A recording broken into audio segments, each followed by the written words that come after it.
Hello? Hello, good morning. Oh my god, everything has been on fire. I got a gym pudding here because, you know, Niji Sanji has dominated the news cycle recently, but there's another scumfuck that needs to be spoken about. And dear old Jimbo had this guy in a video a decade ago. Holy moly, there's a fox on my screen. Squimsh it! Do not squimsh! Do not squimsh. I'm very full right now. My eating schedule got thrown off, so I ate before stream today, and now I feel achy. Kirsche has a parasite crawling out of her head. It's not parasite, it's pudding. Clairvoyant cancer aid man. Well, it wasn't necessarily a bad video. It was more, this was a YouTuber who did edgy content and basically pulled an iDubbbz, but he was so irrelevant at that point that nobody even really noticed or cared that, that he basically shat all over his audience that got him to where he was. Squish the weatherman pudding. Yeah, you can squish the pudding. I'm sure that'll be fine. Mudahar, Asman, Critical are all on the Niji train. I saw Mudahar was going to release a video. I haven't, I don't think it's out yet. Hopefully it'll go live while I'm live. I watched a little bit of Critical's video. I haven't seen Asman's video. Critical seems to be the most knowledgeable in the normie sphere on VTubers. Yeah, Jello motherfucking apocalypse, unfortunately. Finally catching the Cherry live again since the Kumathon. Welcome! Black guy! Welcome! A good dumpster fire to you, Foxing. Only one dumpster fire? Man, you're living in the life of luxury! Holy shit! Lunchbox, thank you for the $13 doodles. Dragon's Treasure T-Man. Oh no, my membership went out. Quick, someone buy me a tier 3 sub. Only tier 3. If you don't, Niji Sanji wins. What the fuck? Thank you for the $10. Gee, Sally, your boyfriend lets you have 2 comms? Yuvini, thank you for the 7 months of Proom. And get rotated, idiot. Can't wait for my Niji Sanji coverage. I'm gonna get to them, but I gotta do the fucking Jello man first, cause he is a shit stain. Red Heracross, thank you for the $5. Don't let Niji Ian Burning distract you from the fact that Pecora bought a fucking monkey. I didn't even know that having monkeys was legal in Japan until she got one. Thought about the Jello thing, but not surprised. They're prog as hell. It's crazy. Dear Feeder has posted about the Niji Sanji video, says he doesn't see anything wrong with it. Dear Feeder, why would you comment upon something that you have no knowledge of and that you hate the medium that they are in? That just seems silly to give an uninformed take. No, does that quite a lot. Thanks, Grant, you cute baby grill. Cold Acid, they give the 2 Canadians. Kuro Sanji's gonna go down. It's not good. I tell you what. I did message Sean because even though I feel like I can say with confidence some of the things that I would like to say, it's always better to have somebody with the actual know-how back you up. Even Charlie covered it, so you know the ship is sinking. Oh my god. Black Jellos for the win. It's rough out here for anime fans. Evo Nerd, thank you for the 4-month resub, my dude. Dropkick Flop, thank you for the 14-month resub. This is for fending off the Niji Assassins Fund. Can they even assassinate at this point? Like, ooh, baby, can I have the cum cream? Every day I am more and more exonerated for saying that FaZe's reputation is better than Niji Sanji's. Chewy, thank you for the 8-month resub, my guy. Thank you. UNSC Saratoga, thank you for the 9-month resub. Congrats on this, the day of your birth. Thank you. You're glad you found videos of me schizoing out with Peba, otherwise your life would still be Kirshless. You don't want a cherryless life after all. Gelbrand, thank you for the 3 months of Proom, my dude. Baron von Schartstein, thank you for the 7 months of Proom. Thank you. Thank you. No Go Hippo Trucker, thank you for $5. Kirsche a butt. I think the Weatherman is also a hat salesman. Buy his hats. I feel like I've bought only one hat and mostly everything else. I don't wear hats, so I can put the hat on a stuffed animal. Cold Acid, thank you for the member. Thank you for the member. When the Arkham Asylum of VTuber Studios has a better reputation than a multi-regional global corporation. It's honestly very weird. So, to start with the Jello Man, we have to go back 10 years to one of his most popular, I don't know if it's the most popular, but one of his most popular videos that he ever created. It was referenced literally everywhere, and even if you haven't seen the source video, there's a chance that you've probably referenced something he said in this video at some point in your time online. So, we're gonna start with Welcome to Tumblr by Jello Apocalypse. And I even remember this video. My full screen decided to kill itself. There we go. I even remember this video and watching it multiple times when I was younger. Nim wants me to check DMs. What? Go. Wait, free tits? What are you talking about? What are you talking about? Hello, and welcome Hello. to Tumblr. I'm here to teach you the ins and outs of the world's most amazing interactive content sharing website. At first, Tumblr's non-stop stream of endless content might seem overwhelming, but after using this guide, you'll be tumbling like a pro. Instead of the everyday social media fare of favorites and pluses, Oh, or this whatever guy, group yeah, of this guy. pluses is, This Tumblr guy. uses reblogs. Using reblogs, you can share something somebody else has made so everyone can see it. Reblogs allow you to create a stream of seamless content for your followers' viewing pleasure. The number of reblogs shows how important you are. Wow. So, you want to become popular on Tumblr, huh? Okay, slugger, just remember this. Tumblr fame is like a firework. It's quick, flashy, random, warpless, and it's over almost immediately. And it was probably Typical set off by internet your fame neighbor. usually You'll be lucky is. if even 2 or 3 wayward sparks hit any of your other posts. There are many ways to attract attention to your Popular blog. on Tumblr. Back in the day, Tumblr was a very popular website. I remember, like, more than half of the Terra mods that I used in game could only be found on Tumblr. Like, it was ridiculous. Tons of content. Art, writing, videos, sound clips, cosplay, blood art, photography, GIFs, and Immediately more. starting All off stream with a media is equally good here DMCA-able because video. Tumblr- Are you telling me the Jello Apocalypse is also one of those shit cunt creators that will just DMCA people for watching their garbage? Is that what you're telling me, sis? Yeah, they are? Well, that's fine. I think this is important. And Tumblr was the prison for woke and the mentally ill until the gates opened and they moved to Twitter. Oh, goddamn. Getting DMCA'd by the Krusty Krab training video BGM? Is that what it is? You're saying YouTube bots might get you? YouTube bots might get me for- is this like actual SpongeBob fucking music? I have no idea what it is. Distort the audio and video! I can turn on my background music, right? That would work. And turn on my background music. It was? What the fuck? What the fuck? Is a place of equality. Whoa, wait a minute. Are you Audio a white, jungle. straight, middle-class male with a penis who is totally comfortable having said penis? Get out. Remember those days where you could say what was actually happening and it was funny instead of people getting mad at you and trying to get you out of your job? Remember that? remember that?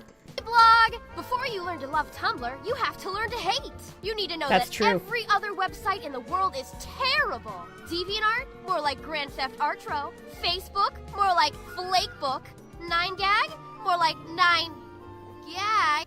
You know exactly what she wanted to say, but they didn't go quite that far. I wish it lasted longer. Man, it isn't just the internet as well. You have to hate to enjoy. I feel like knowing the things that you hate and having legitimate reasons why you hate them instead of just hating for the sake of hatred also makes the things that you like that much better. Nailed it. One good way to get yourself noticed is to pretend to be someone else. Make a blog all about cosplay. Weebs and squeebs will flock to your blog like moths to a felt-covered flame. If you're an artist, you can make an art blog. To stand blog. out from the crowd, offer each follower a personalized request to draw them in, and once you get popular, never actually do it. What is a You can also do squeeb? voice acting and whoa. Hold on, you guys. Penguins are going extinct. We have to save them. This is the most serious business. I completely forgot about all of the just like random fucking virtue signal stuff because I didn't use Tumblr. So my exposure to Tumblr was like videos made about Tumblr. Yeah, Coney 2012 was about the only one I fucking remember. And I was just like, that's really fucking stupid. Coney's been there for ages. Why does anybody care about his ass now? 9gaf and iFunny.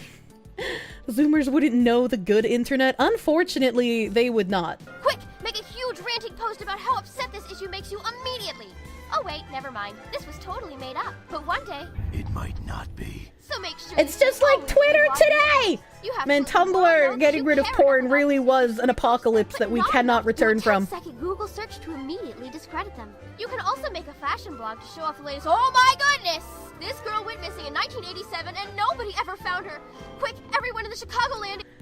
I think what I hate most about Twitter as well in regards to like the fake news shit is like people will just share a screenshot of an article.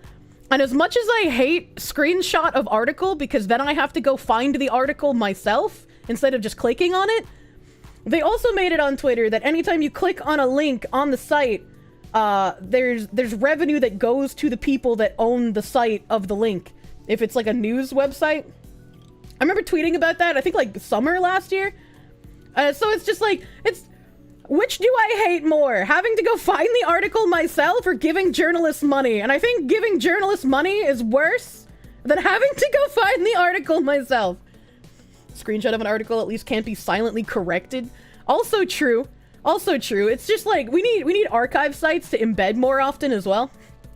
Journo hate. Journalists just aren't even real people. Area reblog, so do you upload videos? Great! Just make sure to upload them to YouTube, Dailymotion, or xvideos.com first, because the Tumblr player is absolutely terrible. Absolutely terrible. Absolutely terrible.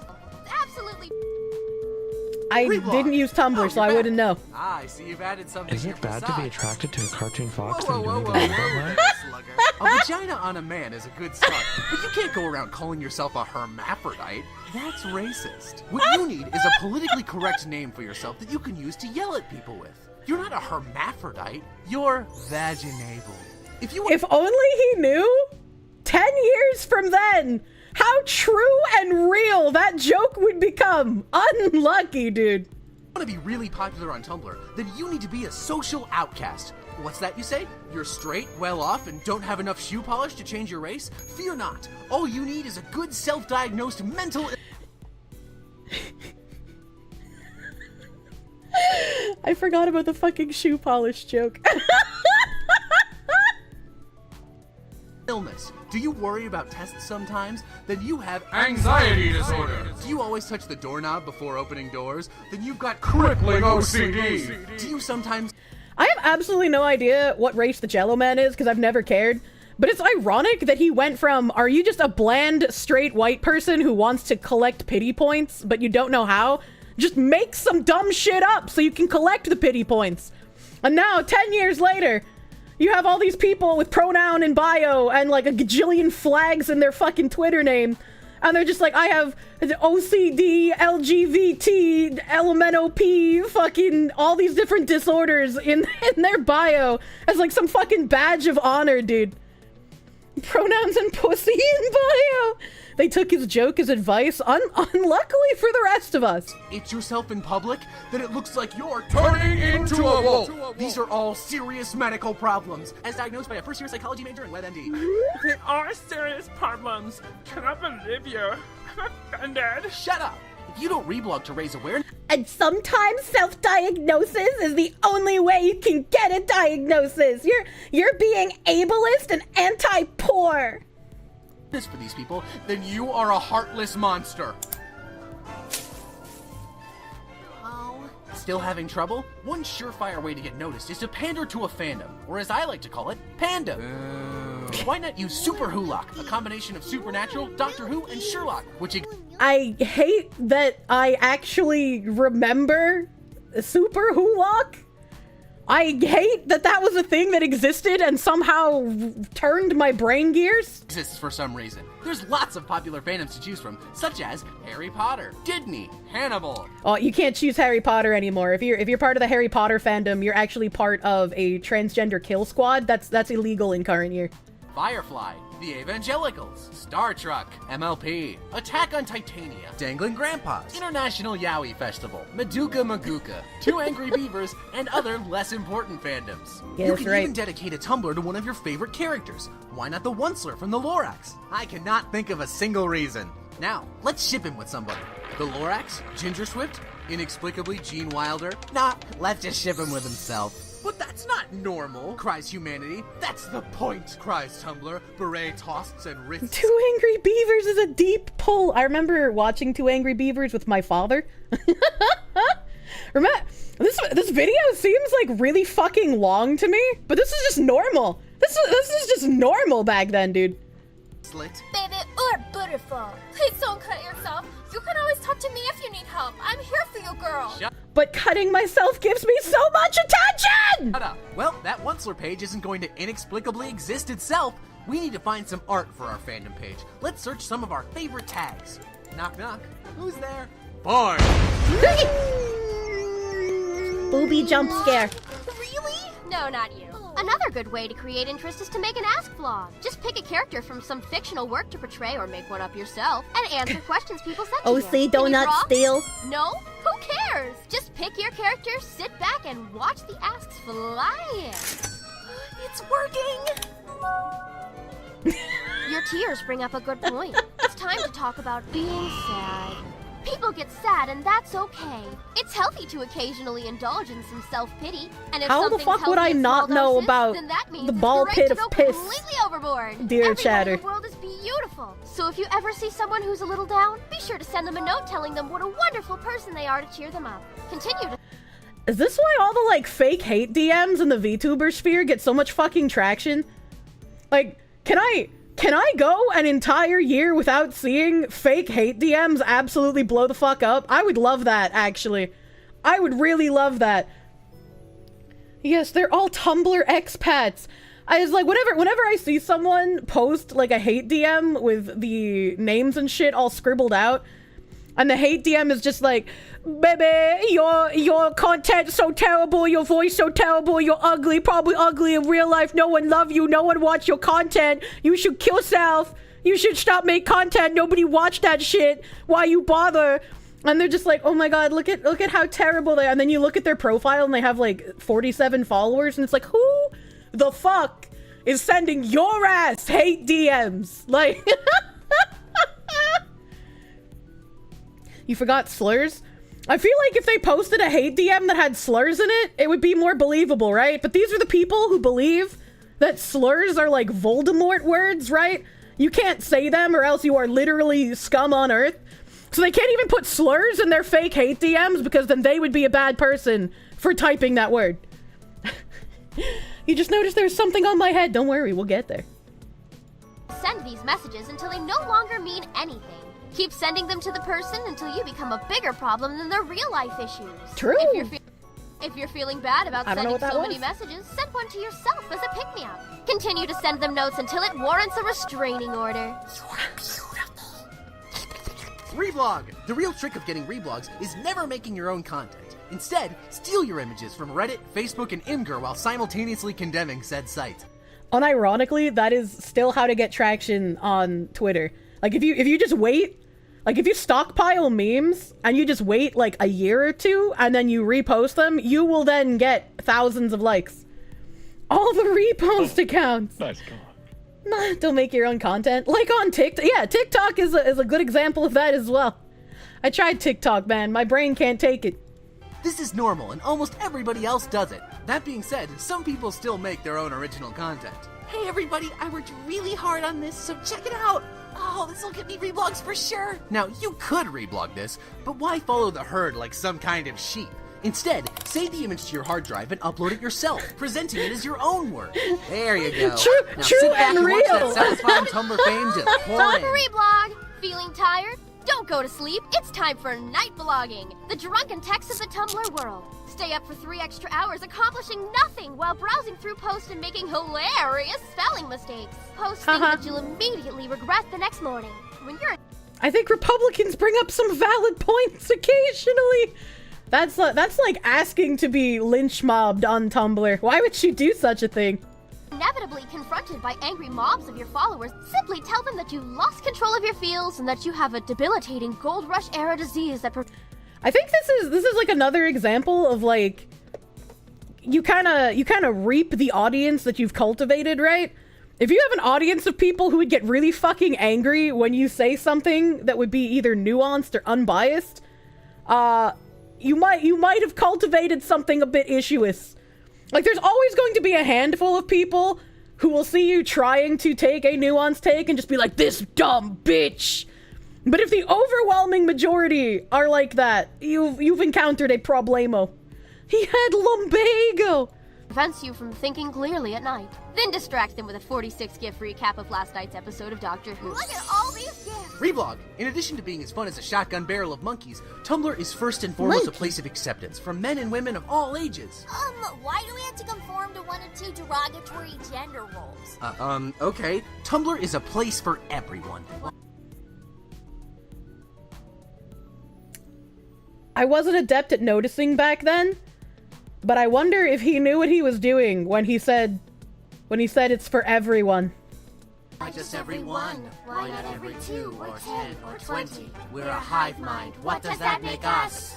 Fine! It's a place of acceptance for every human. Excuse me?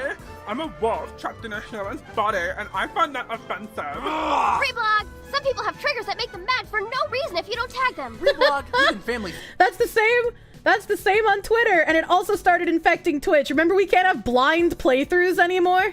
Because that might offend someone on a live streaming website. Friendly things like owls or peanuts or... Reblog! Reblogging is one of my trigger words! Reblog, but you just said it. Reblog! Check your privilege! Reblog. What is it? Reblog 90s kids! Reblog anime. Reblog kid! Reblog. Reblog! Reblog. Reblog! Reblog. Reblog! Reblog. Reblog! Reblog! Welcome to Toxic Sluts. Someone finally reblogged my post! Yes! Hell yeah! It's okay, baby. I think her beautiful. Are beautiful. Are beautiful. I bring this up. Because like I said, he is reneged on his content. It's the pinned post here. 3 years ago. Hi. So I'm not proud of this video. I don't like that it's one of the biggest things on my channel, and I hate that there's a good chance it might be someone's first impression of me. I don't think it's a good idea to take it down, either, because to me, that just feels like hiding it. Besides, even if I did, someone would just re-upload the damn thing. So instead, I'm going to just talk about it here in a pinned comment for, I guess you could call it historical content. I'd also like to clarify a few things and apologize for others. Back in 2014, I wanted to make a follow-up to Welcome to YouTube. I did not use Tumblr at the time, but some friends of mine did, and they went over some of the issues in the community with me. I wrote a video based on their suggestions, and this is the result. That's interesting that already in the beginning, he's trying to hoist off any sort of accountability to his friends. He's like, I didn't use that website. These weren't my opinions. I was just animating stories from friends of mine. When Welcome to Tumblr came out, the video blew up thanks to a heated negative response. It got a lot of hate comments, and you know what? Fair enough. The wording is bad, and a lot of the jokes are, super bad. There's some bits and pieces I still like about the video, but most of the gags make me wince and say, wow, I cannot believe that chose to phrase that joke that way. Don't you mean you? What do you mean that? Don't you mean I can't believe I chose? Hold on, wait a minute. The worst thing people can take away from this video is the idea that I hate trans people, or that I'm promoting transphobia.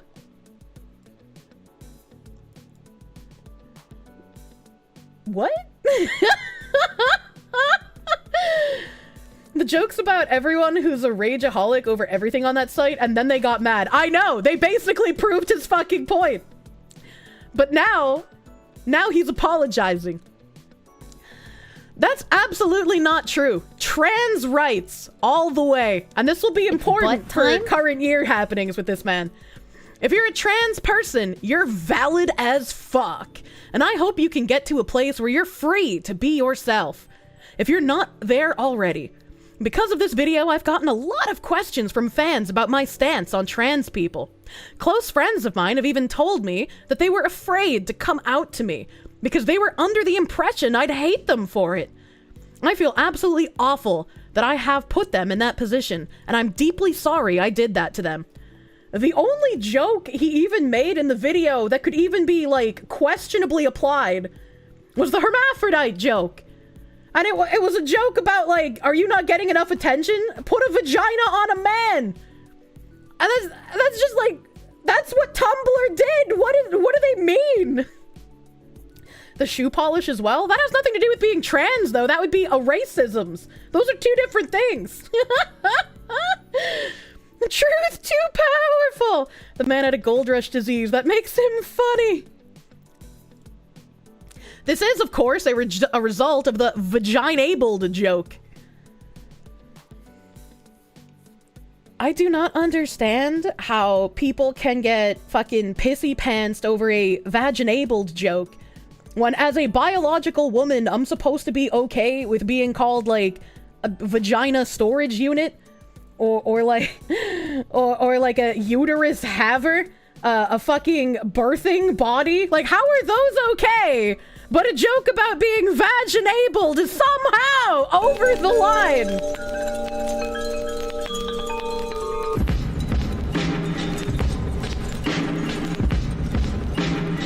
That's true, I forgot the grossest one, the fucking bonus hole. And then if you really wanted to combine the racisms, you could bring it back to that article talking about black birthing bodies that just evokes imagery of slave times in your head. Respect my pronouns, bitch. I scream as I call you a chest-feeding birth giver with a bonus hole. Won't respect jack shit from whoever says that kind of crap. Star Phoenix, leave it $2. How much for art of him getting swirlied or bullied? I can't draw. What do you mean? Why are we talking about Tumblr? We'll get there, don't worry. It all comes back together. It all comes full circle. The tabs giveth, chat. Believe in the tabs. Have faith. Believe it or not, that joke wasn't originally meant to be a dig at the trans community. I know! That sounds like bullshit! No, that sounds like reality, actually, Mr. Jello Man. It was actually intended to make fun of all the new jargon Tumblr was experimenting with at the time that ended up muddling explanations about gender identity instead of clarifying them. Man, kind of like all the new jargon we have today was, That being said, it is a shit joke, phrased in literally the worst way possible! Exclamation point. I'd be shocked! Whoa, cool it with all this vaginabled rage. Not all of us have a bonus hole. I will, of course. Fuck you, you will not, the Kirsche! What's wrong with you? Lots of blogs were I skipped a sentence. That being said, it's a shit joke phrased in literally the worst way possible. I'd be shocked if someone didn't read it as transphobic. It's so bad! If past Jello pitched me that joke today, I would throw that joke in the garbage can and chuck him out the window. This man is like crawling on the ground, drowning in a puddle of his own tears, begging for forgiveness for something that wasn't even actually offensive. Like, I have a feeling most people would just giggle at that, or at best be like, well, it's not that funny. How do you get offended at something like that? That's urine, not tears. What benefit does he even think this groveling will get him? That's what everyone on the prog side does. You're right, you gotta prostrate yourself on the altar of the cult, or else you're not allowed to do certain things. Most normal people. In 2014, Tumblr was still trying to find its footing in regards to LGBT plus representation. Lots of blogs were experimenting with different terminology, much of which has been accepted into the mainstream today, like demisexuality. I wish he would regurgitate his liver, the hangnail. I like how he's trying to say that, like, the ones that have come out of Tumblr and are now mainstream, like demisexuality, is a good thing. I've literally ranted on demisexuality before. Oh god, I hate Tumblr and everything that they've done to the internet. It was also the first time I can remember people doing pronouns in bio as a way to represent yourself. Trans visibility was only just starting to blossom on the mainstream internet, and Tumblr had gained a reputation, for better or worse, as a place where people were free to figure out who they were, what they were, and what they wanted to call it. That is, objectively, a good thing. And now pronouns in bio just get you mocked and told your opinion doesn't fucking matter. Pronouns in bio represents that your opinions don't matter on Twitter. I am glad we have rejected the Tumblristic dogma.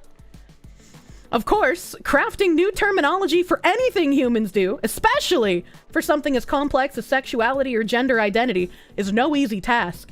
For every term that sticks, you're going to have a dozen that don't. And this is why we have umpteen lesbian flags, each with their own individual discourse histories. I'm gonna be real with you, I probably wouldn't even recognize a single lesbian flag. For many people, 2014 Tumblr was the first stage they ever had to safely express themselves.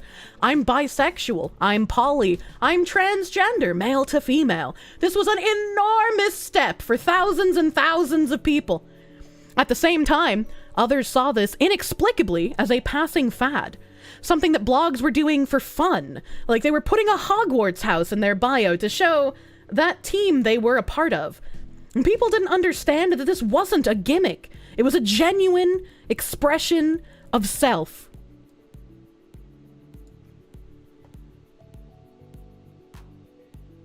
In all forms except physical, I am a wolf.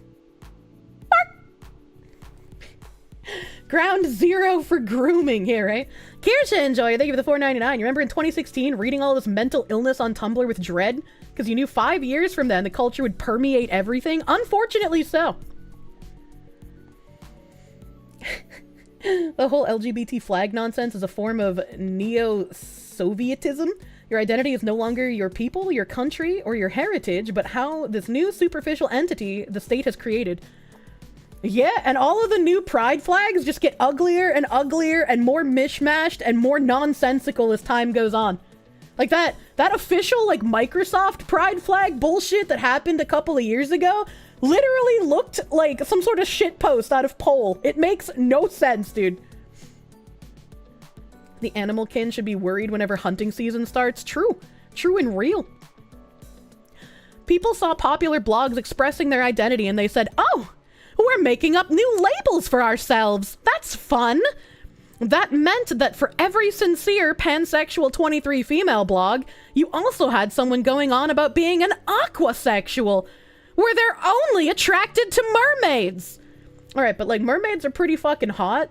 So why you gotta be racist to the aquasexuals? Like if you're gonna accept the demisexuals, why are the aquasexuals any less heckin' valid, my jello mans?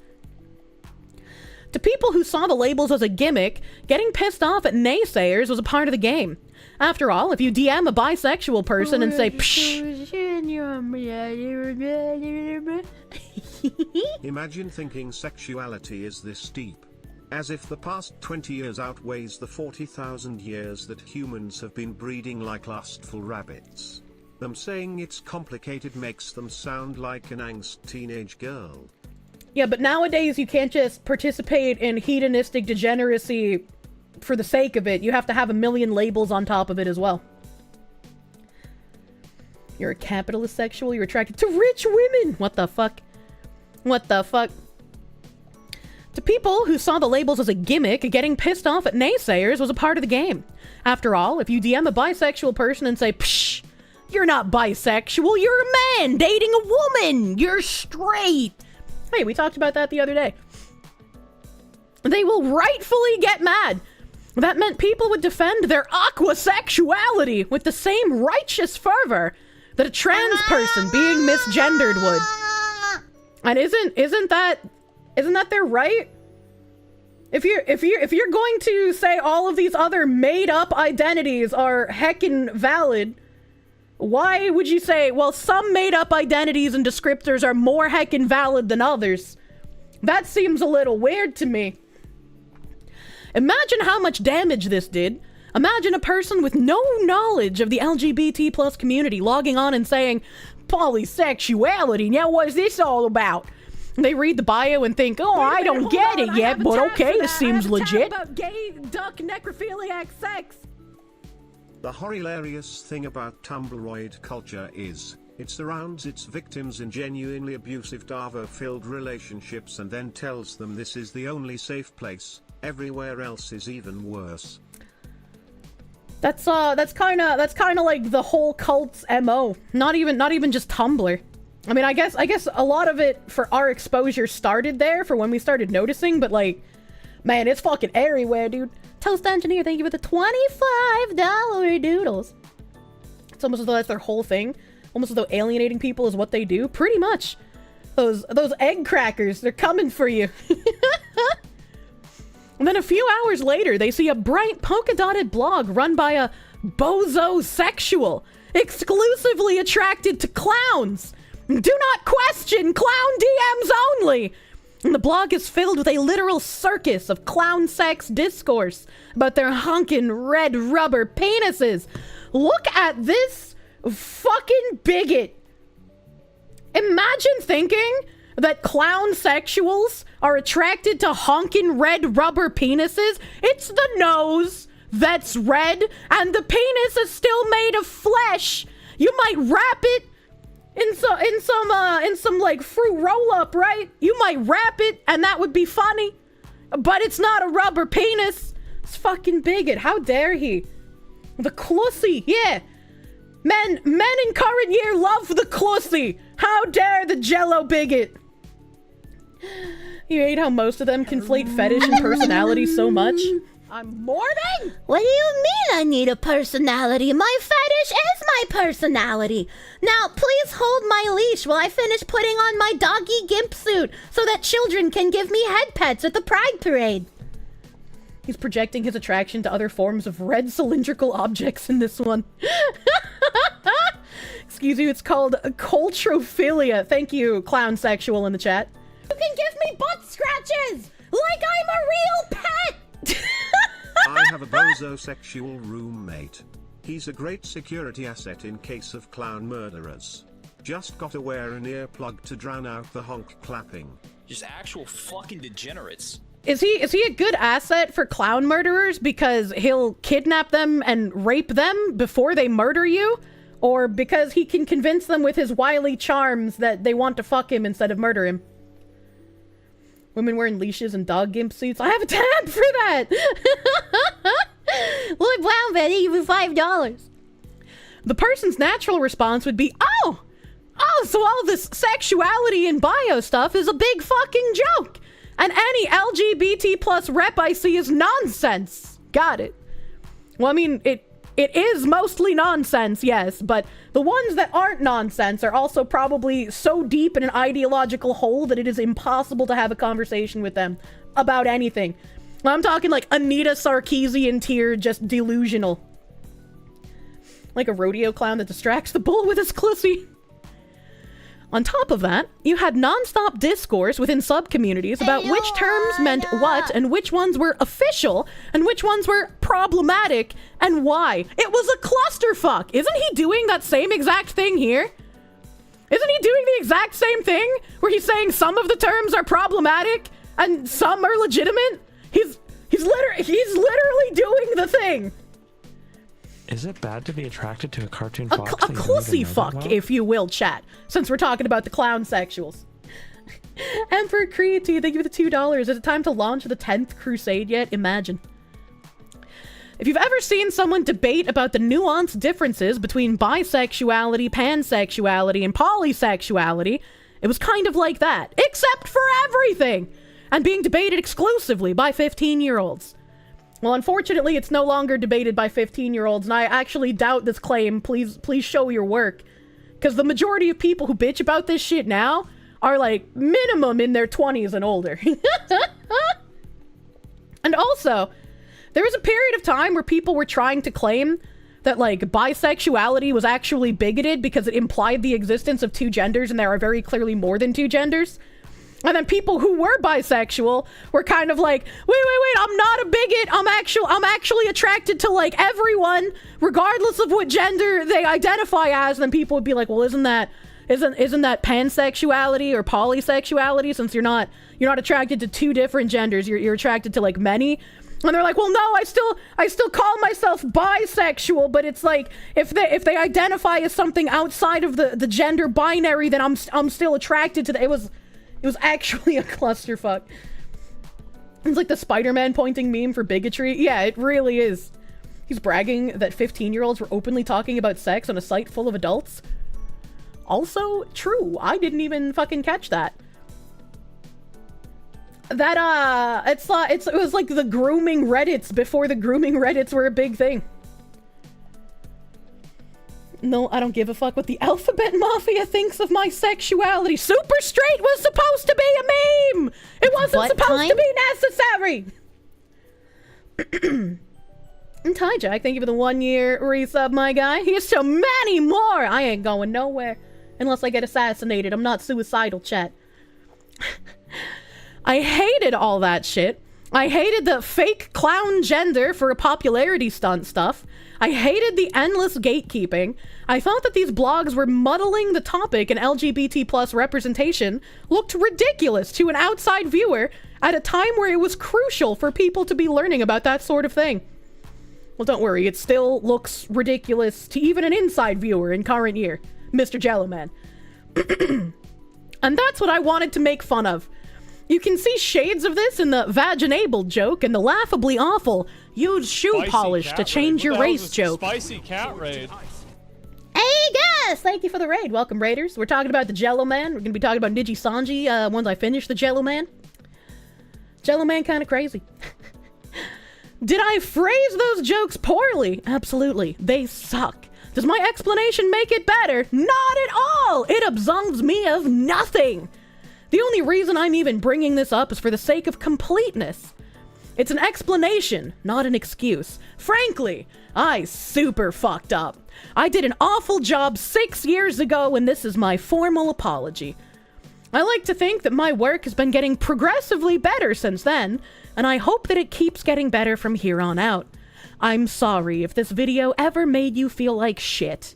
You didn't deserve that, and I was a dumb bastard. Also, to anyone that ever looked at this video and said, ha ha, take that, you tumblery poos! You're so dumb with your fake sexuality and genders. There's only 2 genders, you Jello! Win 1 internet! Fuck you! I'm disgusted that you ever thought I was one of you, and I hope you fall off a bridge. Trans rights! LGBT plus rights! Thanks to the people who actually read this giant essay. Well, wait a minute, hold on. Now you're being confusing. You say you're disgusted with me and you want me to fall off a bridge, but then you thank me for reading your giant essay. I'm getting a little bit of a mixed signal here, Mr. Jello Man. P.S. As an aside, I'm sure some cynic will see this comment and say, I bet the real reason you're not taking it down is so you still get money from it. Well, joke's on you, because I was an idiot and used SpongeBob music in these. I haven't gotten a penny from any Welcome To videos since they were all content claimed about 4.5 years ago. I've been robbed of thousands of dollars. These videos give me nothing. Well, thank goodness for that at least, right? Thank goodness for that at least. He's going to send you a zitter after this. Nah. I found it. I am so far off of any large content creator's radar. He's not only not going to see this, but he wouldn't even block me on Twitter. The Krusty Krab training video BGM clowned on this man. What a great point to drop into stream. Thank you. I hope you had a good stream, Agus. I'm trying my hardest to not, like, tangent off on a roller coaster like I usually do, since I have so many fucking tabs on only 2 topics today. SpongeBob is profiting off of trans hate videos? It's time to cancel Spang Babe. Is this Jello Apocalypse? It indeed is. Fucking tab. It indeed is. Paste. Emma Mule 323. Thank you for the prune. Thank you. It's a hyper-focused day today. I'm trying. So the reason I have a little Medicare blob on my head here is because, like I said, this Welcome to Tumblr Jello Apocalypse Man videos from 10 years ago. He issued 3 years ago this long, rambling cutting off of his own penis in front of the internet. Just to hopefully placate people that will probably still hate him anyways. Jimbo, our favorite Jimbo, had a video that talked about all of the anal prolapsing that happened after the Welcome to Tumblr video. And before I start this video, I feel it is my responsibility to let any Twitch staff or people who hate me and would report this video in my audience that this video is from a different time, and Jim probably sucks copious amounts of penis, and so he says some words that you might think are offensive, but don't worry, I assure you, he is allowed to say them. He wants us to believe that he has a wife that he keeps in a cage under his bed. That's not true. He is very, juicy, fat, very pale, gay. booty mom and so any words that you think might be used in an offensive way, it's because of his identity. Do not worry. If your hand hurts and it hurts real bad, or if you have feelings that are making you sad, then it's educational. Okay. It's okay to cry. Good lord. So we begin this half hour with that extreme Your VoD is dead. No, it's fine. This is still on YouTube. I'm watching a YouTube video now. Could see as much as half a foot of snow before this is all over. The National Weather Service has issued winter storm watches and warnings National from Weather Virginia Service all the way down to the Gulf How Coast. long has it been? Tumblr is this long. We are talking about a flurry of special snowflakes, the likes of which none of us have ever seen before. Now I know that propaganda arm of the U.S. government, the Weather Channel, is trying to convince the populace to stay calm, that nothing's out of the ordinary, and that cold snap we're experiencing There's only one weatherman you can trust, and it's not the one run by the government. Tumblr has escaped its internet hug box and is wreaking havoc across the southern United States. In a little weather event I like to call never improved TISM his mic. 2014. He is a boomer. Just who is responsible for this Ragnarok of his fucking final stream, quote unquote, Collins show? This man's was using fucking Google Hangouts. I didn't even know that was still a fucking thing. He couldn't figure out something better to use. He's like, no, Discord will turn me into a femboy. I can't use that. It's too much for my old man brain. And at one point, he couldn't figure out how to get the Google Hangouts to work, so he just let literally everyone who was waiting in. It was a cacophony of slurs Tuesday that I haven't heard in years. You know, they shut Hangouts down. Yeah, same. I didn't think those were still even a fucking thing. Towards this end days of hypersensitivity and privilege checking, that would be a YouTube user by the name of Jello Apocalypse. And what exactly was this grievous sin that has brought the wrath upon him and the rest of the internet? He made a video titled Welcome to Tumblr. Imagine that was making his first videos. mistake. His second mistake was allowing the video to be funny, because God knows if Tumblr hates anything, it's fucking humor. They just can't Jello stand also it. hates humor in current years, so. But of course, this being Tumblr, home of the most rational and sensible individuals on the internet, they are probably mostly upset with the fact that he maliciously targeted them, specifically going after their user base. Now, if he had, say, I don't know, gone after sites like YouTube or Facebook or Twitter or even DeviantArt, maybe they wouldn't have been so upset. Looking at his YouTube history, it's clear to see he specifically hates Tumblr and Tumblr alone. At no other time has he made a video just like this one about any other website out there. Not at all. Now, for Well, to be fair, Tumblr was like the gay website, right? And back in 2014, it was the beginning of the takeover. So you could make fun of the other things, but as soon as you targeted the special snowflake, I need several million different descriptors in the gay universe, you fucked up. You brave enough to want to go look at this bigot's hate propaganda?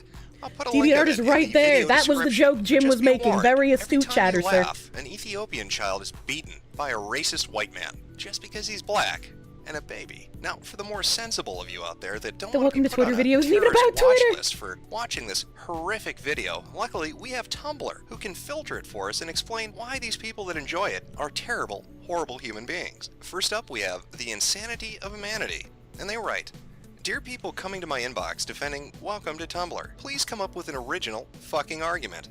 I've got people whining about, but it's true, you're overreacting, you're what the video is complaining about, ah ha ha ha, and every goddamn message I've got. And they're Get a correct. real argument. We've explained before why the video is bad, and we've had perfectly good reasons. No. Just because the video is true, or that we're acting just like the people in the video, doesn't mean the video wasn't fucking gross. This is fucking Trudeau with the like, just because it's a fact doesn't make it not racist, so you shouldn't say it. This person's probably a fucking Canadian. Day of the Rake has not come yet. Please get that through your skull. The video was disgusting, and no amount of "it's true, wah" is gonna change that. Good day. Hashtag not a reblog. What a sensible argument. Very Just because sensible. it's true doesn't mean that it's true. Up next we have Angel with a Pie. They're responding because Anonymous asked, "It makes me laugh how many people can't understand what Welcome to Tumblr is actually mocking. It's mocking people that fake the illness as you dense fucking faggot." Their response? "I don't fucking care. It makes fun of mental illness. I don't care if it was aimed at people who fake it. It makes fun of mental illness and self-harm." Does that mean that those streams that I went over, those VTubers who like pretend to be part of some sort of fucking headspace, that I'm making fun of mental illness even though they're very clearly mentally ill and they need to get help from a therapist, where they can't just like ignore the fact that they're trying to claim they have schizophrenic delusions and that that's a good thing? Apparently, I don't even remember what VoD that is. I don't even remember how I found those people. That was like really fucking weird. that was really fucking... Maybe Ziz will have that VoD somewhere. I literally do not remember anything about that. You don't know you couldn't follow all that? Only you can make your mental illness fun, chat. That's true. I have anxiety and I get to shake my pill bottle at you guys occasionally. Where is it? Oh, the only pill bottle I have right now are the rest of the painkillers that I was given for my wisdom teeth. I haven't finished those painkillers. Maybe I should one day. You know, have like a housewife cocktail and come on stream. Who knows? Bridgepons writes, "Can we pretend the Welcome to Tumblr video never happened? Ever? I don't know, guys. Just, I know that people keep saying it's satire and stuff like that, but some of the things that they discussed in that video were pretty fucking serious. And I don't think it's something to be made fun of. Hashtag, I'm sorry, they're just certain topics that shouldn't be joked around with." I know. Writes, No. Either everything is okay or nothing is okay. And I don't really want to live in a society where literally nothing is okay. If jokes are a problem, if historical fact is a problem, if pointing out things that don't make fucking sense is a problem, you can live in your weird Emperor's New Clothes universe, but I would like to stay in reality, please. I beg. There's someone might have put it in stream suggestions. I'll have to check, because I don't think I have it open in a tab. I might have forgotten to save the link. But there was a comedian the other day who made a joke about George Floyd. Like, not even an online comedian. Like, he was a stand-up comedian in a comedy house. He made a George Floyd joke, and people in the audience were just like, "You bet shut your mouth. You don't know George Floyd. You don't know what you're talking about." And this guy's like, "Why is everybody getting so angry? Why is everybody getting so like I wouldn't have knelt on George Floyd's neck. I would have just shot him. I can't say what this man said because he's black and I'm not, so." Based, make fun of fentanyl Floyd. Yeah, exactly. You saw that? He'd rob you too. Yeah, he was just like, he'd rob you too. What are you defending him for? This is a public service announcement. Kirsche and chat are super mega duper cute and wonderful. Also, my gamer subs showed up less than 3. Hell yeah, Bailey. Thank you for the $5 doodles. You are super mega cute and wonderful. Okay, you know what? I'm just gonna go all out and give my thoughts on that video that's been going around Tumblr.com recently. Hashtags social justice, jello apocalypse. Please read this. Well, it seems like this could be important. It seems like might have a point, so let's go jump the cut and read what they have to say. Why everyone is mad about that welcome to Tumblr video. Why is it so fucking long? I'm gonna try to use as little buzzwords as possible here, because I know whenever a straight white man... Whoa, wait a minute. Are you a white, straight, middle-class male with a penis who is totally comfortable having said penis? Get out. Reblog! Here's them. But don't worry, it being true and correct doesn't mean that it's okay to do, chat. Their brain does this. I get it. I used to be the same way. So first of all, yes, Tumblr can be really shitty. Just as shitty as any other social networking site can be. Memes. Please, chat. Please hold my hand as I go on this arduous journey to read a left-wing meme. A lot of valid points brought up in the video, but unfortunately, they were overshadowed by some pretty bad ones. This site attracts a lot of young people, mostly in their mid to late teens, who are just beginning to figure out their sexual identity. This person unironically defending like groomer behavior. They're just like, there's a bunch of young teens on this website figuring out their sexual identity, interacting with adults who are telling them that their sexual identity is heckin' valid. These adults are just culminating a safe space for all these young teenagers to explore their sexuality. This is not the defense that you think it is. Weird Tumblrite person. Why? I don't know. The same reason Reddit attracts fedora-wearing misogynists. It doesn't matter. Claiming that they are just faking it for attention is pretty harmful. It can cause them to repress those feelings, which could then manifest themselves in some other ways. Basically, you're telling these young people to hate who they are, and you're mocking them when they are at their most vulnerable. And that's why we need to give the 10-year-olds hormones and then chop their tits off at 13. Tumblr is considered by many to be a safe space, but this does not apply to white, straight, cis, oh no, a buzzword people. To them, everywhere is a safe space. To paraphrase a quote from social activist Jane Elliott, when oppressed people get tired of prejudice, they can't just walk away from it. They can't even stay in their own home and not be exposed to it when they turn on the television. So if you're white, straight, cis, there's that... That's the fucking, like, third time they said that shit, dude. Please. Weird alien word again. Oh, Jesus. And you're offended by what people on Tumblr are saying about your people? There's a solution. Just log off. Get out. Wasn't the solution to, like, how is cyberbullying real? Just close your eyes, like, turn off the computer, go outside. So why is it okay for you to be like, my heckin' Valedorino identity is being made fun of? No! Why is that acceptable? But when people are just like, yeah, you're not like a fucking androsexual demi-romantic otherkin.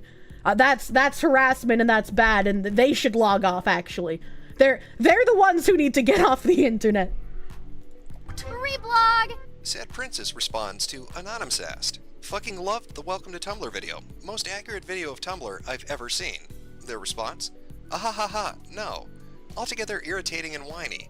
Cis, het, white tears poured into one badly animated, annoying... I'm sure Jello Man would agree that it was his own cis het tears poured into one badly animated, annoying video. Maybe in current year, he's actually changed his identity. I don't know what race he is, because he was always a Jello Man to me. I didn't fucking care what race he was.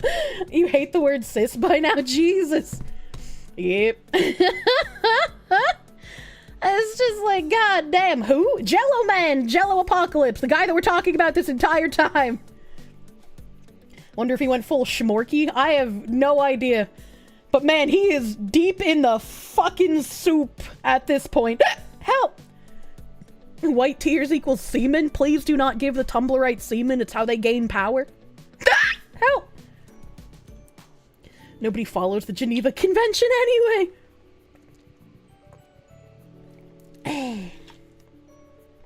Video. And once again, we see Tumblr's help somebody to discover their identity, as their user icon matches their personality of being a bitch. Arnold J. Rimmer, not to be confused with Rimjob, posts, True. According to the Welcome Tumblr video, you're a fucking idiot if you do or are any of the following. Do not feel comfortable in your own body. Do not conform to the gender binary. Are transgender. Want human... Man, even 10 years ago, I don't remember the contents of this video because, like, I watched them when they came out back in the day, and I haven't watched them in years. But there were literally people 10 years ago who interpreted the hermaphrodite and vaginable joke as having a problem with transgender people. Holy shit. Like, maybe there should be an IQ test to use the internet. Like, maybe we should all adopt Florida's plan and ban minors from the internet. Like, you have to be over 18 and you have to pass some sort of IQ check. Maybe that's how we regulate the internet. I should at no point in my life be having to see the opinions of a teenager online, nor should I have to read nonsense splurted out by sub-room temp IQ intellectuals. Rights. Want to die. Self-harm. Don't like your life. Get offended, just don't be offended. Lol. No, unironically, just don't be offended. These same people who probably can't tell the difference between what's fiction and what's reality probably also can't tell the difference between what is harassment and what is just people saying things online. Like, if I post something on Twitter and a German schizo starts having a schizo attack in my replies, that's not harassment. I posted it publicly. We're all pissing in the same ocean of piss. If someone comes to my replies and starts posting really targeted weird shit, like, say, my home address, my like, I don't know, really, really edited images of myself being hanged or some shit, right? That would be more akin to direct harassment because they're threats and they're posting personal information. Coming into someone's DMs and doing that same shit also would be targeted harassment. They lynched the Kirsche. No, I saw that. How could you hang the Kirsche? How could you do that? Just have some thicker skin. You're not entitled to be liked by everyone. Yeah, and even when people start harassing you like that, just use it for fucking attention. The more people that try hating you, the more you can be like, look at these scumfucks. Look at how evil they're being, and everyone will take your side because you did literally nothing wrong. The course is lovely. Please give me the address. I'm normal and can be trusted. No. P.O. Box private still. Still private. I'm gonna just send Kirsche lovely DMs groveling at her feet and begging to be with her. Please. Please don't do that either. That's not harassment. But please don't do that either. Have fun. Feel uncomfortable around white cishet males. Are not a very talented artist. Do not agree with everyone you meet. Have an opinion. Are not well known. Get upset by certain things. Offend an overly sensitive white cis guy who makes rants in the form of YouTube There's videos. that fucking phrase again, Or a fan dude. of anything. Comfort a friend when they are sad, like what making someone feel happy is creepy. Own a Tumblr account. Basic. Look at how Dankula became internet famous when the Scottish government tried to cancel him. I do not envy that man's position, though. Like, the amount of shit he probably had to deal with mentally while he was going through that, even if he had overwhelming support, I would not envy that position. You know, like, that is crazy to have had your government coming after you for that fucking shit. If you fucking exist. Hashtags fuck that video. Hashtag report it. Let's see if we can get it taken down. In fact, I think I may have been wrong. This definitely is a rim job. Because this user sucks shit. Queerer than thou writes. Not only is the welcome to Tumblr video transphobic, cis-sexist, it's also really ableist with its attack on— Wait, what is cis-sexist? Because, like, I understand what transphobic is, but wouldn't cis-sexist mean that the video is making fun of cis people? If I'm using etymology of words correctly? Like, what? I don't understand. And self-diagnosis, along with its portrayal of mental illnesses. Sometimes This means hetero? Yeah, but nobody, like, these are the people who say that you can't be heterophobic, right? Shout out to Dankula's wife for standing by him during all that shit. Abso-fucking-lutely. Absolutely. Diagnosis is the only method available. I wasn't able to assess my mental health care for years, but after my second hospitalization, my self-diagnosis was proven right. When I was— After my second hospitalization, my self-diagnosis was proven right. So, you had doctors who were hospitalizing you and not diagnosing you with what you wanted to be diagnosed with. So you shopped around for doctors after that, until you found someone who would agree that you self-diagnosed correctly. Unironically, there are people who, if they don't hear what they want to hear from their therapist or psychiatrist, they will go through doctors or psychiatrists until they find one that agrees with what their self-diagnosis is. Self-diagnosis, so medical qualifications don't matter. They don't. It's like, I make jokes about how autistic I am all the time. But if somebody directly asks me, like, hey, are you actually autistic? It's like, no, I'm not. I make jokes because a lot of people in my audience are actually on the spectrum, and they joke about how autistic I am. So I lean into those jokes. I've never been diagnosed, and I'm not going to self-diagnose myself because that's dumb. Diagnosed by a doctor with BDP and depression, along with a couple of other things I'm not going to go into. If I hadn't self-diagnosed, I would have been going through years where I was unable to receive... I've literally never been diagnosed with fucking autism, ever. It's like, sure, I might be, because a lot of you autists on the spectrum think that I am, but that's not a medical diagnosis from a doctor. Be bipolar and depression. So, like, they struggle with things, right? Diagnose you as an autist. My qualifications, my ass. Headmates VTubers was October 13th, 2023. Not up on the VoD channel yet. I gotta like chain up Ziz in the VoD basement. There's so much fucking work to be done, goddamn. Mental health care without the help I received online. I honestly may have ended up dead, but of course the skill I used was scorned because I'm a teenager on the internet.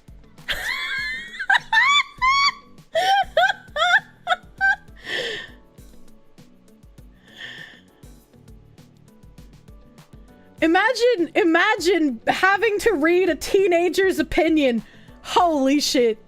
Up dead, but of course the skill I used was scorned because I'm a teenager on the internet. There it is, dude. The thing is that Welcome to Tumblr video could have been witty satire about the flaws of the Tumblr community. It could have been a video pointing out white privilege and people denying it. Transphobic or racist assholes, or people who won't tag for triggers and such. You know, a bigger problem on Tumblr. I have a feeling none of those things were actual problems on Tumblr, of all fucking places. Did, however, was not to point out those flaws to try and change them. It'd make jokes at the expense of oppressed groups. You know, given the assholes listed above more fuel, which some would consider the opposite of satire, I'd even call it anti-satire, to be honest. Because instead of pointing out and poking fun at privileged assholes, they pointed out and poked fun at the oppressed. Just because someone's making fun of something doesn't mean it's satire. Christ. Hashtags last post about this, I promise. Hashtag delete later maybe. Felt cute, might delete later? Clearly this user is insane. Luckily for her, Queerer Than Thou can help diagnose that. That's true. Imagine not getting diagnosed by a Tumblr teenager. That is probably actually even more valid than if you went to a regular doctor, because those are controlled by the government, and the government isn't here to help you. But that teenager on Tumblr, he wants the best for you, baby. You're beautiful. Rights. Okay, real talk. The Welcome to Tumblr video is an actual piece of shit, and this is coming from someone who agrees with the message it was originally trying to convey. I agree with the message, but I must denounce the video publicly, because I would otherwise be railroaded. Hashtag trash life, hashtag transphobia trigger warning, hashtag mental illness trigger warning, hashtag self-harm trigger warning. I'm just going to go through the whole video from start to finish, since otherwise this post is going to be a clusterfuck of angry rambling. It starts off okay, by pointing out some of Tumblr's faults in a tongue-in-cheek way, and then suddenly, transphobia. Because making fun of intersex and trans people is so funny, am I right? Again, like, after having to endure years of calling biological woman really dehumanizing phrases, I genuinely don't understand how a single joke about vaginabled is literally getting these people so panty twisted. Like, looking back at these things from ages ago, it's just like, god damn, what is happening? And also racism. Yeah, man, blackface is hilarious. Damn, it's so hard being a white cis hetero person on Tumblr.corn. Wow, they really said that. Okay. And also racism. Yeah, blackface. Wow. And also racism. Yeah, man, blackface is hilarious. Damn, it's so hard being a white cis hetero person on Tumblr.corn. So much harder than being LGBTQ and or a person of color in real life, obviously. Bam. I'm really glad we had these videos that were making fun of this garbage ages ago, because like, when did the dehumanization start? Exactly. When did it start being okay to dehumanize the groups of like straight cis het white males, or like anyone who's a part of any of those groups, and claim that like just because they exist they have insurmountable privilege they can never atone for? 2007-ish. I think it's probably way before then, but it's like, I'm glad we have all of these old creators, especially like Jimbo, who have made videos showing this stuff happening ages ago. I just like, I want to know exactly where it started. What's funny is they aren't even punching up. They're punching down at specific groups and framing it as punching up. Hear these people complain about millionaires and billionaires and yet fail to name names. Yeah? Oh, man, that's like that fucking bill. I have a tab for that. It's tiny tangent. I'm not bringing up the tab. That bill that was supposed to be for the border, that they threw out all of the border funding, which was good because the border funding wasn't actually border funding. It was making the border more porous. Now it's like a $95 or $65 billion bill that is just funding fucking Ukraine, Israel, and apparently the Philippines now. That passed the Senate. That passed the Senate overwhelmingly. I think 22, was it, Republicans voted in favor of the bill, so obviously a fucking huge swath of rhinos. And one of the people who voted against the bill, all right, one of the people who voted against it, I didn't know that Bernie Sanders went back to independent instead of being Democratic, but Bernie Sanders voted against that bill. I was like, what the fuck? That surprised me. I would not have expected Bernie to vote against that in a million fucking years. I guess even broken clock is right. Twice a day. Why are our tax dollars going to literally every other country on Earth? That's a good fucking question. I wish there was a good fucking answer. Bernie Bros, it's our time. Bernie Bros, don't forget to actually register for the correct ticket if you want to be a delegate. Mental illness shaming. Don't get me wrong, I know the video was trying to convey that self-diagnosis is an irritating and fucked up trend on the website, which I 1,000... How many zeros is that? He's literally me. Which I 1,000,000% agree with. However, it devolves from there into a mess of anxiety isn't a thing, lol lol lol, and you don't have a OCD, you just have weird habits. If some random person on Twitter was just like, Kirsche, you don't really have anxiety, you talk to an audience every day, if you had anxiety, that would be impossible for you, I wouldn't fucking care. Because that person doesn't know who the fuck I am. Why would I care what they have to say? It hurts when it's somebody who is close to you that says that shit. Like when you're dating someone and they gaslight you and they're just like, you're lying about having anxiety because I haven't seen you have a panic attack in a couple of months now. And it's like, what do you mean by this? I vomit frequently. And they're just like, yeah, but that's not real. I was like, okay, all right. Jim sounds so young here. The cancer aids haven't eaten half his body at this point. He's not a manlet yet. He still had a full spine. Ha ha ha. And then the most ridiculous thing of all, which I cannot believe anyone would have the stupidity to make fun of, self-harm. Yeah, that's right. You're just self-harming for attention. There's no way anyone on the site can possibly be dealing with situations and problems beyond your imagination. The majority of people who cut themselves do it for attention. That's just like, if you actually wanted to off yourself, you would do something that wasn't cutting your wrists. Alright, I can say this safely because my mom did it for attention. I had multiple friends who did it for attention. There was a girl in my middle school who slit her wrists and wrote murder on the wall in the girls' bathroom because she thought it was edgy. It is attention-seeking behavior. Kirsche, I only discovered you recently, but you really appreciate me and wish me the best. Thank you! Thank you! Poking fun of a group means it's normalized and accepted. If you can't talk about them the same you do everyone else, that's otherizing them. For example, Blazing Saddles isn't racist, it did more for race relations than any modern leftist. Agreed. I don't remember anything about Blazing Saddles, but I agree with the rest of your message, Dr. Faust. Your mom's a fucking SCP, not surprising. Oh my god. Tora, thank you for the €5. You're a man and you have internalized misandry. Kiss your boo-boo. Oh, my little baby man wants to be a happy feminist. Ooh, you, goo, goo, gaga. Juicy, fat, pale, booty mom getting spanked at work. Did she roam the school wielding an axe? No. Someone who cuts is just doing it for the fucking attention. You know what? I can't even keep watching this shit. It was hard enough the first time around, but I'm getting, like, genuinely upset trying to watch it a second time. The bottom line is, there's a difference between snide humor and complete and utter fucking ignorance. And this video doesn't just cross the line. It, like, brings in a bulldozer to demolish the line, and then it sets the line on fire and sends it into very deep space, never to be seen or heard from again. The line is gone, and may or may not have vanished. This sounds exactly like the VTuber who got really angry at my twitlonger making fun of sexual assault. As like, just the crying and whining about me making a sexual assault joke. It's like, baby, I'm sorry. Like, if you had some struggles in your past, I'm sorry about that. But if, like, something completely disconnected and nothing to do with you makes you this triggered, maybe you should log off the Twitters and get some help. Maybe you should get some help. I don't expect everyone to be in my position where they've been sexually assaulted and can make jokes about it. That's fine if you're not completely past it, but that's why you get help. That's why you gotta talk about it and work through it so it doesn't rule you. So it doesn't make you fear things that you can see online. Is that from the flavor incident? Yes, it was. It was. Hello, YouTube raid! Get cooked! Who raid on YouTube? Nyaru! Nyaru! Hello! Hello, number 3 brown woman! Thank you for the raid. Thank you for the raid.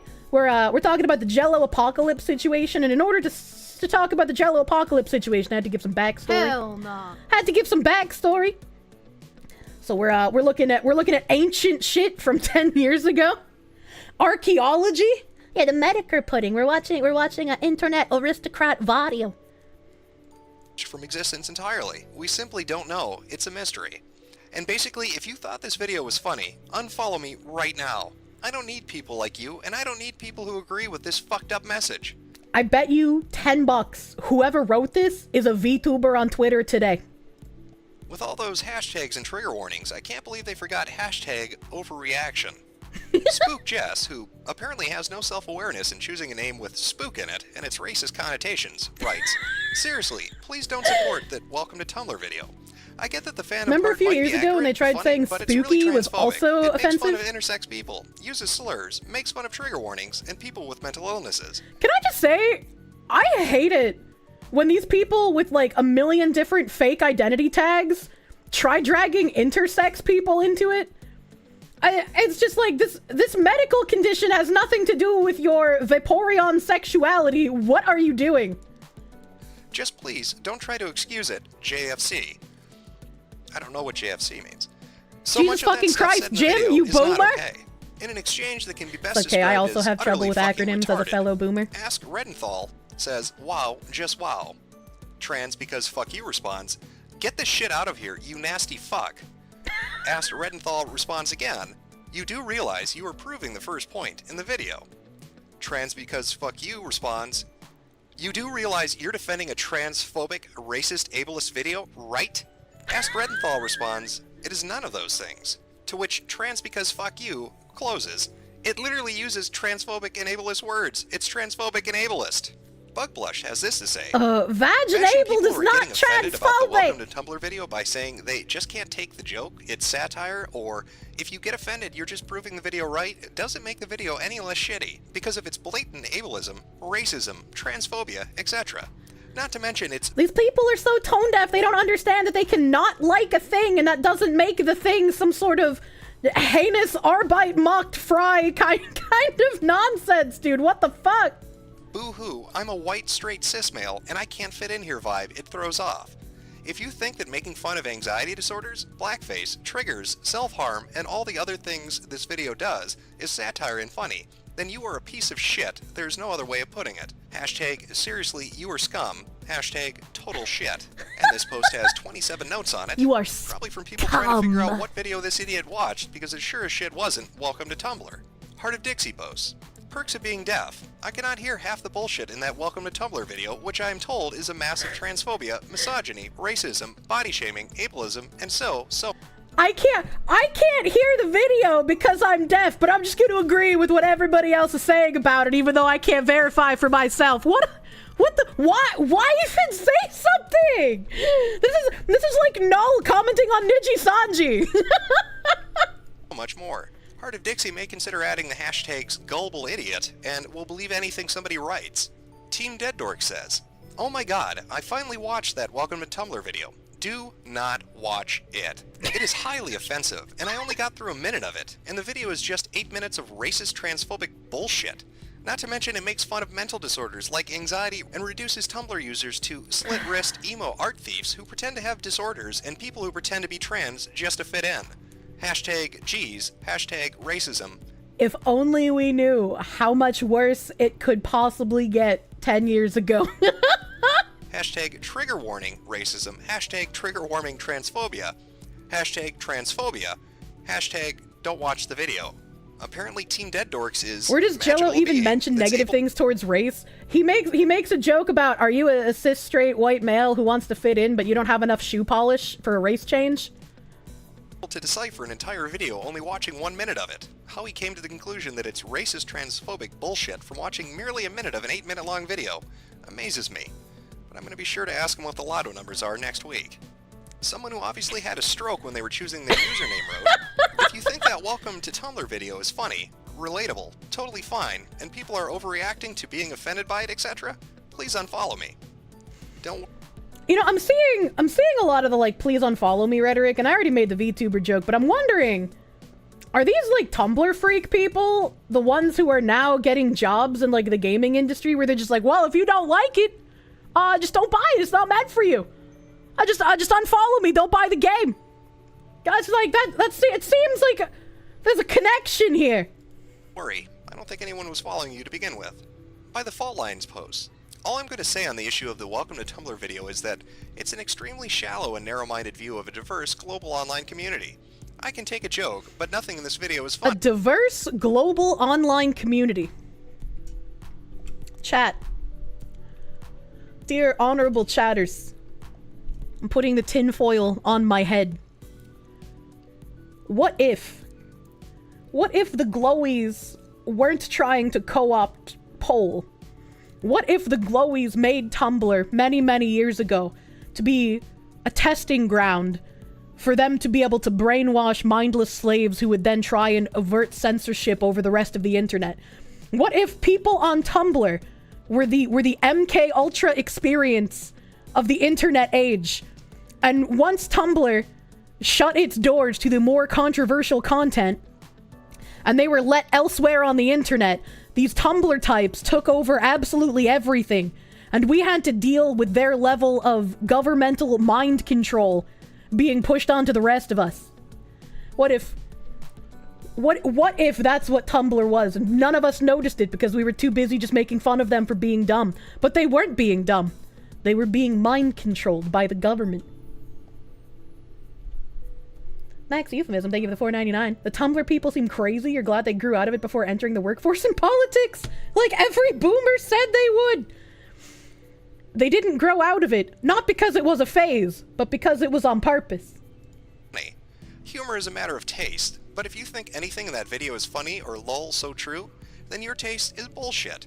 If you think it is a funny joke or a parody, you aren't welcome anywhere near me. Bye. Bye. Hashtag ugh, ableism, racism, sexism, violence, trigger word the violence, Latin word government literally means mind Judging control. by the user icon, no. this person suffers from some medical disease that makes it impossible to look at a camera when taking a picture of themselves. It's just the MySpace angle, Jimothy. Hopefully. Globix85 writes, "Okay, a new rule is in effect. If I ever see the Welcome to Tumblr video on my dash, the post will be blocked, and if you're not a friend of mine, you will be unfollowed. Why, you may ask? Because I don't think making fun of some things that are legitimately serious issues to people is acceptable, and the video is in very poor taste. All jokes are acceptable, and immediately after a tragedy is typically the best time to make a joke about said tragedy.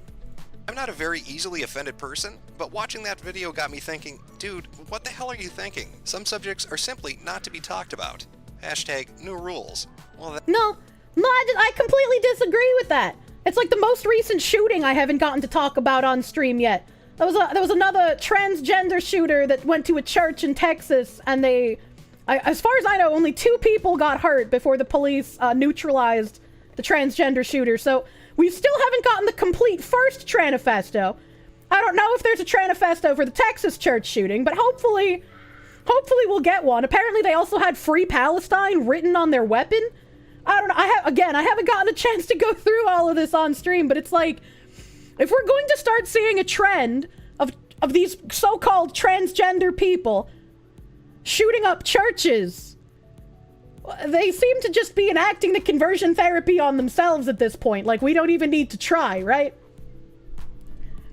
White non-Hispanic El Salvador? Yeah, literally the most Hispanic name I could think of, listed as white non-Hispanic. That's, when I first saw that, I was like, female, white, non-Hispanic. Okay, so this must be also a male. If they're lying about them being white and non-Hispanic, surely they're also lying about them being female, right? No, apparently it's actually a biological female who thought they were a male, which also made me think of the prior Christian Academy shooting. And it's like, well, previously mostly men were mass shooters. The only woman I could think of off the top of my head was one of the Islamic shootings. There was like a sister or something that helped the guy. I want to say that was in California, but I could be wrong. My mind is not the best at recalling these things. And then the YouTube shooter who didn't even get to do anything, right? But San Bernardino, that's the one that I was thinking of. Thank you. Well, thank you. So now we get these biological women claiming to be men perpetrating shootings. Is it all the testosterone? If they're hyped up on testosterone, is that what's going to finally bring female shooting statistics in line with males?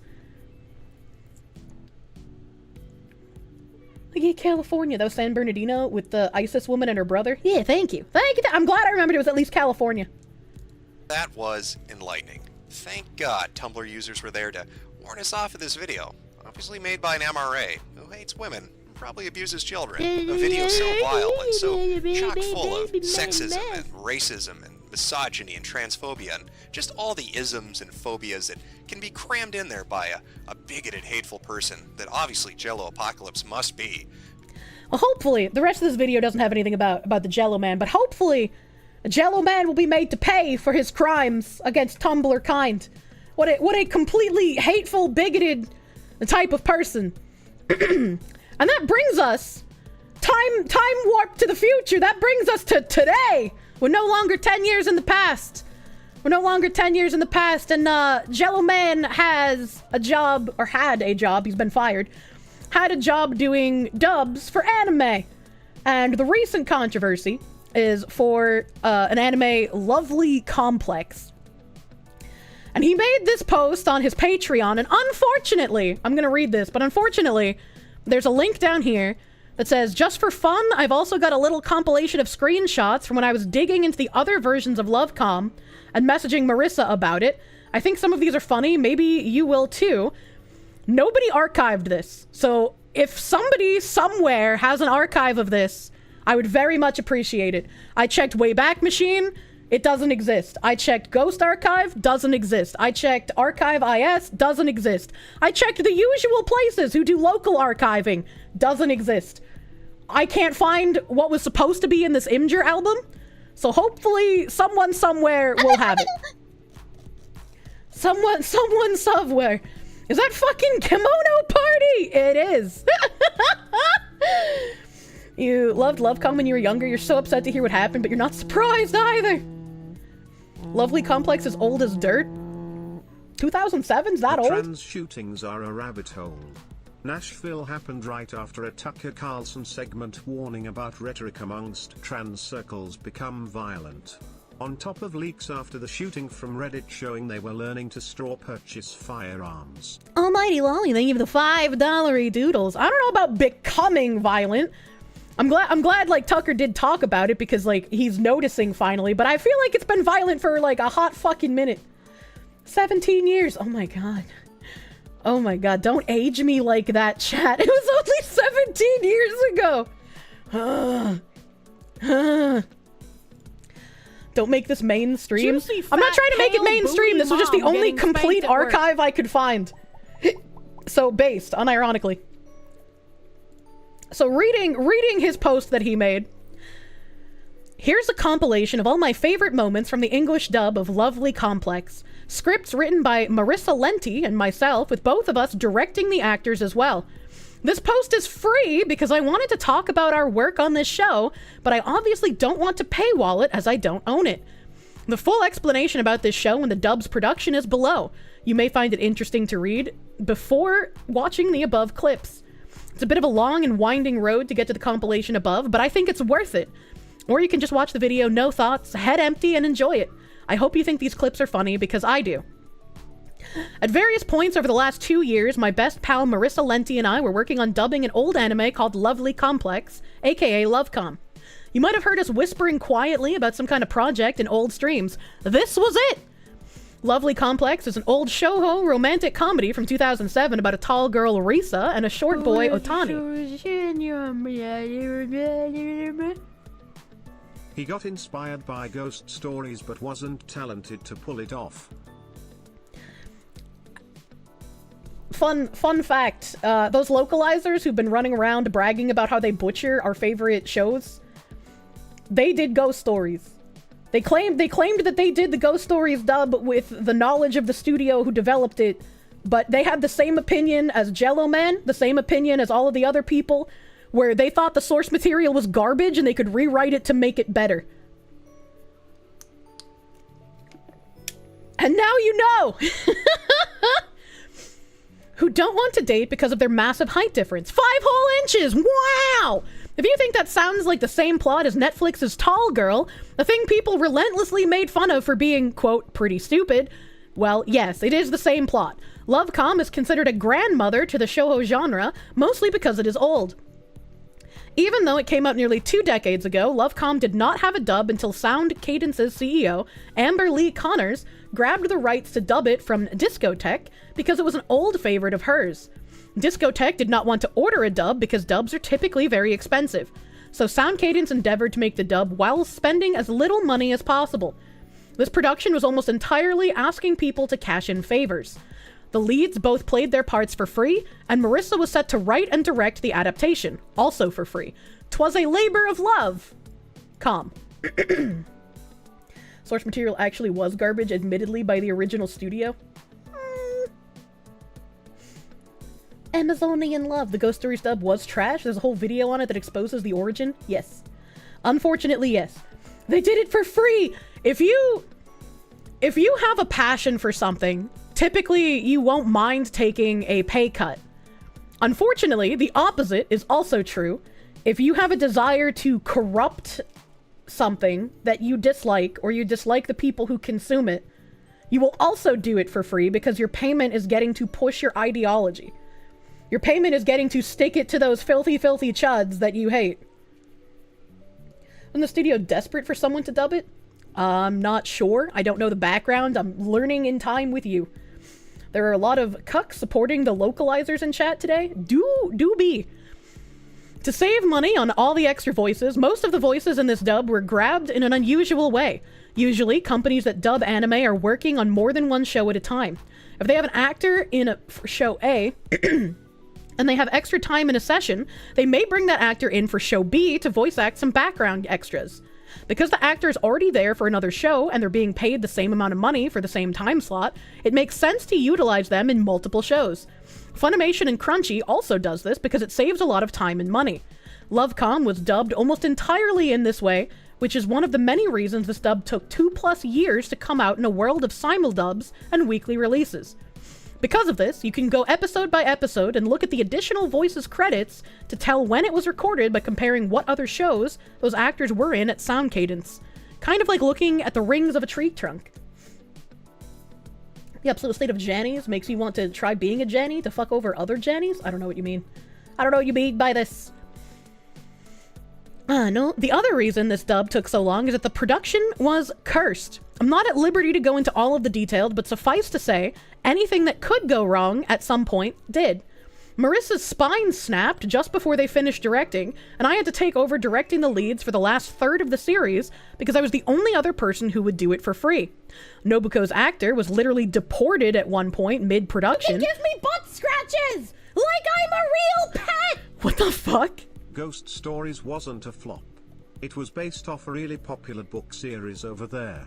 And some episodes ranked higher than Dragon Ball's dub director lied because he wanted to pitch it as a parody dub like Most Extreme Elimination Challenge. You see, even without any source, I'd be willing to believe that because I know which localizers worked on Ghost Stories and I know what they're lying about in current year. So if they're lying about things they're working on in current year and they're blatantly telling you that they rewrite things and they're proud of their rewriting and they don't even know Japanese, why would I believe them for what they said about how they localized Ghost Stories from years ago? Like, it doesn't make any sense. Why would they have been telling the truth then, you know? Almighty Lolly, they give the $5. We often joked about a meteor hitting the distribution warehouse once the Blu-rays were printed because the universe clearly did not want this dub to be made. And you should have listened to the universe. My involvement started when Marissa told me she was annoyed about having to localize the scripts for this show because she had just watched through the show and didn't really like the characters. Which is weird. Which is weird because up here he said that she wanted to work on the show because it was one of her favorites. I can't remember exactly where it is, but I know we read it. I know we read it! I was just like, that's weird to say. Oh no, Amber Lee Connors grabbed it because it was her old favorite. So Amber Lee Connors had the show as a favorite, and then Marissa, who was leading the localization, just thought the show was bad. So I wonder what Sound Cadence's CEO thinks about the localization, because I have a bunch of tweets open from people involved in the project, but none from someone named Amber Lee Connors. Beat the localizer cucks. Beat them mentally. Not physically, because that's illegal. Boomer Wowling, the 5-month member. What if they weren't bad back in the day, got popular off of good work, like making Ghost Stories, and then used their influence for evil? I think you're giving way too much credit to people who genuinely do not deserve it. Not because you're a rabbit, but because you're black, and I'm filling my Special Olympics application would get people angry at the Ghost Stories parody. Let's be honest. Who cares if they get angry? I thought this would be a good opportunity to get some experience writing localization scripts in case I ever wanted to write a dub. Maybe Bomberman Jetters or something, I don't know, so I volunteered to help out. I like how this says writing localization scripts. Shouldn't it be translating localization scripts? So I volunteered to help out. The two of us spent many hours across many days slogging through Lovecom episodes. And while Marissa thought she sorta hated Lovecom's original writing, I came to the conclusion that I definitely hated Lovely Complex. It is quite unprofessional to openly shit-talk a property you've worked on in this industry. Lenti cannot express any opinions as they have an official relationship with Sound Cadence Studios, Discotech, and Toei Animation. I, however, was a freelancing contractor and do not have any of those things. I am not speaking for Lenti anywhere in this post. Who can say what Lenti thinks? I'm sure I don't know. But I will tell you what I think. And I think that Lovecom is a bad show about Riza Koizumi, an actual psychopath and all-over useless freak. Riza is inconsistently written, awful character who does nothing but miscommunicate and cause problems. She's actively abusive towards Otani the entire series. Every time she does something wrong, the narrative gaslights you by having the entire cast act like it's Otani's fault. She will then yell at him until he gives her a gift to make it up to her. I hate her terribly. This is a Riza Koizumi call-out post. I could go on for hours about the stupid things Riza says and does, but I think the best example is probably the following. After 2.5 years of poorly wooing Otani, they finally start dating. Almost immediately afterwards, her co-worker, a 14-year-old boy, tries to kiss her on the mouth while she's asleep. That's assault! Otani sees this and assumes she's cheating on him, but the misunderstanding is quickly explained and all is well. So then, of course, Riza decides to go on a date with her assaulter out of pity, and then not tell her boyfriend about it. And then he discovers her doing this, so he breaks up with her. Obviously. For some reason, the next episode, the entire cast turns to Otani and is like, damn, dude, when are you gonna forgive Riza? It's so fucking awful. I've not read this or watched the original show, so I have no idea how much he's saying is true or not. So a crap version of Nagatoro. Risa gets assaulted and then goes on a date with her assaulter. Otani breaks up with her, understandably. The show has a myriad of other issues too. The pacing is insane for one thing. Episodes 1 through 6 and 19 to 24 are breakneck, with multiple plot lines being resolved in a single episode. But then the pacing slows to an absolute crawl between episodes 7 to 18, where quite literally nothing happens over the course of 2 years, to the point the characters themselves start complaining about it. Are you tired of generic high school anime rom-coms having stock episodes like the Valentine's episode, the summer break episode, the festival episode? How about having 3 of each of them? Is this man complaining about both filler and fan service at the same time? I don't understand. The romance story has a Valentine's audience. Oh my god! Bitter about it X mentality. I was pretty baffled by this after we finished the series, so of course, I did that thing I always do when I'm baffled by something being terrible. I go looking for an explanation. I skimmed through other adaptations of the story. I watched the live-action movie, actually the best love-com thing out there, by the way. I looked at the sequel manga one-shots, and I looked at the original manga itself. It turns out there are quite a few storylines that didn't make it into the anime. So what's the deal? Was this one of those Full Metal Alchemist situations where the original anime comes out a little too early and they don't want to spoil the manga, so they make their own ending? No. As it turns out, the story arcs they left out of the manga all fucking sucked! And frankly, I respect the Toei staff for deciding to cut those. Like the arc where an adult woman is hired to seduce Otani, a teenage boy, or the other arc where an adult woman tries to seduce Otani, a teenage boy, or the 2 entire arcs and several prominent running gags about fucking transphobia. What? Jello needs to get some real problems. Perhaps the thing Lovely Complex is most famous for is the above character Seiko, who happens to be played by Oz in our dub. Seiko is a male-to-female trans girl who is introduced in a Trans Panic episode. It is not great. The original episode has a random extra out her, and the rest of the cast making fun of Otani for kissing, heavy quotes, a boy, and gives Nobuko this extremely weird anti-trans radar that makes her dislike Seiko right off the bat. Knowing what I know of anime, and knowing what I know especially of anime made in like the 2000s, I feel like there is a 0% chance that this is actually a male-to-female trans character, and this is just like a cross-dresser. This is a trap. It's like, maybe I'm wrong. Maybe this was actually one of the very few anime that had an actual, like, this is explicitly not a trap. But I feel pretty confident in saying that it probably was just that. Astolfo, yeah, right? Otokanoko! Yeah, exactly. You watch the show, it's a trap. Thank you, Rainigan. Thank you for consuming rom-coms so we don't have to. I think it was a cross-dresser, but it's been ages since you watched. You should take your meds. Meds, hey! You can't make me! If he goes looking for an explanation when he sees something terrible, I wonder what explanation he found for his terrible apology post for Welcome to Tube. The TTS fucking died trying to read that. Thanks for all the fish, you. Thank you for the $5 doodles. Thank you.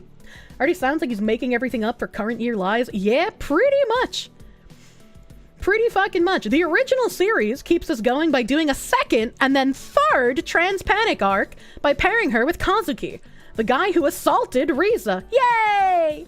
He then also breaks up with Seiko because he is disgusted that she is trans. Again, if this is a trap character, this is a very common trope in anime where, like, guy will date what he thinks is a very cute girl, guy then finds out cute girl is actually a man, a guy is like, whoa, hey, whoa, wait a minute, I'm straight actually, you were very attractive but I did not think you were a man, oh god, panic. It's not trans panic, it's a trap and it's a joke. It's like, it has nothing to do with trans people. How is not liking men bad? Lumao! I don't even know, man. Oh no, a man isn't gay! Japanese people find both trap funny and attractive, the duality of them. Yeah, right? He got the Bugs Bunny. In the anime, Haruka and Seiko are the best characters, and every time they show up, the episode gets better. That's just like an opinion, man. In the original manga, Haruka has a running joke where he constantly uses a grabber arm to try and lift Seiko's skirt to expose her privates, which is a fucked up thing to do, even when it isn't being done for transphobic reasons. This is also funny. Whether he's doing it to a woman or a trap, this is also funny. It's painting him as a pervy character. He even has a pervy facial expression! I'm sure he gets bonked by people in the episode. Damn, it's almost like it's a comedy or something. Imagine! Just standard issue perv humor. It's like when a schoolgirl falls over in a slice of life anime. And like she falls face first into a boy at school. And then once she realizes she fell, she like lifts herself up and then her tits are in his face. And then she gets mad that he's looking at her tits that are in his face. It's very common. Like, I don't understand these people. The fountains of nose blood. Shouldn't the crossdresser coercing a boy into kissing him also be sexual assault? You would think so, but these people do not have standards. This awful gag is alluded to in the anime's opening, below, but thankfully does not make it into the show itself. I'd like to give Marissa insane props for doing absolutely everything they could to handle this element of the production respectfully. The Seiko introductory episode is about Seiko's gender identity, so it's not like we could write it out entirely. But we changed a lot of things to take the edge off. Nobuko's initial dislike of Seiko was changed from, I don't know, I don't like her, my trans radar is going off. There's no way that that is what it said in Japanese. Zero fucking chance. I do not believe that. You hate this with so much passion. Respectfully doesn't respect the author, right? They translate trap as trans now? I certainly fucking hope not. You bet it meant trap radar? Probably, dude. Trap radar, if you'd guess anything. Fucking probably. I would have to, like, find the original source and then send it to, like, fucking Poltfan, right? But I don't have the original source on me, so I can't send it to him. I'm looking. Oh, well, if you find it, fucking send it, dude. It's femboy and tomboy erasure. Where was I? To being jealous that there's another cute girl on campus and not wanting to lose out to a freshman. That's really fucking weird. That's really fucking weird that they go from, like, a competitive, like, I don't know, I think that's a man, to being jealous of what they are claiming is transgender. Has there ever been a trap panic scene where the guy responds with "Joke's on you, I'm into that shit"? Fucking probably. Don't need to ask Poltfan to confirm that. It's still better to have someone, like, verifiably be like, this is actually what it is. You can give me butt scratches! Like I'm a real pet! Jello is lying. Girl doesn't like the trap because they're competing clothes designers. It's professional rivalry, and they didn't even know who he was until I read the damn manga. How can one Jello man spout so many lies? Almighty Lolly, thank you for the $5 doodles. In the sub, Otani and Risa's end of episode reactions could generously be called confused, but they got the spirit about the whole thing. We rewrote those to be a lot more supportive of Seiko, especially Otani's dialogue, which made it pretty clear he was still kind of disgusted by her. And Oz's performance as Seiko is so good that I cry every time while I watch it now. For good reasons, even. If I didn't know that this Jello man was like a sniveling cuck, I would honestly get to this line and be like, this is satire, right? Like, he literally used the I cry every Tim line.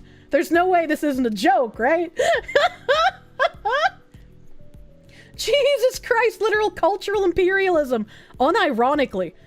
Lenti passed the episode in its script by multiple trans sensitivity readers, and not only made sure to cast a trans person as Seiko, but also to cast as many of the trans actors who auditioned for her as possible. I don't have an exact number, but I think the Lovecom dub has something like 20 trans and non-binary actors in it. It's one of the transiest anime dubs in existence, if not the transiest. Trans rights. Giving someone a job simply because they are trans is kind of ridiculous. And also, since you're part of the party who says that representation matters, and so that people behind the character must match what the character is, you're going against the original intent by casting a trans person as Seiko since they were a trap. A trap is a man who knows he is a man and still believes he is a man and identifies as a man who can pass as a woman. They are not transgender. They do not have dysphoria. I don't care if you cast a trans person as Seiko because I don't think that the flesh pilot behind the actual character matters. But this is the group of people that believe it does. Why don't they ever pick one of the few anime about actual trans characters? I don't know. Is Jello person surrounded by trans people or something? This seems to be a really big issue for them. I have no fucking clue. And also, the phrase trans sensitivity readers is fucking crazy to me. I would hate this phrase regardless of what precluded sensitivity. If they had, like, women sensitivity readers, I'd be like, fucking why? That's unnecessary. Coming soon to an airplane near you. This message is 4 years too late. What? Gelatin of color is bad for your health. Sensitivity readers are a thing and you hate it? I also hate it. Wow, shoving your ideology down everyone's throats. What could go wrong? In addition to Oz Ryan and his first anime role ever as Seiko, this was recorded before Sarasa in Kageki Shoujo, which is an incredible performance that I absolutely recommend you watch, by the way. This was also the first anime that Tom Arimnes Laughlin showed up in. It also features fan favorite Gianni Montegrano as the gross teacher character, Mr. Mighty. Yes, there's an arc about Riza falling in love with him. Yes, it's awful. How many instances in anime are there of like a teacher being crushed on by one of the students? Like it is so fucking common. Not even in just like anime, but like in Western media as well. Like it's a trope like everywhere. The real question, holding them to their own standards, did they hire Asian trans? Most likely not. Why is Gianni there? I don't know, man. Remember Cardcaptor Sakura? Yeah, what about it? Help. Jesus Christ, you want to fire this jackass? And he doesn't even work for you! How can anyone deny that trolls' remorse is a thing? Going from that Tumblr video to this, where he just randomly blurts out trans rights mid-sentence like he's throwing up an HH salute, walking through a German checkpoint in a Monty Python sketch. Holy shit. That's true. That's true. It's like when you go to the checkpoint and the Gestapo are asking for your papers, right? I used the wrong word, whatever. They ask for your papers and they're just like, this seems a little suspect. Can you prove that you are who you say you are? You gotta give them the Heil, you know? These are the same people that just like, well, you talk the talk, but do you walk the walk? We need to know that you're on our side. And you gotta look at them straight in their beady little eyes and hit them with the trans rights are human rights. These are the same people that support teachers talking to minors about their sexuality. It's okay when teachers talk to minors about their sexuality in real life. That's helping them feel like they belong somewhere. That's bad. That's bad if you do it in media, though. Despite everything about the original incarnation of this anime, the dub turned out just so funny. We really funneled our frustrations into comedy and wrote a lot of good jokes while also improvising as much of the relationship between the leads as possible. Why were you improvising? Why were you improvising when there is a literal script that you can translate? I don't understand. There are lots of scenes where Riza yells at Otani and a lot of scenes where Otani reacts to Riza by inappropriately laughing at her. Many of you probably already know this about me, but I am a romantic and love writing actual good romance TM because nobody else on Earth seems to know how to do it. Wow.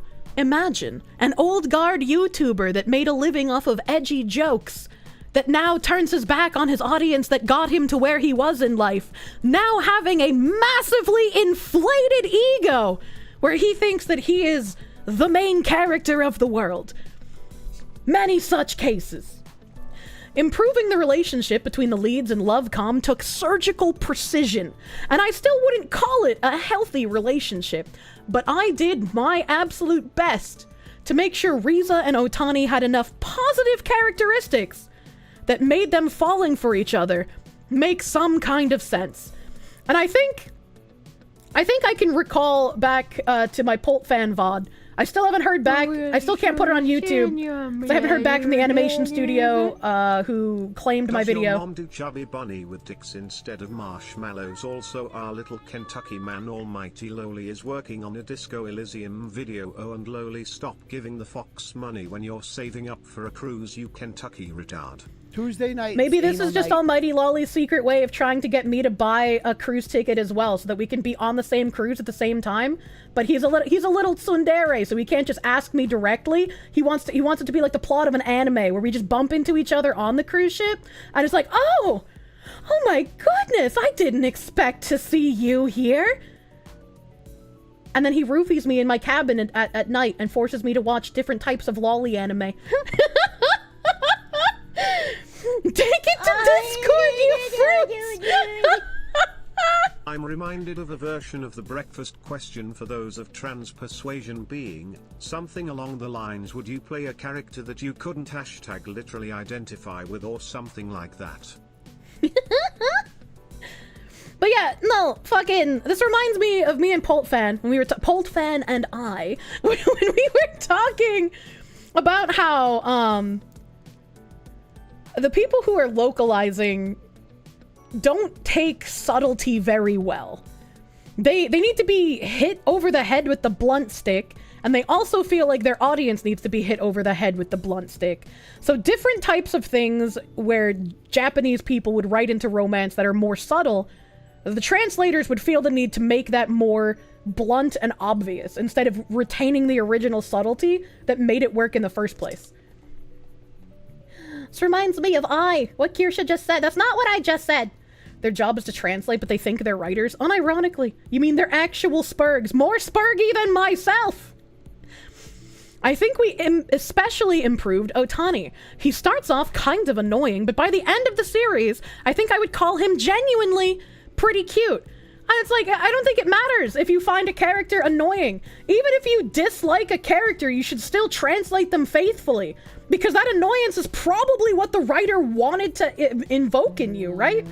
Especially if the characters go through different personality change arcs and growth arcs and shit like that. Oh no, what did I hit? You assholes leaked the plan. Leak the plan! Where did I stop reading? Help chat. I hit my space bar on accident. Okay, I found it. Otani was annoying. That is correct. Wait, you mean characters can be flawed? Riza's unsalvageable, though.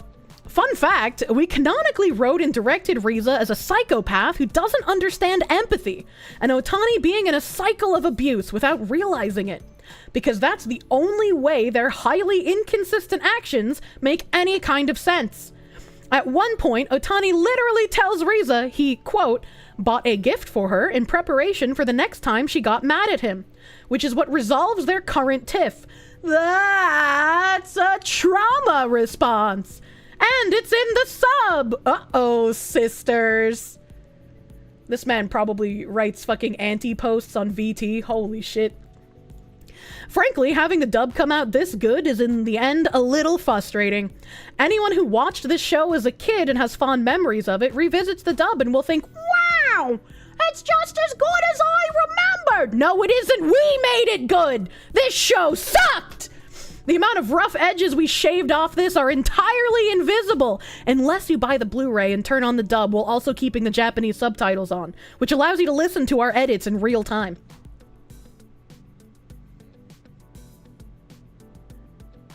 I just like...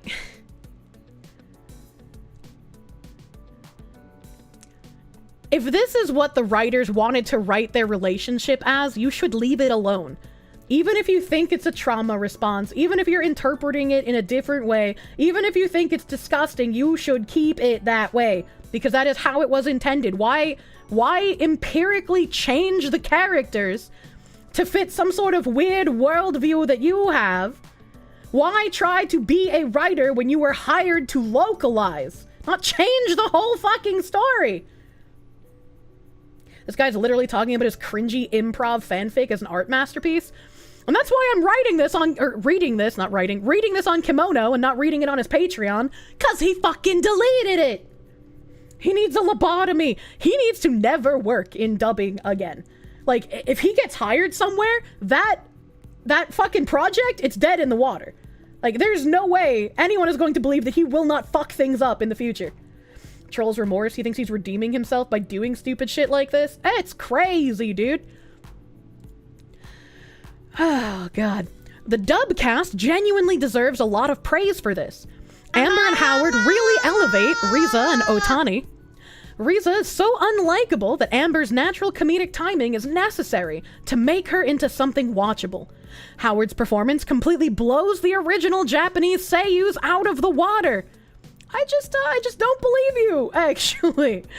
I don't normally explicitly dunk on acting performance, but Otani's sub-actor just sucks. Plain and simple. Seriously, one of the most snot-nosed performances I've ever heard. You can't help but wonder why so many girls are interested in him. And that was probably the point of the character, if I had to guess. Sub-actor. Yeah, imagine calling them a sub-actor instead of the original actor. What an actual cunt! The VA has basically no other acting credits either, so it's not much of a surprise. Excuse me! Excuse me, you dumb bitch! You just bragged! You just bragged! Lenti passed the episode in its script by multiple trans sensitivity readers, not only made sure to cast a trans person as Seiko, but also to cast as many of the trans actors who auditioned for her as possible. And you go on to say, in addition to Oz Ryan in his first anime role ever as Seiko, you literally hired people for their first fucking role. And down here, after huffing your own farts and auto-filleting yourself for hiring first-time VAs because they're trans, you're gonna shit on the other VA because he doesn't have enough acting credits. What the fuck is wrong with you? The wiggly thing on her head is hypnotizing. Love the Medicare pudding. Arim and Oz do an incredible job, as you can see in the above clips, and Alejandro Saab, Heikichi, Sarah Weidenheft, Chiharu, and Aaron Dismuke, Ryoji, mom getting spanked at work, really shine with what little screen time they're given. But special thanks really need to be given to Hayden Davio as Nobuko. Nobuko is practically the best character in the series. She's Riza's best friend who tries to set the main couple up, but she quickly runs out of patience with their antics. Do something on Twitter, if these anime dub actors were so damn good, why can no one name them? Unlike Jean DiMaggio, Mark Hamill, Peter Cullen, Frank Weicker, Kevin Conroy. It's just, good voice actors are remembered. I'm bad with names, so I can't remember a whole ton off the top of my head, but even with my shitty ass memory, I can still remember a fucking Vic, I can remember Tara, I can remember Crispin. Like, there's so many ones that still fucking be remembered, dude. Shoutouts to Crispin Freeman. He is my favorite. I love me some Crispin Freeman, dude. He's so fucking good. Michael Bell, Matt Champman. Yeah. Blob Jim is giving Kirsche her power. I'm glad that I got him to sit on my head obediently. Normally stuff takes forever Juicy, to get fat, to sit there. Pale booty mom getting spanked at work. Yay, crispy fried man. I love him. Over the course of localization, Nobuko became our favorite character to write. Her repetitive conversations with Riza quickly get more and more insane, and we end up voicing our own frustrations through her more often than not, eventually headcanoning her as hating Riza terribly. But there's only so many girls to hang out with in high school, and it'll be over once we graduate, so what are we gonna do? You should not be rewriting a character through your own headcanon and voicing personal frustrations with another character in the story that way. This is why you're not a writer. This is why you'll never be a writer. And this is why everyone will see what you've done, and you'll only get hired by ideologues until your entire cult finally comes crashing fucking down, and then you'll just be nobody. You'll be nobody at that point. You will never be a real writer. Holy fuck, man. This is making me angry, and it's not even like an anime that I care about. God fucking damn it. Hilariously, the series actually more or less confirms this angle by the last few episodes where Nobuko is actively hiding the fact she's moving away from Riza, probably because she knows Riza will freak out about it. Everyone else in the cast knows except Riza and Otani, and it's very funny. We just happened to write Nobuko's breaking point a little earlier than the sub did. I can't remember which anime that I have watched off the top of my head, but I know I have seen this in an anime or a manga that I have read before, where one of the characters is moving away and they don't want to tell their best friend because it will be a heartbreaking conversation for the both of them, and they just like don't know how to have that conversation. It is a typical like teen turmoil kind of thing to write. It's a common trope. Yeah, it's pretty common. Like, I know I have read this before. You mean the original content? Yeah, this is like the Weasel wording, right? Instead of calling it the original content, they're calling it the sub. I just, I don't really like that. What do you mean these kids are emotionally mature? It's not weird at all that they're headcanoning these teenagers into something of a fucking vessel for themselves. Followed by tearful quick goodbyes at the end of the train station. It's very funny. Anyways, all of this to say, Lenti and I spent a long time on this dub. I'm very, very proud of the work we did. You shouldn't be. You are a sniveling, whiny, incompetent cuck. You shouldn't be allowed to rewrite stories like this. I think we turned an unremarkable and frustrating 3 out of 10 show into a pretty funny and mostly watchable 7 out of 10. How do you get to this point? How do you even become like this narcissistic? How does this happen? How does this happen, dude? I want to show off what we did. However, I don't really want to recommend that people watch Lovecom in order to see it. Listen, I'm not telling you not to get the Blu-ray. There's a lot of good bits in the show that aren't in the above compilation. There's also a sizable blooper reel on there made by Pip that's Blu-ray exclusive. And I'm a snob for blooper reels, and I think it's actually good. But hopefully, after reading this explanation, you can tell why I'm so slanty face about this franchise, if you know what I mean.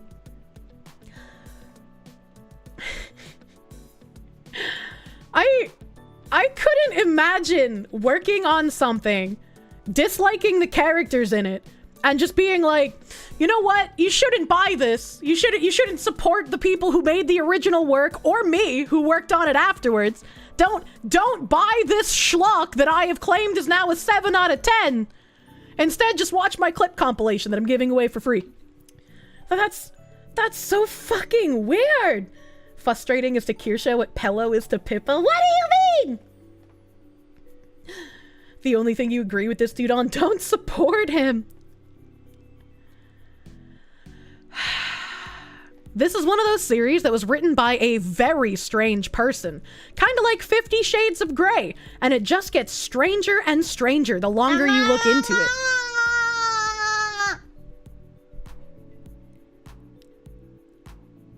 I'm trying to think of something that I like absolutely hate. What is something that I absolutely hate? I can't think of something that I hate. I can't think of something that I hate. So, okay, well, let's use Sword Art Online. I don't hate Sword Art Online. It's just not a show for me. I feel like it's pretty fucking boring. It has a lot of weird shit in it. I didn't like it. If I was hired to work on Sword Art Online, and even if I worked on it for free because I was super passionate about anime in general and I just wanted to get like my foot in the door in the industry, I wouldn't then go around being like, the person who wrote this is a disturbed and strange individual, fat, and pale, I can only mom imagine the getting inner spanked at work. machinations of their mind that would result in them writing something so reprehensible and disturbing. And thankfully, I was chosen to work on it because even though they're strange, I made it better. I made it watchable. This is mine now. It's like that meme. It's like that meme where it's like, you know, you got the stick figure and it's like, I made this. And then you got the other stick figure and then they pick it up off the ground and set it on fire and they're like, no, I made this. And the original creator is just like, why would you do that? I think you can hate more people that you haven't met, but this man has made the list. The way all the characters talk and interact is wrong. The way Risa is painted as the good guy, despite making exclusively bad decisions, makes everything feel like it's written by a woman with "I hate drama" in her Twitter bio, and then 5 separate call-out tweets right below it.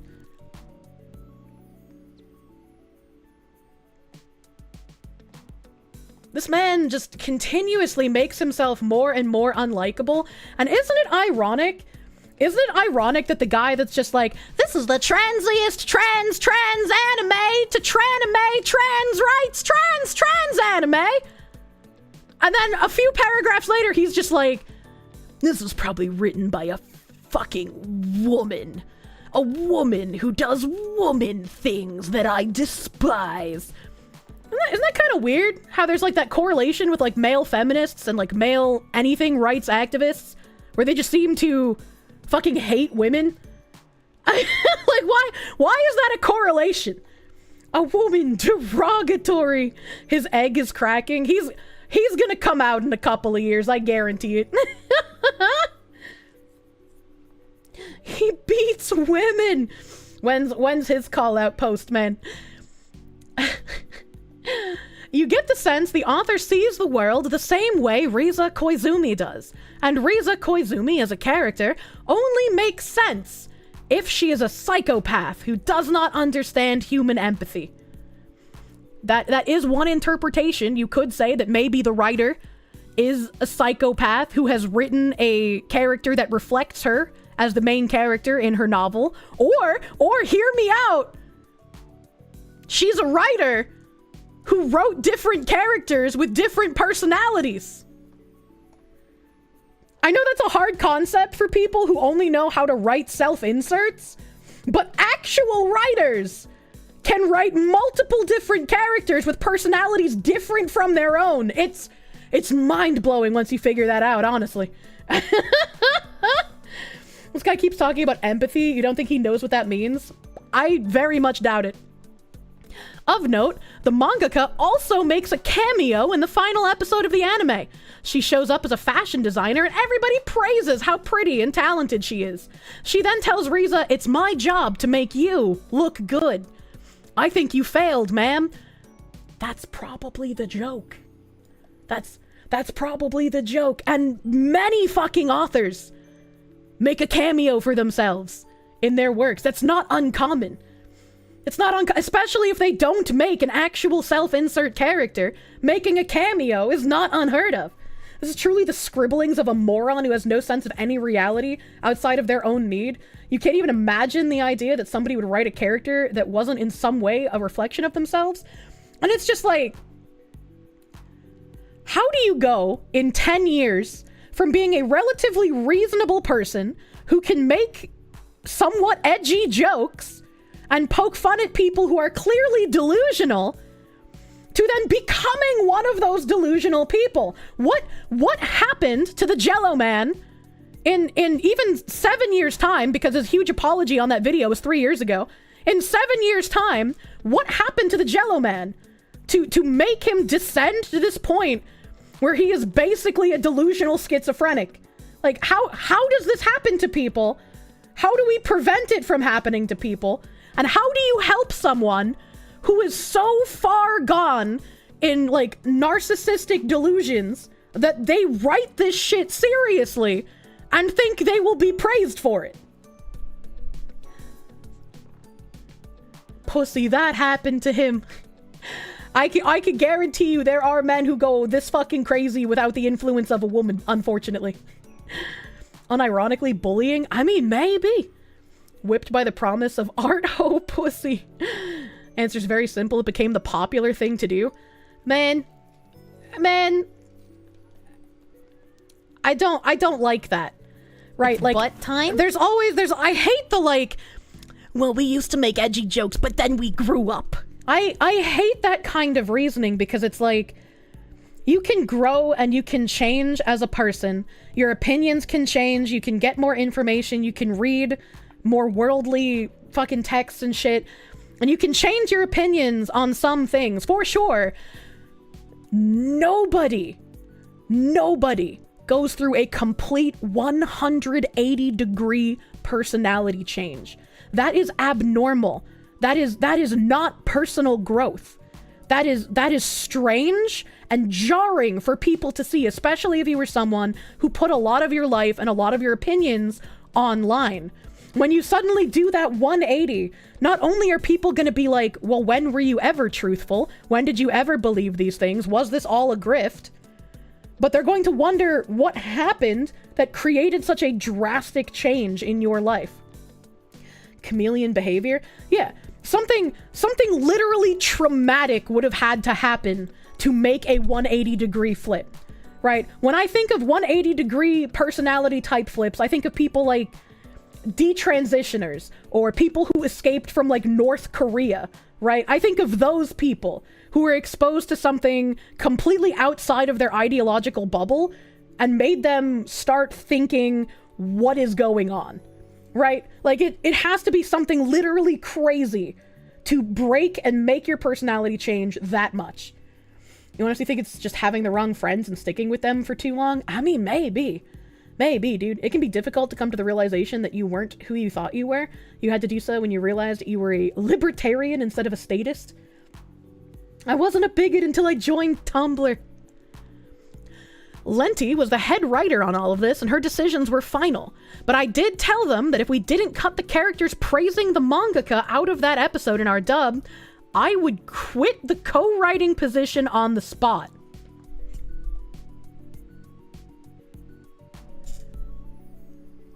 I am beside myself that this literal fucking who jello cuck thinks himself so fucking important that he's like, I'm going to quit if you don't write the original author out of their story. What the actual fuck? What the actual fuck is wrong with this person? It's beyond parody. Jesus fucking Christ. Should have quit then, jello cuck. I was like, I'm glad he's fired, but unfortunately he was not fired for the right reasons. And we'll go through that. One of the best couples out there. I too would delete my own account if I had to take this bad on it. I don't know what this is referencing. I have no idea who Vixen is. I don't know what this is in context to what he's writing. Maybe the deleted post is from the mangaka. I have no idea. He doesn't explain this. He doesn't explain it. Just for fun, I've also got a little compilation of screenshots from when I was digging into other versions of Lovecom and messaging Marissa about it. And I really wish someone had this. I wish this imager existed somewhere. There's no archives of it. He's deleted it. I have no idea what was in here, but I'm sure it would only make us angrier. I think some of these are funny. Maybe you will too. Oh, and before I forget, I also wrote the English lyrics for Shogunese, the Umibozo song that appears a few times throughout the series. What does he mean by I also wrote the English lyrics? Wouldn't it be translate the lyrics? Especially if it's a song? Wouldn't it be translate the lyrics, not wrote the lyrics? You're not a songwriter. That sea monk joke near the end of the compilation is probably the most obtuse gag in the entire dub, and I hope some longtime Lovecom fans appreciate it. No. Why would you insert your own personal humor by changing song lyrics? I don't understand. I don't understand. In the original subtitles, the rapper that Riza and Otani obsess over is called Sea Monk. instead of Umibozo, probably because it was translated in 2007, and keeping the name of a mythological Japanese creature might have confused US viewers back then. This is also bad translation. They should have kept the mythological Japanese creature because you are consuming Japanese media. Why would you change something that is a Japanese mythological creature in Japanese media because US viewers might get confused? If I hear something or see something in a subtitle that I don't recognize, I'm going to look it up. I'm not going to sit there in utter confusion like, where's Umibozo? I have no way of figuring out what that might be. I hate this show because they have something in it that I don't understand. Fuck, man. What is Godzilla? I don't know, man. I know that I like something called Large Lizard, and he likes to destroy cities. I don't know what a Godzilla is, man. It's a sea yokai. And Keikaku means plan. Love those guys. We reverted this change and kept Umibozo as the rapper's name. So this is a meta gag where Otani hears Sea Monkey and asks if Riza is referring to Sea Monk. This joke is so stupid, and I'm so happy they let us put it in there. This is like the one good thing they did, is reverting Sea Monk to Umibozo. He's literally culturally appropriating by his own logic. The average American doesn't even have the patience to watch a foreign film with subtitles. One of my favorite places to go when I was in Boston was the Kendall Square Theater. Kendall Square Theater played mostly foreign films. And I remember trying to convince so many people to go with me, and they're just like, I can't read subtitles for that long. How am I supposed to watch the movie if I have to read subtitles? And I'm just like, bitch, you what? Bitch, you what? That's on you, though. The majority of dumb fucks nowadays won't look up the info, even if they were paid to do it. Yeah, but that's like, if I am enjoying Japanese media, and I wish to consume Japanese media, and I unfortunately haven't learned Japanese as a language, the bare minimum amount of effort is if I don't know something, I just look it up. Almond milk drinkers. My favorite line in the dub will always be, good line, no notes. Nobuko had a non-stop slew of absolutely insane lines in the sub that were terrible and made no sense. See the bonkers constipation line from the live action in the imager linked above. They were like that. 99% of the time we changed these, but by that writing session we were absolutely exhausted and tired of fixing them.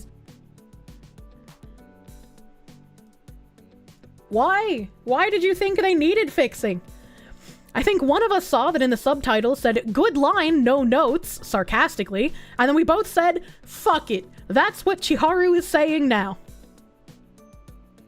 What? Similarly, Otani talks about slapping Riza non-stop in the sub. We removed almost all of these, except maybe one or two instances, because having your leading man's catchphrase be, I'm going to physically assault you, is not great. This was made back in 2007. The amount of times that, like, I'm going to slap you, I'm going to hit you, I'm going to bonk you kind of shit was used as, like, a joke between people who were flirting is just astronomically fucking high. This transcended culture and country and language barriers. This was just normal. It wasn't actual physical assault. It was joke flirting. I was like, what? Next time you do a dumb, I'm going to say I'm going to slap you. I say that to Nim all the time. I literally threaten you guys with the penis explosion chamber. I tried to put in my favorite line deliveries and my favorite gags we wrote in the show in the above compilation. What was your favorite line? Do you have any questions about the production? I'd be happy to answer them if I can. Leave a question below. Man, nothing is quite so romantic in anime as domestic abuse. You like Lumi's sandpaper your balls off? Yeah, it's just cute nonsense between people that like each other. Sorry, Kirsche, we need to hire writers to localize your streams. Jesus Christ. Jesus Christ. Read the comments. You think Jelly replied to a couple of them? I have them in a tab somewhere. So we're gonna go down my tab rabbit hole. Hopefully none of these have been deleted in the time it took me to talk about them. So, Discotheque Media said, our statement regarding a contractor who worked on the lovely complex English dub. Jason Savaskis here, pro-anime video nerd, owner of Media OCD, Food Fitness, He, Him, American Flag, Gay Pride Flag, no licensing questions, World of Crap on Thread, Blue Sky, whatever elephant means. Our response to some concerns about Lovely Complex at Discotheque Media at Sound Cadence. We are aware of the comments made by a contractor that worked on Lovely Complex. The English version was made with the supervision and approval of the show's original producers. And again, I'm going to say he's lying. He's lying because Poltfan explained to us that a lot of these Japanese studios have the professional trust that the people who are going to be translating and dubbing are going to be professional about the work that they're handling. So these Japanese companies get given a script and they just say, we trust that you are professional, and they greenlight it. Which is how a lot of these localizers who butcher shows and who destroy scripts get to say, well, the original studio knew what we were doing and they signed off on it, so you can blame them and not us. The studios didn't know. The studios did not know. You can blame the studios for not having enough oversight. And I can't remember exactly what Poltfan said about that, but this was something we delved into as far as localization goes. And this is why, when these things come out, if you enjoy something, it might be difficult with the language barrier, but try and like send professional emails to these studios being like, please check over your translator's work more often. Please, you shouldn't be giving them the professional courtesy of not looking through everything with a fine comb. They are taking advantage of you. They're taking advantage of your culture. They're warping things for a Western audience instead of adapting it the way that you wanted them to. Off topic, but you found some Kirsche morale patches and they're official, says they're coming soon. You talking about PK Patchworks? Yeah. They've been in work for a hot fucking minute. How do you oversee a section of your company that speaks a different language when it's the translators themselves who are the problem? I'm not sure. I feel like this is going to be a real fucking struggle issue. And I don't know how to cut out all of these, like, cancerous tumors that have attached themselves to the industry. Every time you hear jelly, you think of Jelly Hoshiumi from Phase Connect. Well, it's a good thing I'm saying jello and not jelly. Hey, hi, baby. Maybe. How do you oversee a portion of your company that speaks another language? Ask Riku Tazumi. Oh, man. We still have to get there, dude. Dubs commonly punch up comedy and smooth over rough patches so that the end product aligns with the show's intended audience and provokes the intended response. And there will always be shades of gray when adapting a work. What do they mean by dubs commonly punch up comedy? I don't want none of your like anja, sussy, baka, no cap, incel, patriarchy fucking nonsense in my anime. That's not comedy. Get your Western quote-unquote sensibilities the fuck out of my Japanese media. Call me nonsense. Anyone expecting exact fealty to the Japanese dialogue should be watching the subtitles, which Discotheque has always presented with as little alteration as is possible when translating from a very different language. Based on how much lying we've seen already, I just don't believe him. I just don't believe, and I'll show you even more evidence about why you should not believe Justin Savakis in his words here. We are deeply disappointed at this individual's lack of professional discretion and will not be working with him in the future. We will continue to work on future projects with an eye towards satisfying as many fans as possible. Thank you for your continued support. And this is why I said that they fired him, but not for the right reasons.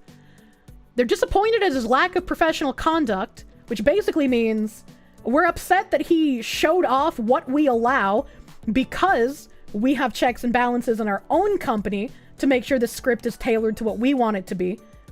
They're not upset that he changed the script. They're upset that he said something and they all got caught. He said the quiet part out loud. He was so narcissistic that he couldn't even get their ideology pushed through because he had to brag about it. Was the problem here. And that's funny. That's funny to me. That's quite funny to me. And I just want to make sure I don't have anything down here I'm supposed to read. Okay. And we have some likes. We have some likes from Mr. Justin Savakis. I see the anti-localization crowd is coming out in full force with the armchair opinions, yet again. Now Discotech is in the sights for who knows what. I swear, they act like they ran over their dog or something. They act like companies are infallible. What? We're the ones criticizing the companies. What do they mean? You know what? I'm gonna buy the raw manga. You hate these people. You hope they get worms in their dick. Careful with the live comment reading. I know, it's always a risk, but I like dancing on the knife edge. Here's another like from Justin Savakis. Next time an anti-location or localization crowd person tries to insist there's a wokeification conspiracy where us translators are injecting politics into stuff, I'm gonna point at this and say, nah, if we did, we'd get fired and become persona non grata in the industry, working as intended. And this person does not know how they would feel if they did not have breakfast this morning. Jello Man did not get fired for fucking with the script and injecting woke politics. He got fired for talking about it. He got fired for showing off what they were doing in the localization studio. Trying to gaslight us. That's their best tactic. And then, another Justin Savakis like, localization concerns is Gamergate 2. And I'm really disappointed in how many people are feeding into this. It's Gamergate 2 to not want to have the transiest trans, most trans rights, trans anime, whoever trans, on the tranime field. That's Gamergate 2 to not want all that injected where it doesn't belong. Can we get Blump to zeet about Gamergate 2? Here was another thing that I found in Dear Justin, I can't even remember this fucking cuck's name. Something else I found in his likes. David Miranda. His profile reads, David26, he, him. I do film restoration and make anime, Blu-rays. Producer at Media OCD, Discotech Media, all the anime, etc. Views are mine. Chinese, okay. Today was an interesting day on Annie Twitter, to say the least. One thing I'd like to say, aside from complete nut jobs, no one in translation, dubbing, or production is out to ruin your favorite shows. Well, we literally just read an entire diatribe on how they are out to ruin shows that people like. So I don't know what you mean by this. We all just want to do the best we can, and that's what we'll keep on doing. Just waiting for the clown horn to be squeezed. Go ahead. I think we may. Is he leaving the room?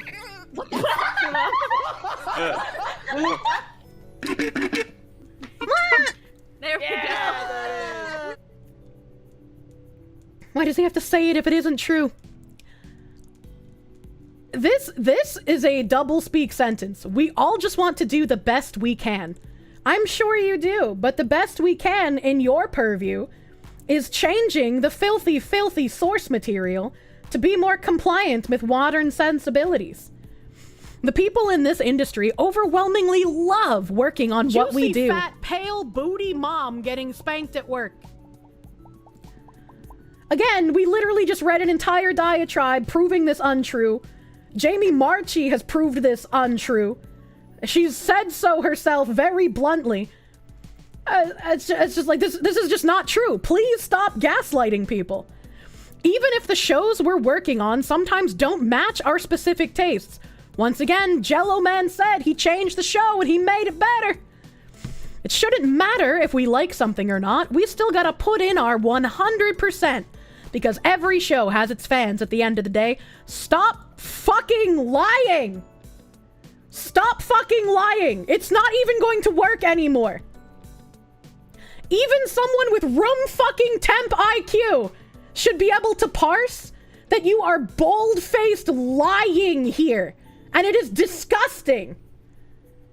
To attempt to sabotage the original meaning or spirit of a work for one's own twisted ego is completely unacceptable and not fit to work in an industry like this where you're handling someone else's work and story. At least for our own production team, we will not stand for that. Glad to hear that the overwhelming majority of claims made about the alleged changes in Lovely Complex were complete lies and never made it to begin with. And glad people in the community fact-check that. Truth is, we're nothing without you fans, and we're always gonna do right by you, or we always wanna do right by you.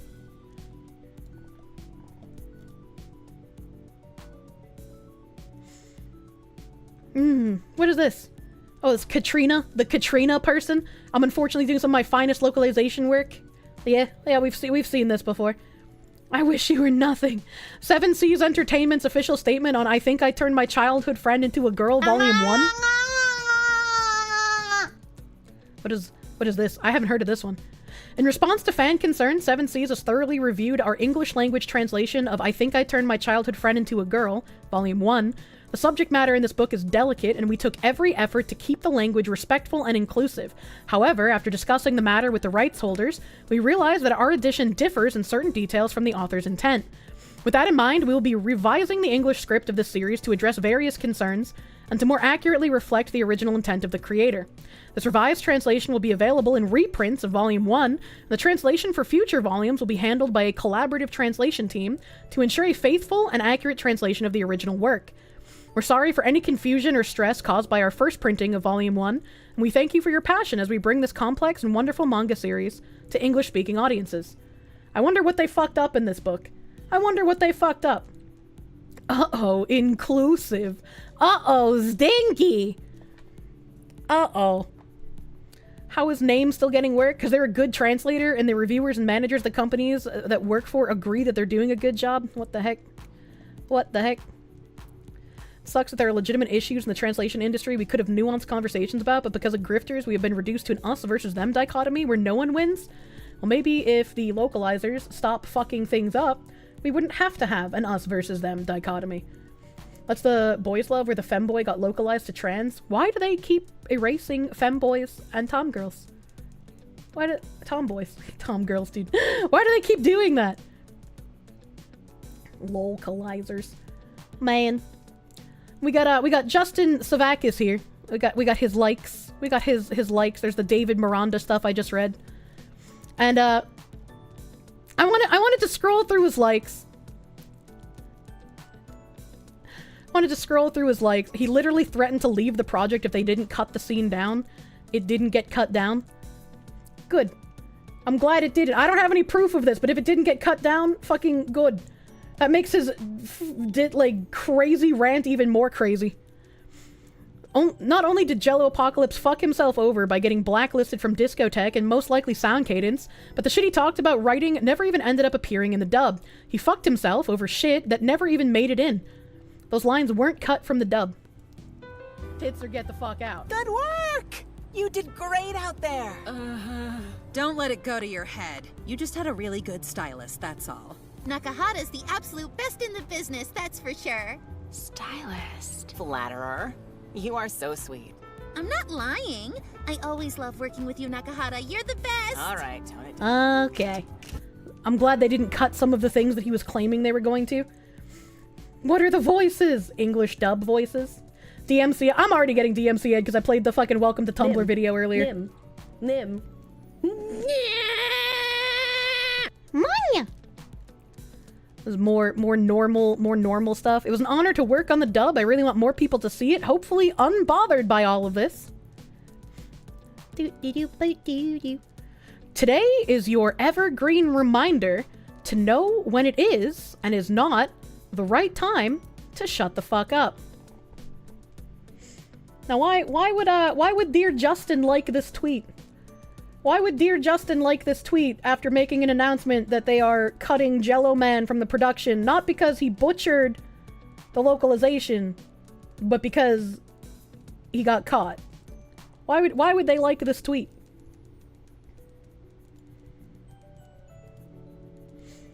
It's better to keep your mouth closed and make people wonder if you are stupid than to open it and remove all doubt.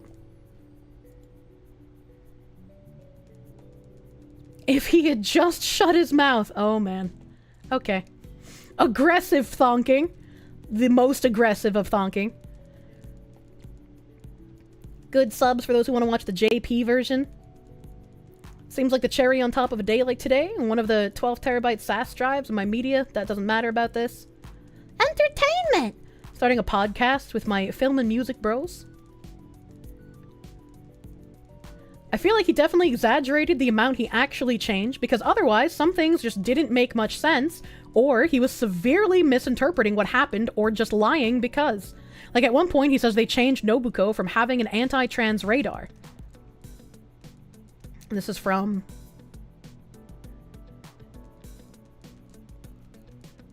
This is not from what we read. I don't know what this is from, because I don't remember saying anything about nice bracelet.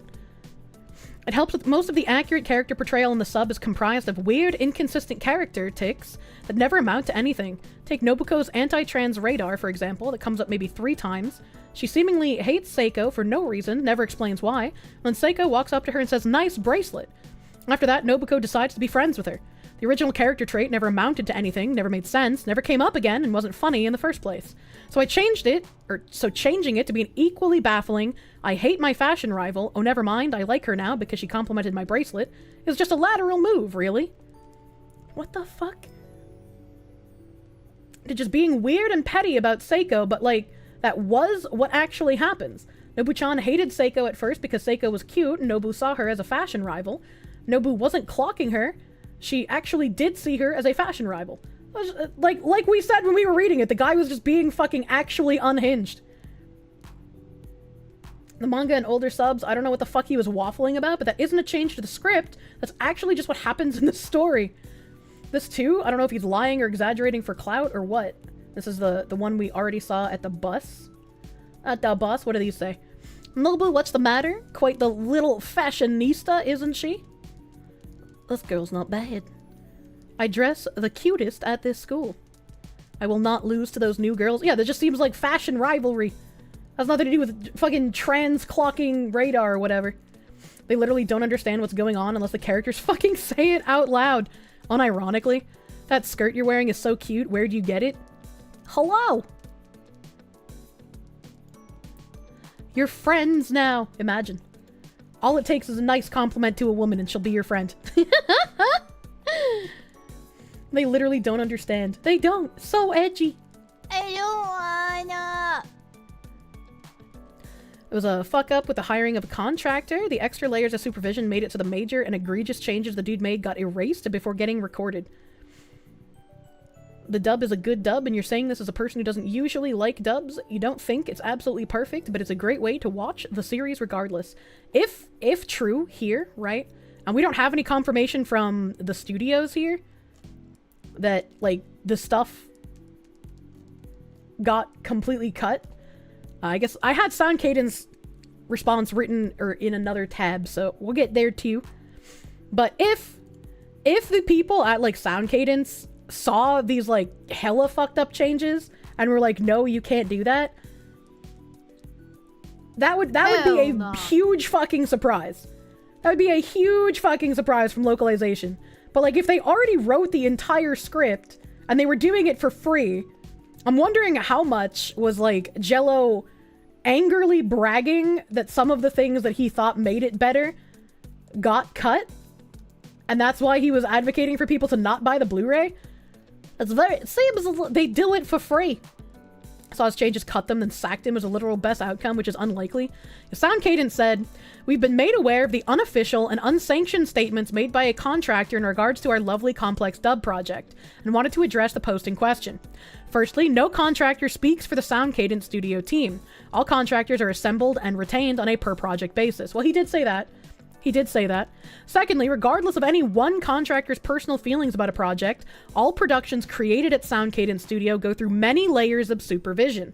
In this case, while the individual did help create scripts for Lovely Complex, those scripts then went through a head writer, 2 supervisors, and the end client at Discotech, as well as the Japanese licensor.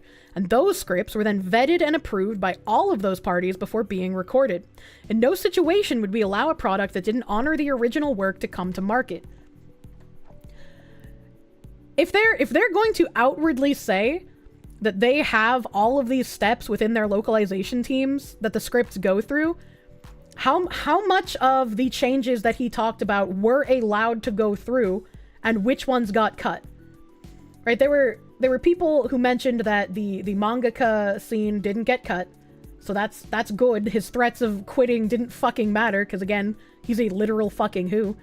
Which one of those knew the original work? Also that. So like these speak pretty much nothing to me until I like see the thing for myself, I guess. Because I'm not going to believe, especially with his diatribe, that these aren't just localizers who got caught. What's the dub even sound like? I played one clip a second ago.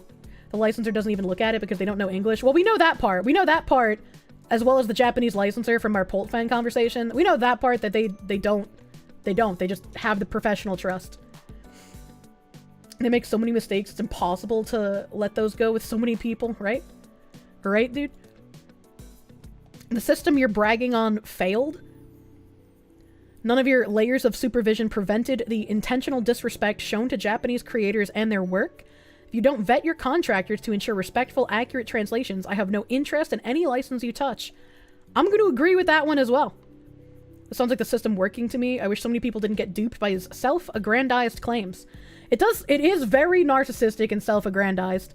But again, how much of it is him bluffing for changes he made, and how much of it is actual changes that did make it in? Right. Maybe he burned the bridge. That might actually be the case. He wants people to think that these people are super woke ideologue psychopaths. I mean, he's part of it. He issued an apology with Trolls Remorse, so he's part of that ideologue group. You're not used to the tangent, Fox. Staying on one topic this long, it's scary. He's correct, though. I mean, he wouldn't be wrong. No, that's correct. That is correct. Spoken like a true industry outsider, clients definitely speak up to their localization teams if they don't like how something is done. Just out here confidently talking as if you have any insider knowledge on the subject. Well, it's a good thing that we had an interview with someone who does have insider knowledge on the subject. Jello Apocalypse nuked his entire career in less than 24 hours because he thought he could publicly shit on a dub he wrote, including details he wasn't even allowed to talk about. And I can only hope that he does not get any more work in the industry. Justin and his crew do amazing work, and it sucks to see them dragged into social media hysteria, no matter the context. I don't know, again, like, some of the things that he has liked in regards to this are very, very suspect, is what I'm saying here. Very, very suspect. I don't like this dancing dog. That makes me nervous. I think this is before... Oh, here's the localization concerns is Gamergate 2. Oh my god. Suddenly many chuds are experts in feminism and LGBTQIA+ issues in Japan and say that the West is brainwashing with progressive ideology, which couldn't be further from the truth. Except that Japan was getting dragged down with ESG money and then some companies decided to reject it. So yes. Yes, the West is trying to brainwash Japan with progressive ideology. I don't know what you mean. Flag in bio, opinion straight to the trash. Queer people, feminism, and anti-racism have always existed in Japan, you absolute troglodytes. Oh no, they have. They absolutely have, but the queer representation that happens in Japanese media is way different from the type of representation that you people in the West demand. Fucking autocorrect. Cannot take seriously the opinions of someone who unironically uses the term chud. Yeah, true and real. I am still very happy that chud got fucking picturized by Big Les. Big Les show love, dude. You're admitting Gamergate 1 was legit and necessary and a good thing. What the fuck? Localization team tends to be sometimes cancerous. Final Fantasy VIII, for example. I can't read the second half of that tweet. It's amusing to consider that all of the chuds complaining about proper translation would have been the exact people throwing around racist slurs about the Japanese during and after World War II and demanding their movies and TV shows be banned from the US. Why would I want that? Why would I want that? Wouldn't it be Anime Gate or Loke Gate? I also don't understand how they can, like, if you're in the middle of a war with another country, wouldn't it make sense to be like, I don't want the country we're at war with to have their culture exported to my country at this point in time? Like, maybe I'm crazy, but if it's in the middle of a war, I can see the average person being like, I don't want that country's shit here while we're fighting them. I don't know. Like, the nationalist thing to do is to localize. Most people weren't born during that time. Yes, you're crazy. I don't know. That feels like a normal take when you're at war with a country. But we haven't been at war with a real country in a very long time. We've only had proxy wars to fill our government's pockets. Look at this person's Twitter. You'll see they were rabidly anti-Russian in the last few years. The US did round up Asians into camps. Yeah, we had internment camps. And here's the Sound Cadence Studios report.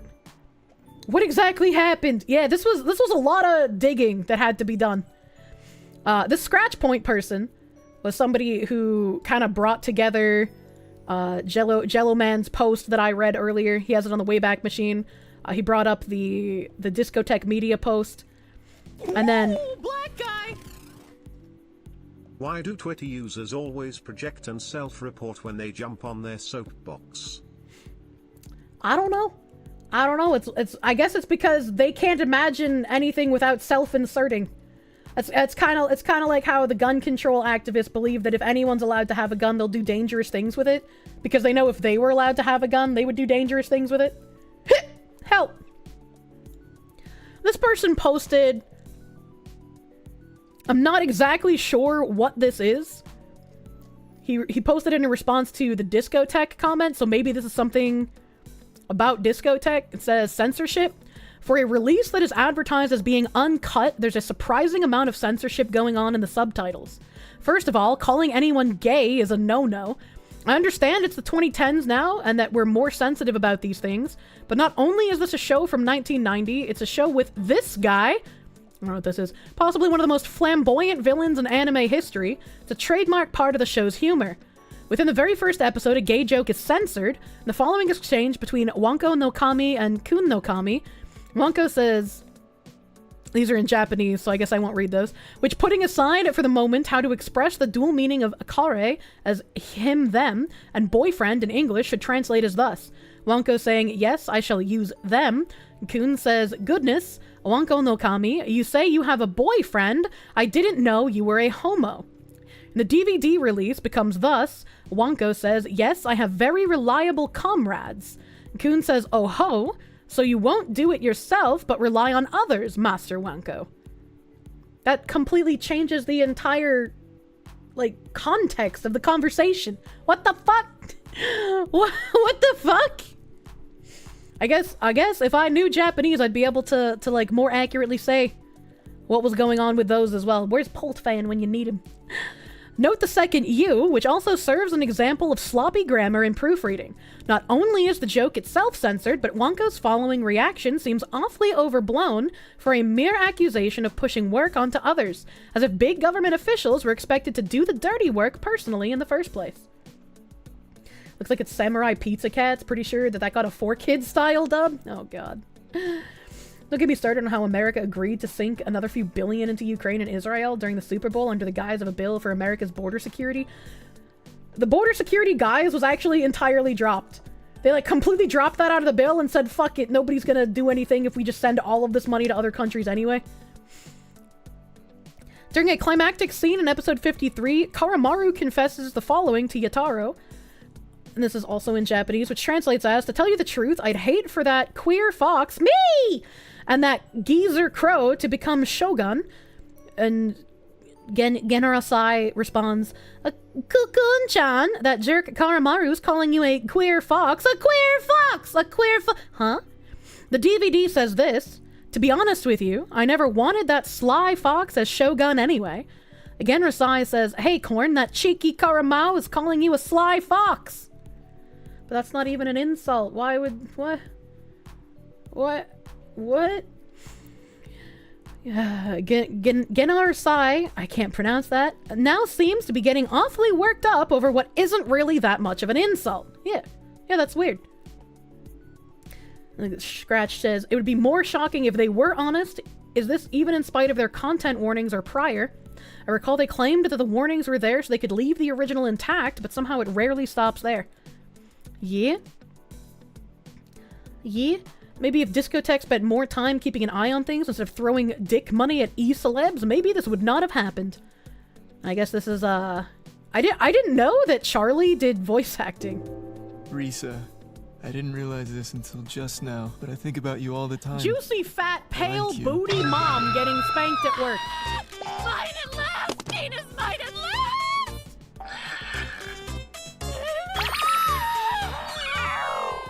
Just my orgasm. Risa, are you ready? We're about to head to the shrine and... What are you doing? I was like, to be fair, he's just doing like a minor character in like a cringe Otome game. So it's like maybe it was supposed to be giga cringe. I have no idea. Dub bros. I cannot visualize him. The immersion is non-existent. English voice actors, please stop doing anime noises. What do you mean? I make noises all the time. Let's see. Those lines weren't removed from the dub. What about the rest? That was my question as well. What about the rest? That's what I want to know. What's with every YouTuber becoming a shitty voice actor? See, like, I've always wanted to get into voice acting. But if I did voice act for, like, something, I would want to make sure I do the best possible job I can. And if I feel like my voice wouldn't fit the character, I wouldn't want to do it.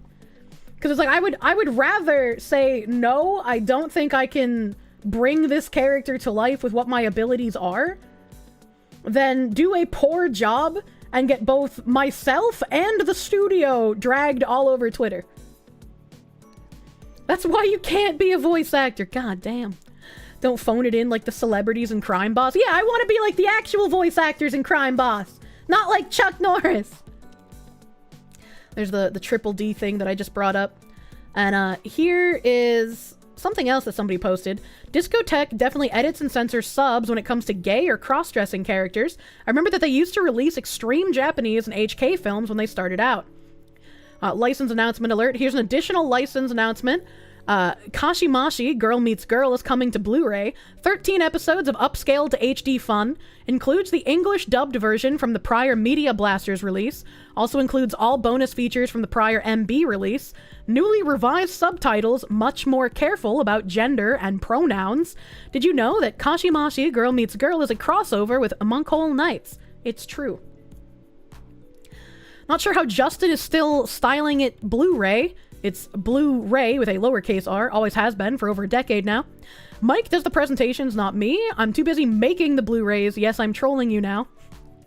For anyone that missed it, it looks like Kashimashi is being resubbed to include some modern/woke subtitles and won't include the original sub-translations. To which this guy replies, careful with a politically loaded verbiage like that. You make it sound like we're censoring it or politicizing it or something. We're simply doing what we always do.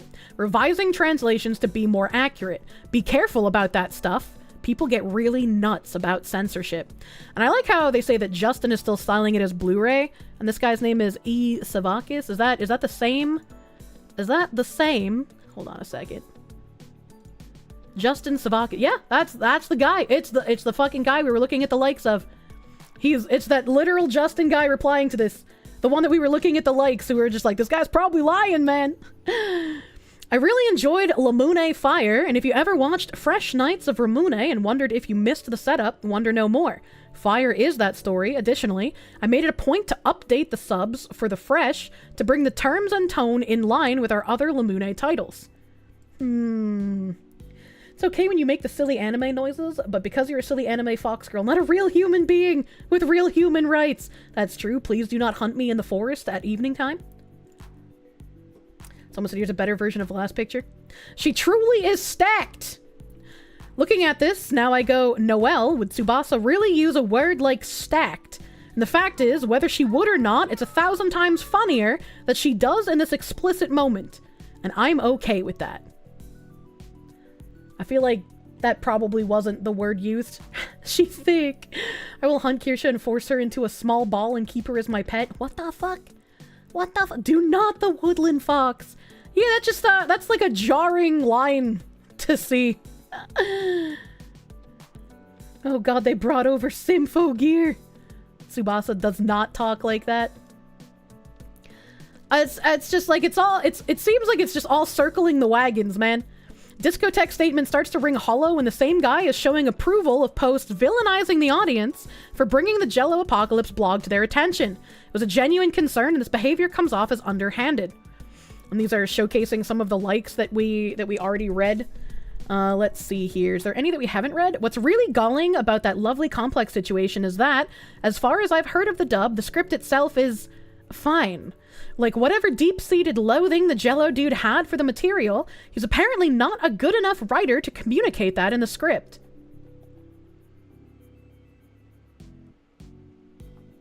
What? What I've heard of the dub, the script is fine. Whatever hatred the Jello dude had, he's not a good enough writer to communicate that in the script. Why? He's the one that wrote in the dub script. What do you mean? What do you mean? He wasn't trying to, like, just say the show is shit through every character. He rewrote the whole thing to make it better. What is I don't understand. The specific person who set this off was absolutely being an ass, but it's entirely about that one guy being an ass, and these people are absolutely gonna spin it out to their broader crusade, and it's already so groan-inducing. Because this is a broader crusade. This is a problem that is endemic to the localization industry, not just to the Jello man. They would do the same, so why give them the opportunity to do so? Even for these shitheel, censorship is an appropriate contract termination you're 1000% in favor of. What they're doing is not what they're contracted to do. I can't read further back than that, so I'm not sure what the context was. These people are worse than manga Dex mods. And we've read that one down there, so I know what that one is.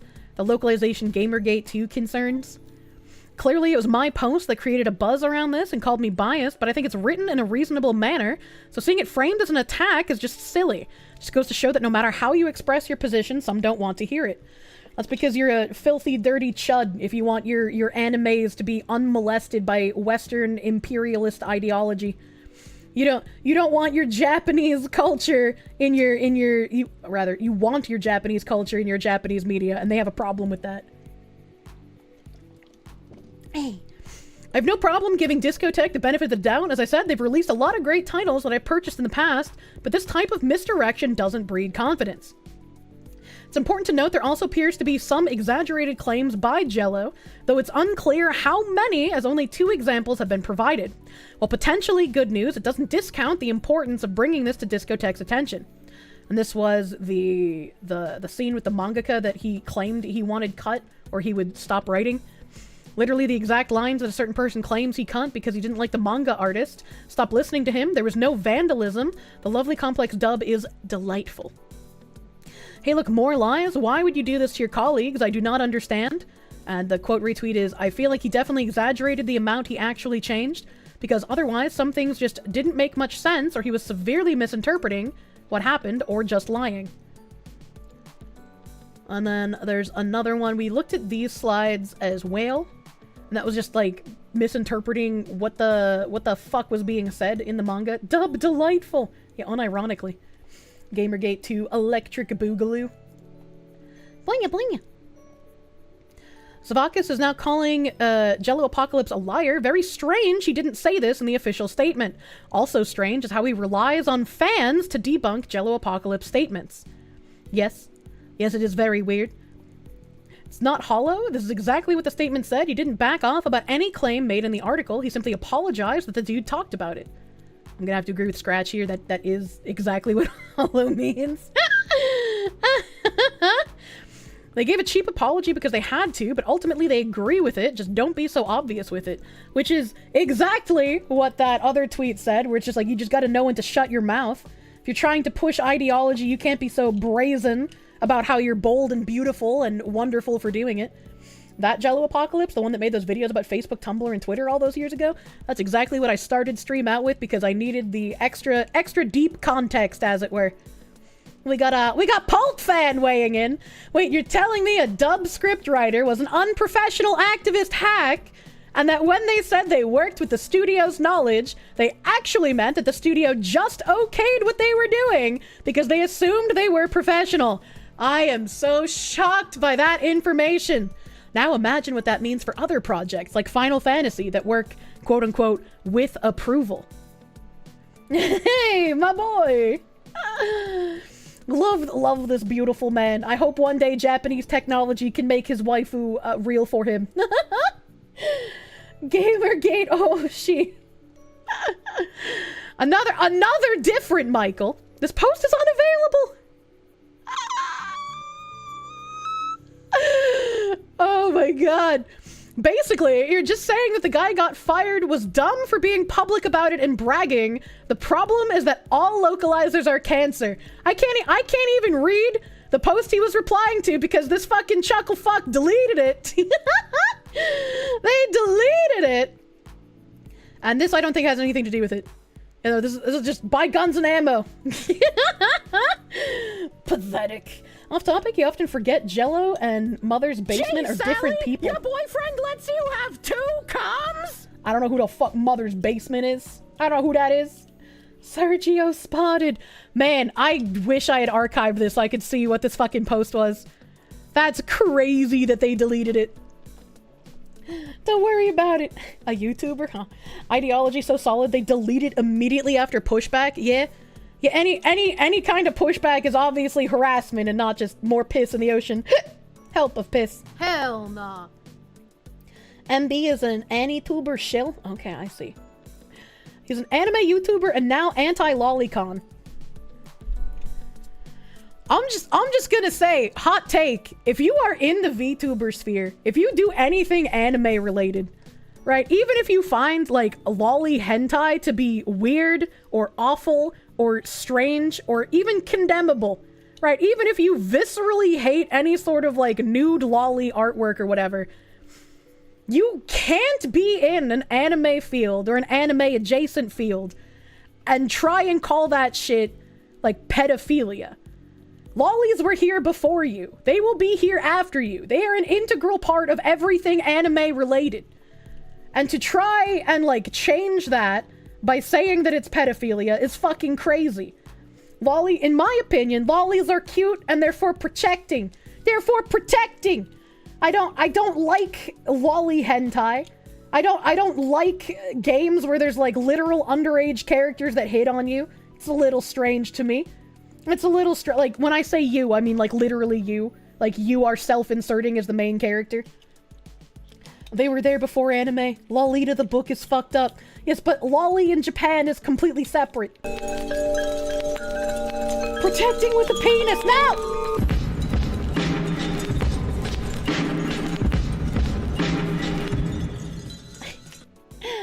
You're not into anime at all, so you can call it pedo bait? You'd still be wrong. You would still be wrong, but like sure. When you levy an accusation of pedophilia at someone, it is a serious accusation and it should be taken as such. Lollies are like the Kirsche for head petting and war crimes. Exactly. Exactly. Why would you protect a body type? Because protect women. In Japan, lolicon does refer to pedo. There is just a little bit of a joke about whether or not it's all evil over there also. You are just wrong, actually. You were just wrong, actually. It's like you watched that Vice documentary and then you built your opinion around it. You're the say-so sensei in VoD Archive. Ignore the text from the students trying to hit on you. Imagine being angry at drawings unironically. Imagine. I have finished the Jello Man tangent tabs. In summary, Jello Man is a fucking cuck. However much he's lying or not lying about in here, localizers still hate. Justin Savakis being very disingenuous. Being very just disingenuous and trying to make this out to be some sort of like, ooh, they're mad at us for stuff that isn't even happening. Also, I just realized this is a naked man profile picture on this anti-localization crowd post. Oh my god, I hate these people. I'm gonna get my protein shake, and when I come back, it's Niji Sanji time. We've gone through the Jello part of the title of the stream. It's time to go through the black part. It's Black History Month, so of course we're talking about a black company doing black things. So I will be right back after getting protein. If you are on Twitch, take your meds. Meds, hey! You can't make me! Talking about lolis now. From my opinion, I wish they made a new word for characters that wear preschool clothes. And stop with jokes and memes that make them suspicious. It's just part of anime at this point. You learn to live with it. It's not real. It's all fake. But I'm gonna get my protein. I'm gonna be right back. We're gonna go through Niji Sanji's nonsense. Maybe there'll be some new stuff that's popped up since I've been live. I don't know. We'll see. If you're on Twitch and you're not subbed to me, thank you for sitting through some ads. I appreciate you sitting through ads. That means we can disable pre-rolls. Oh, BRB, thank you.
Awa. Hey. I'm back with more water as well. Hello, I return. Hello, Sayami. Juicy, fat, pale, booty mom getting spanked at work. Sayami, thank you for that 8-month member, my dude. Thank you. More milkies. Mal Roadkill, thank you for the tier 2 16-month resub. I'm mourning. Glad you and the wifey enjoy hanging out. Thank you. Thank you. Tumblr's a digital MK Ultra will live rent-free in your head for years. Thank you. You're welcome. I love giving Nim cock and ball torture. Can I shake the desk ketchup for you? There's not much goop because it's a full bottle. It's a full... Ketchup was finally on BOGO again, and I could restock my pantry. I was getting worried. Vox is supposedly friends with Doki as well, so you can't shake the feeling they want to twist the knife by having her friends talk shit about her on behalf of Kuro-sanji. I mean, You found the stream, but the stream image you saw was interesting. I mean, I was on intermission, and that's like a fan art slideshow. That was TOS. What was TOS? What was TO? I'm not slurping the ketchup, you weirdo! Gotta work on 230V soon. How much of a mistake is this gonna be? I don't know what 230V means, sir. Is that like electricity? How many bottles? Well, BOGO has a limit. You can only get 6. So I got 6. That's like 6 total. So like 3 and then 3 for free. Several of VT's most wanted in Niji for the click appearance in that video. That was either entirely their idea or they all volunteered for this assignment, tired of the copium. They did this of their own free will. I do not believe anyone saying that they were coerced into doing this or that they had to do this. Vox has even said before, like, graduation is always an option. And for people who are just like, but that's their job and they can't leave their job.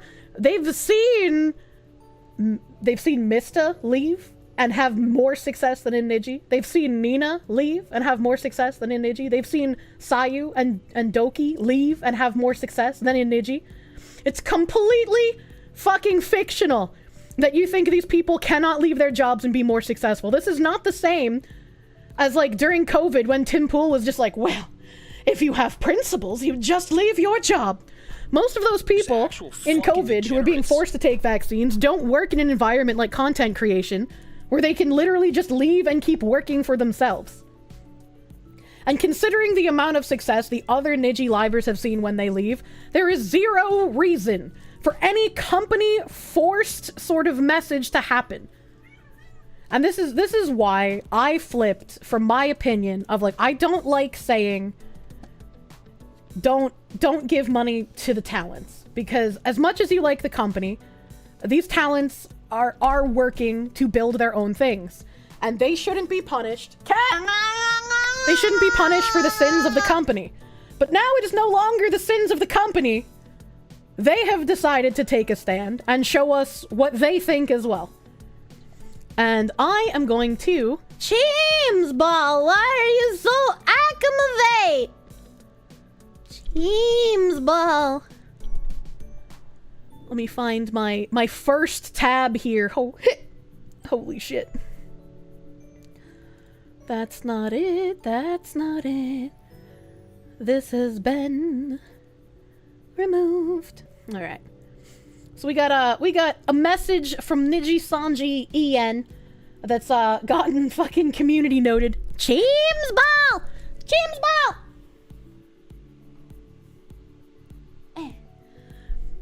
James Ball is so fluffy and cute, but I cannot pet him right now. No James Ball. No James. No James. Where's my browser? Where's my browser? I know you want attention. You're eating my finger, sir. You're eating my finger. Where's my fucking browser? There we go. Kilrak, thank you for the Peroom. Thank you for a Peroom. Any chance of bringing the fan art before starting Niji Tangent? What? What are you talking? What? Pet the Cheems. I'm patting him. I just can't have him on my keyboard. Good sir, you're eating my fingies. He likes chewing on my fingernails. You DM'd me?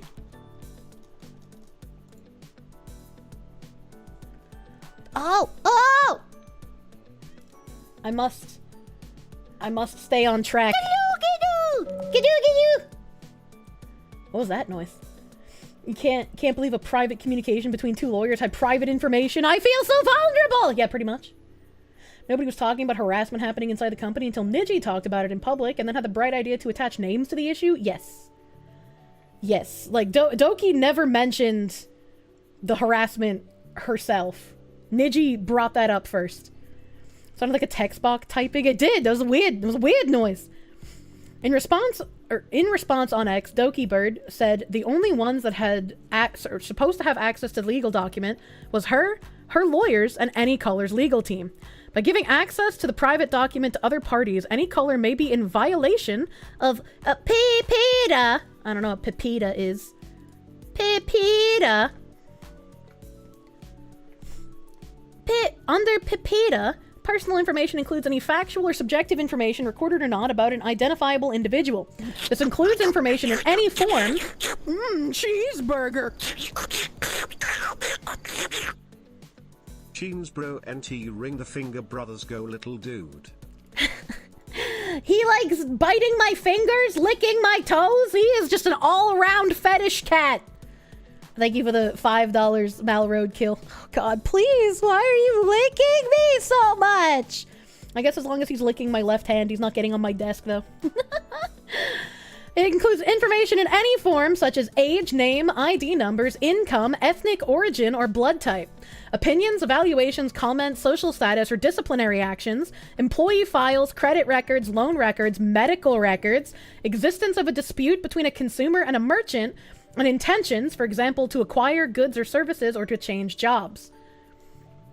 So I'm glad that there's a little community note here that gives us even more context, because I was already going to say, with my limited knowledge of legal happenstance, if what Doki said was correct, and the only people who were supposed to have access to those legal documents were her lawyers, and Niji Sanji's lawyers, even if Niji Sanji wanted to show those documents internally to their talents would not be able to speak about that publicly. And the fact that several talents did come out and make a public statement about what they read in documents that they should not have been shown is one of the reasons that I think this was not coerced by Niji Sanji. This was not something they had to do. This was something they wanted to do.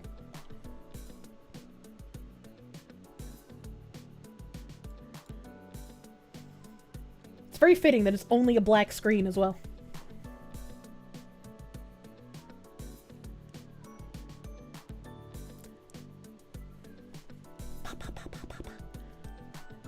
This is a long-ass intro. This is Alira Pandora. Thank you for taking the time to listen to us today. Fox and Ike are also present here with me, and we would like to take some time to address the events surrounding Zelentatsuki's contract termination. Turning off my BGM since it's kind of low. Everyone. To preface, we have discussed with Any Color staff and our legal team about what we are able to say. However, due to how sensitive the situation is, please do keep in mind that there are limits to what we're able to share. Both we, the livers, and the company have... I'm going to stop this right here for a second. Proctor, you said you're going to play a very low-level devil's advocate. The whole private information shared illegally stuff is ambiguous, given the available info. I disagree. These are legal documents. If they are legal documents, that is different from, like, Jersh sharing weird-ass DMs that he gets from people threatening things. That's sharing private communication. It's very different from sharing legal documentation given to you by a lawyer. Personal identifiable information is personal identifiable information? Yes. You're convinced that it's script recorded and played for live stream, hence the literal void? Yes. I would believe that they recorded this beforehand instead of doing it live. And that's also because, like, They sound like they're doing a reading voice, which is what I sound like when I try recording, because it just feels a little bit not natural, you know? It's exactly 15 minutes, 1 second. Been affected deeply and are taking the situation very seriously. Everything that'll be discussed has been approved by our lawyers or is based solely on our personal experiences. Before anything is discussed, there is something very important that we, Niji-sanji En, feels need to be made very clear. All of us do not condone harassment of any kind to any of the parties involved. It's a little weird that they address that they're speaking for everyone in Niji-sanji En, which could lead credence to the company wanting them to make some sort of statement. But, like, they don't have to. They don't have to do this. They could have been like, we don't feel like this would be a good idea. And especially considering that Niji-sanji's CEO put out its own statement immediately after this. It seems really weird that he would be like, you talents, make this announcement so I can make mine immediately after. She sounds like she's being held at gunpoint. She doesn't. She doesn't sound like she's being held at gunpoint. She sounds sad, possibly annoyed. You will make a statement or you will be graduated. Take the graduation. Why would you not take the graduation when you've seen everyone else who has left be incredibly supported? You don't protect the sinking ship when you know everyone who has gotten off of it has only done better. They sound like they're reading from a script, which was approved by lawyers, which they admitted to. Yeah. After discussion with the members of Niji-sanji En as a collective, I volunteered for my channel to be used for this stream. Additionally, we've been told that there will also be a video releasing regarding the situation from Tazumi-san directly a few hours following this stream. So they discussed all of this internally, decided to make a statement, and even they knew that the CEO would be making a statement afterwards. I feel like they very much wanted to issue a statement themselves here. Why her channel? Why not the Niji En official channel yesterday? Probably because they wanted to point out that this was something made by them, not coerced by the company. CEO's a literal shit kid. Black company uses black screen for this. She offered her channel. It's such bad PR. It is. And like, even if some of them come out later and are just like, they can, even if they weren't, right? Even if they were not coerced, even if we have some sort of like proof that they absolutely did this on their own, they can still say later on, after Niji En implodes, they can still say that they were coerced to do it and it was just something that couldn't have been released because of company confidentiality. And this will just be a complete blurry mess forever. Because you're never going to know. You're never going to know unless someone decides, fuck the NDA, I'll leak everything. But what we say on this stream is our own words and our own feelings.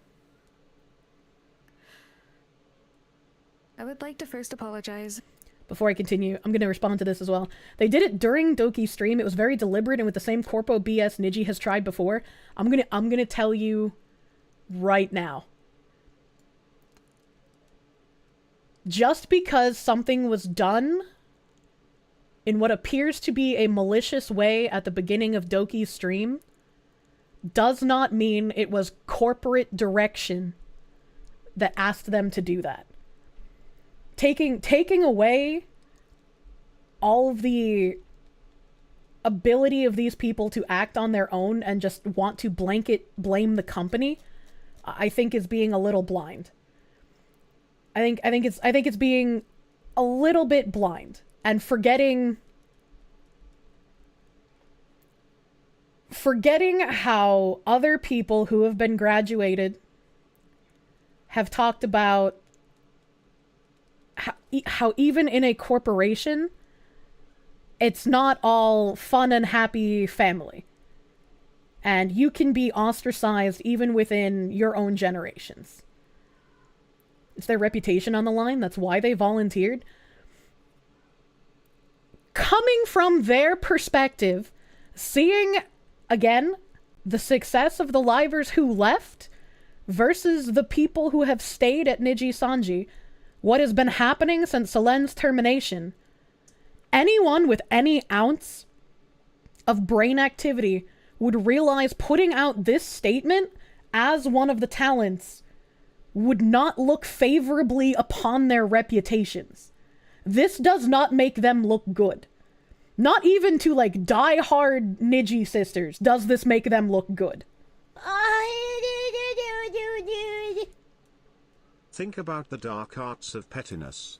If they chose to do this, and when to release it, doing it during Doki's stream is a deliberate bullying tactic. They know what would happen. These are the bullies. Or 3 of them. I'm not going to definitively say that the 3 who put out this message are the people who bullied Selen. There's no proof that these 3 specifically did anything themselves. This just looks bad for their reputation.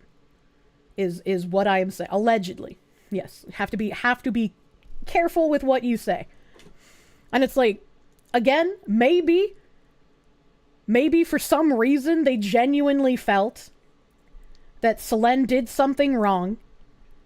And maybe, welcome to Toxic Sluts, in sharing these documents with them, Niji-Sanji sharing these documents with them, Niji-Sanji management wanted to poison the well further by sort of trying to pit the livers that are still in the company even more against Selen, making her a black mark target, making her out to have done something way worse than she actually did, and trying to remove any ability for the people in the company to even want to talk to her to resolve anything.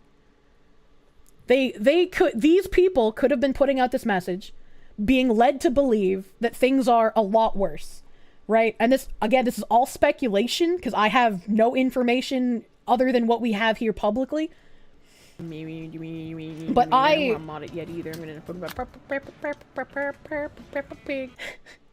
I love my tangent family. I would not put it past Niji-Sanji management to show the documents, like asterisk fan fiction writing ahead. I would not put it past Niji-Sanji management to show these legal documents internally, not expect the talents to talk about how they saw those documents, but expect the talents to get angry and feel like they're being attacked by Selen, and Niji-Sanji management making it out that Selen did more than what she did. Like, knowing what I know, like VTuber stuff in general, I would not put it past management to do something like that. Massive incompetence is expected. If my silence on the matter has caused any worry. Over the past month, staff received documents from Selen's lawyer containing examples of her claimed experiences under any color. These documents in question included personal information of some livers, and when it was sent to us, we learned that there was a potential that this information could be made public. To my knowledge, Doki has said that these documents were not supposed to be read by any of the livers. They were not supposed to be read by anyone besides the lawyers and Niji management. And when you make legal documentation... Situations like this are easy to blow up and get out of control thanks to emotional investment. Important thing is to put aside bias and not blindly join a mob. You just never know what could be. Release everything, admire nothing, brothers. I forgot what I was saying. I forgot what I was saying. They're legal documents. You have to have your legal name on them. So trying to act like this is a doxing attempt by having your legal names on legal documents is just silly. It's just silly is what it is. Like, they're not meant to be published anywhere. They're legal documents. If she pushed them publicly, she would lose her case. There would be no reason for her to do that. Literally none. Nim's a retard. Yes. You worked at a black company in Japan for 3 months. You had to hire a lawyer to quit. Internal bullying is no joke, but it's always a choice. You agree?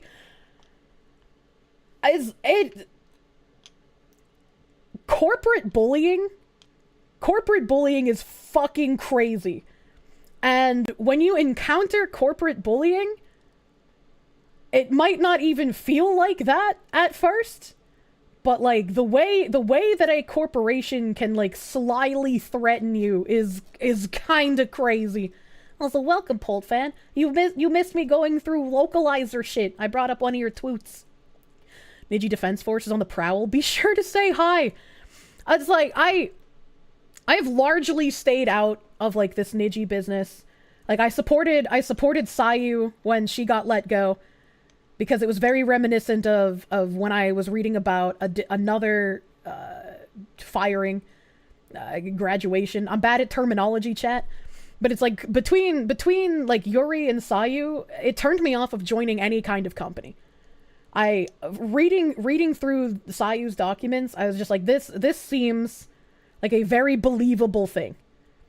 And then having it come out with Selene, where she basically just reiterates what Sayu had said, you know, it just seems, I don't know. I'm not interested in joining a company. I want a manager, no company. You missed out because I started streaming at 5 a.m. GP time. I'm sorry. It's so early in the morning for you. But Kirsche, you joined FaZe Connect. I'm not in the company.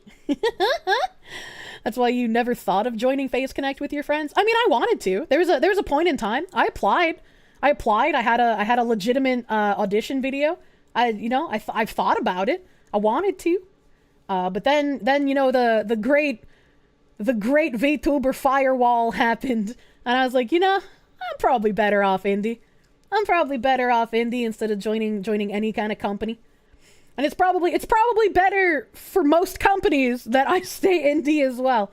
A lot of VTuber companies don't get political, and I wouldn't want to bring any sort of like backlash on people who are in a company with me because I cover more political content. You've actually seen people reconsidering Sayu's case and realizing it was all bullshit? What do you mean by that? The private blacklist. I mean, anyone complaining about a blacklist, I feel like it's kind of silly. Every VTuber is going to have a list of people that would be dangerous to be around.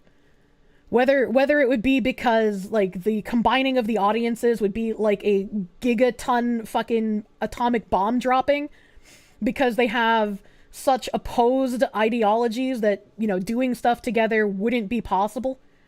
You know, sometimes you just gotta know, like, there are gonna be people that don't want anything to do with you, and that's fine, because some of those people that don't want anything to do with you, you probably shouldn't have anything to do with. Boing. No, not the other, even to, Fishman has his hands full with Pippa. Fishman doing a pretty good job. He's got a lot of gens to take care of, dude.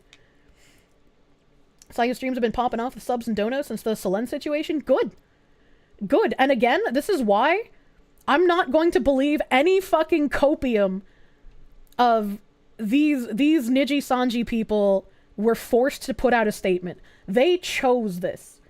Regardless of any kind of, like, possible fudging the truth or lying that management has done to them, they still chose to put out this statement. They could have chose to stay silent. They could have chose, I'm gonna graduate. I don't want to be here anymore. This is all too much. They chose this. And there's nothing that can really sort of weasel out of that. Some of the information poses a risk to our personal safety and puts some of us at risk of doxing.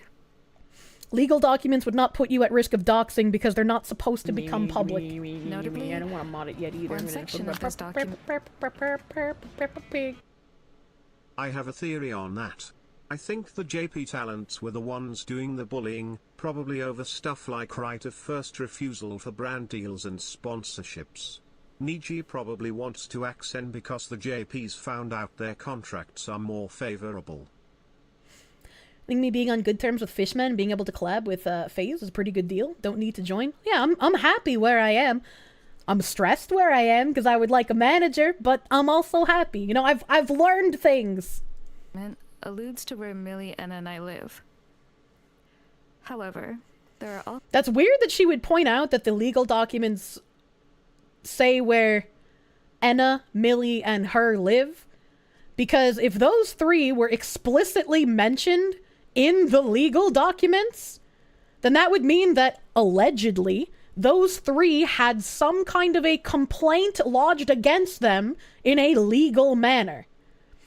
And, like, I'm not going to ascribe any sort of, like, this definitively means that they were the ones bullying. It doesn't necessarily mean that. There could have been other things, other issues that were brought up legally that wasn't specifically bullying. It could be the alleged bullying. I don't know, and I wouldn't feel comfortable, like, immediately pegging them with 100% this is what's happening.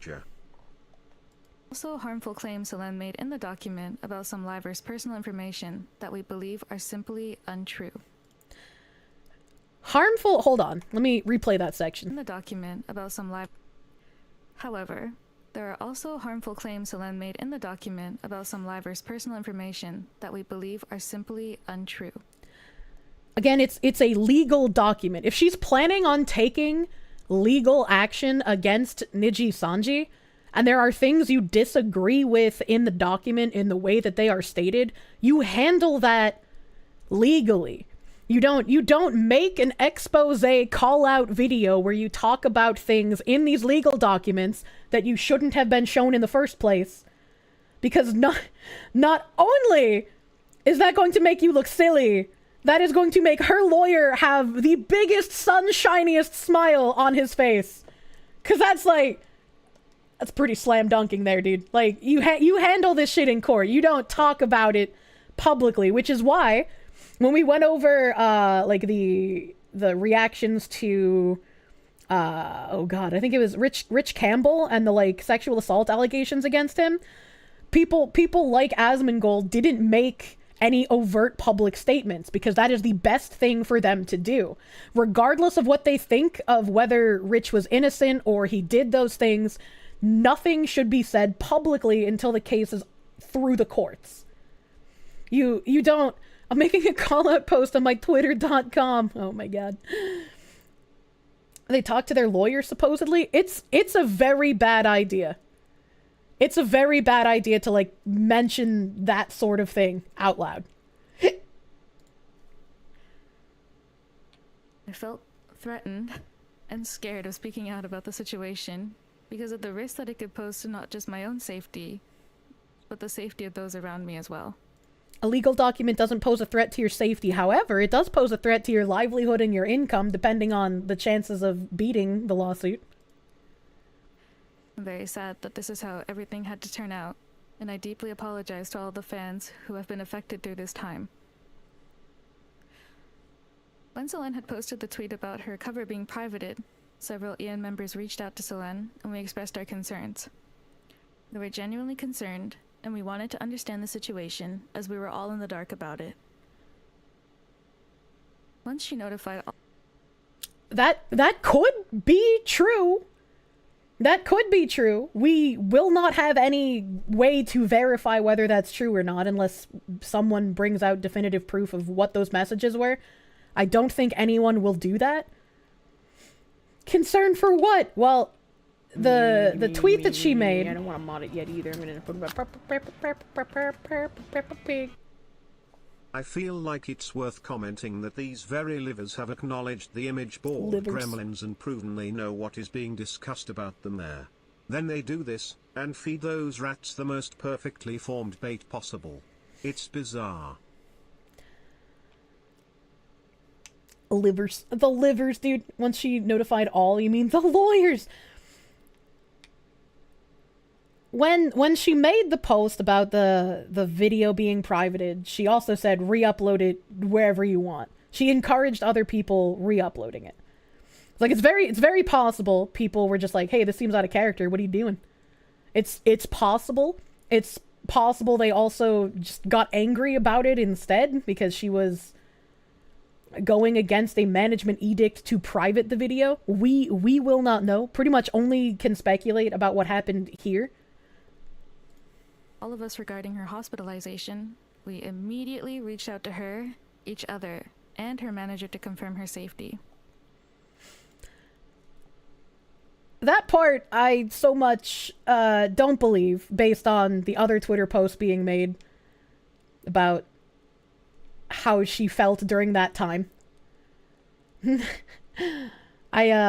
They privated it because of ex-Niji cameos in the video, which is also weird because they own the IP to those characters.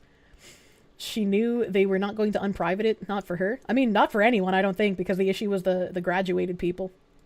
Her manager also immediately reached out to her and her emergency contact and kept us updated throughout the entire situation as well.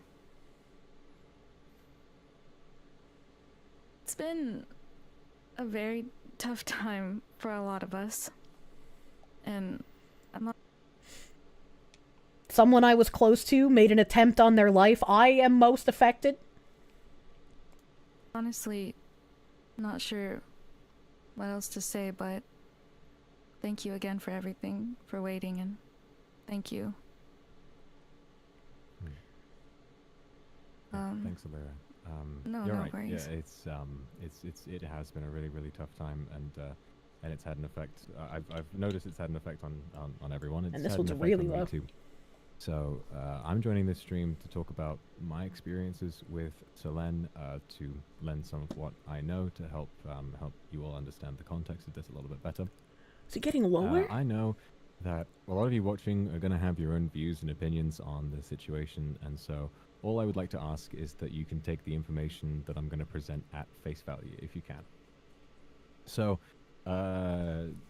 this recent situation began when Selene claimed on Twitter that her most recent song cover had been made private by staff, and she gave no context or reasoning as to why.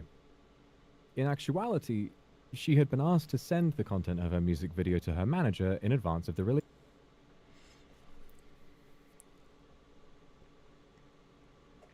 Are these...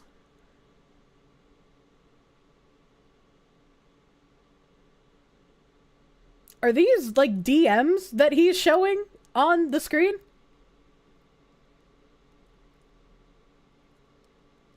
Private DMs? Leaked DMs? She probably won't, because she'll probably take a high road. But if, after this, if Doki released any DMs, I would not falter in any way, shape, or form. How is he privy to all the management decisions? It could be like a public management check thing. Like, not public, but like, all the talents have access to the management channel. This was a terrible idea. Yeah? Look at the timestamps. Manager had a whole ass working day to actually do their job and didn't. I guess this was around Christmas time though, so it is a holiday. It's almost like Vox gets special privileges. I wouldn't know. Corporations love the money. So I guess it looks like Christmas Eve. She did the cover video check in number 1. Number 2, they get a response on Christmas. Sorry for the late reply. Since the video included X-Livers, it will cause more time for me to get confirmation. The audio is okay. And then the third screenshot at the bottom, on the 26th. Why this is released before I get confirmation. So they told her they needed more time because of the X-Livers in the video. And then she released it. And then on 4, the video is set to private until I get confirmation. There's also a chance that you might need to adjust it before setting it to public again. The 26th. Also, before you post anything to explain about it, please confirm with me. And then this was, what time? 12:36 and then 12:55. So it's like half an hour later, if that. I apologize, management has privated the song. I mean, she very clearly went against what they wanted, but I also understand why she did it. Took him a whole working day to reply, but 5 minutes to lock her out of her account and remove the video. Yeah, and they can move with remarkable speed when they feel like they can. I understand why she went against them, because considering he said the issue was with the X-Livers in the video, she very clearly wanted them in there. She wanted to include them. It's probably an assumption that the company would not let that video be released without cutting the X-Livers. So I can understand why she did this. Is this the whole conversation? Too bad you can still watch the video on other channels. Yeah. I just like, from my perspective, I feel like it's really silly to have the X-Livers be entirely unpersoned, even if they're not part of a project. Just having their visage briefly in it is apparently a slight upon the company. That's like, that's a little weird. Doki, love Sayu, yellow Anna had the heart, X-Livers blue months heart. before in a different Tits or music get the video. fuck out. That's even weirder if they were involved in a different music video. Why would this one be a problem then?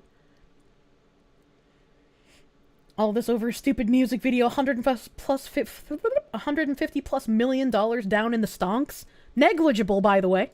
State, so it could be checked for content, etc., which is something that all livers agree to do. Her manager communicated with her about this very clearly, but she released her cover without giving management time to check it, and as a result, it needed to be made private. It was going to be made public again once the checks had cleared. Management If the checks had cleared. absolutely intended to let her release the cover once they'd made sure that it was okay to release. It's very important to establish this pattern of events had happened before on multiple occasions, including her Fall Guys tournament in August of 2023, a voice pack in May of the same year, and an outfit contest also in May. In each of these situations, Selene would be working on one of the projects I mentioned. She'd be given clear communication about confirming certain aspects with staff, as all other livers receive and comply with, and each time, she would refuse to cooperate. And when staff would react appropriately, she would make public statements that would hurt any color's reputation, and as these situations kept occurring, myself and other livers felt very upset and anxious. We felt that these statements harmed all of us as a group. Okay, that's cool and all, but like, where's the proof for that? Where's the proof for what you are claiming here? Where's the proof for that? And like, I remember the competition that he mentioned there. I can't remember where it was brought up. I don't know if it was Doki herself, but it was brought up previously where like any color didn't want to pay all of the artists, which is common for the outfit competitions. Only the winners typically get some sort of payment. But what I don't know is standard is apparently any color wanted to retain the rights to all of the entries, which would be weird in my opinion, because if they're not winning and you're not paying them, why would you retain the rights to what they drew, right? That doesn't make any sense. God forbid a project sponsor demands a project occurs in a timely manner. Please take it at face value as the proof. Don't you understand? I don't take anything at face value. I'm very paranoid. I want proof of everything. I don't like listening to baseless claims without being able to actually verify. It's not actually that weird. There are legal reasons for that. I mean, that's why I said, like, I don't know, right? I don't know. Maybe that's how that normally works. What the hell is a spicy I wouldn't cat know. raid? The only other people I've seen do, like, massive outfit contests are, like, Iron Mouse, Silver Veil. So they would have more of an idea because they have experience running that kind of thing. I do not. Her own money, but still needs approval from management. The one thing that seems strange to me is that apparently she managed to spend $200,000 of her own money in 1 year. And that to me is strange. Right? Because that means that she's taking on so many of these projects. And it's like the company wouldn't pay for all of those. I can't see any company approving $200,000+ worth of projects for one person. She spent more than Niji spent on the rest of EN. Kirsche outfit contest when? Oh god, I don't know. CEO actually admitted that Niji EN had zero support. Jesus Christ. Essentially, it's to act as protection in case at some point in the future the company coincidentally makes something that resembles one of the submissions. By claiming rights to all submissions, they don't have to worry about the original artist claiming they stole it. And I mean, I guess that would be in like terms and conditions when you enter a competition, but again, I don't have experience with that, so I don't know if that is how those are typically run. I would have to like read the terms and conditions of like a different non-Niji Sanji outfit artist contest thing. It's too much. Perhaps she should scale back. It's like maybe she needed to scale back, right? And that's why like Niji was just like, we can't pay for these things. I have no idea. I have no idea. To me, when I hear that she spent $200,000 of her own money, that's a fucking lot. That is a lot. And I don't know if it's due to like scheduling too many projects, being too ambitious and wanting to do more that just is physically impossible to do. Like, she's one of the most fan-dedicated streamers. She's loved by fans, like really, really cared. Yeah, and she should be. She absolutely should be. She seems like she wants to do a lot, and she wants to do very, very well by her audience. Puts Bao's animation debacle into view. It does. As much as you hate it, to be fair, she did say she spent $200,000 and that she loves projects. However, it was never stated it was $200K on Niji Sanji. I don't know what you mean by that. I mean, if she's working on projects as Selene, it is projects that involve the company. You can explain that properly? Oh. Japanese companies are super vague, and if the managers have zero information, they would make broad claims about support, causing Doki to start lots of projects in an attempt to get even one of them finished, and then when the support isn't given, she's on the hook to pay. That seems really shitty as well.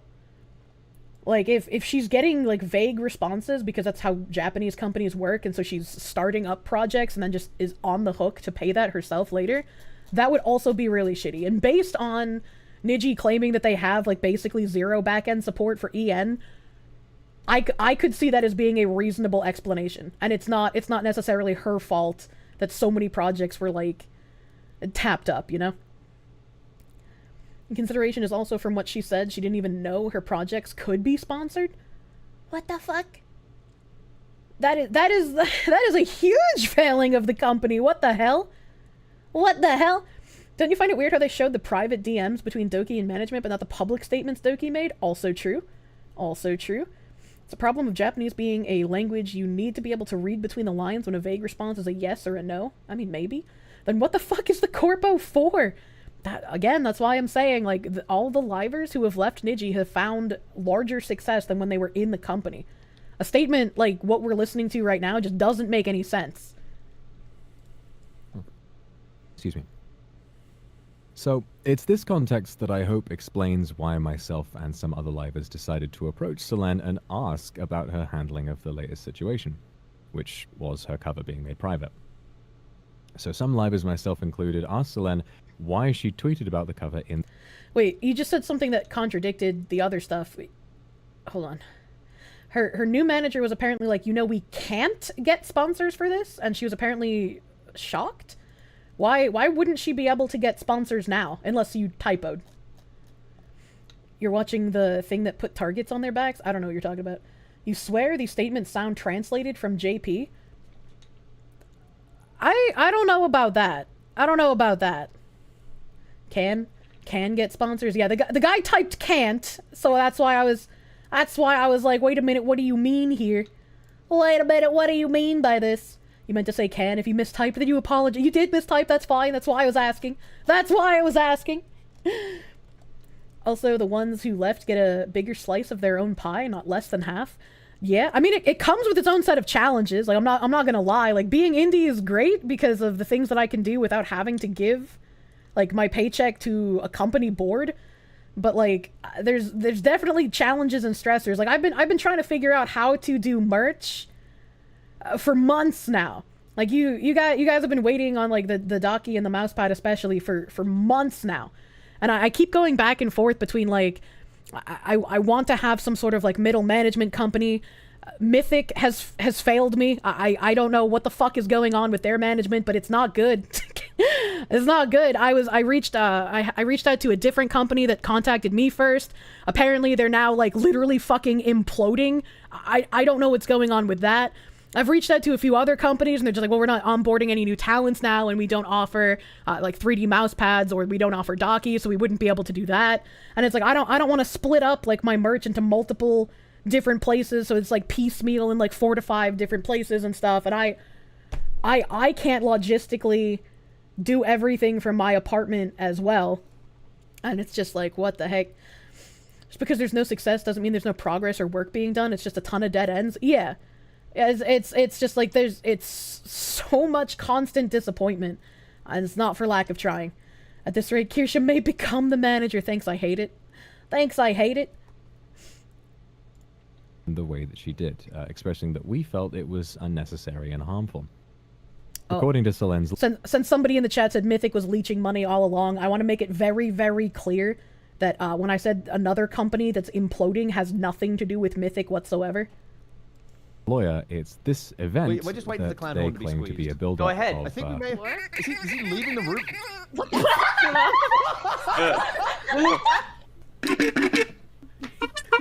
There we go. Gotta cross your T's, dude. And what they claim to be a build-up of past experiences that led to accusations made by Solenne that she was bullied and harassed. As you can imagine, this is incredibly serious, and I want to state that throughout my friendship with Solenne, I did my best to support her in private and talk to her about any problems she might have been having whenever I had the chance. Having thoroughly reviewed the documents sent to Anycolor by her lawyer and...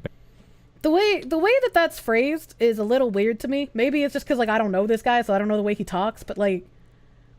There are people who have reached out to me and been like, oh, you can talk to me about, like, whatever's bothering you. Like, if you're stressed out, like, you can talk to me about your stresses, and, like, I can help you work through what's going on. And it's like, I don't know you well enough to talk to you about serious things. I don't know you well enough to think that you wouldn't just go ahead and leak DMs behind my back and make what I'm worried about a bigger deal than what it actually is, or implicate other people in things that I am worried about. There are very, very, very, very few people that I trust. And even if they reach out to me, like, even if other people reach out to me and be like, hey, I want to help you, I want to like, you know, learn what's stressing you out and, like, help you through it, it's like, I will not talk to you about that. I do not trust.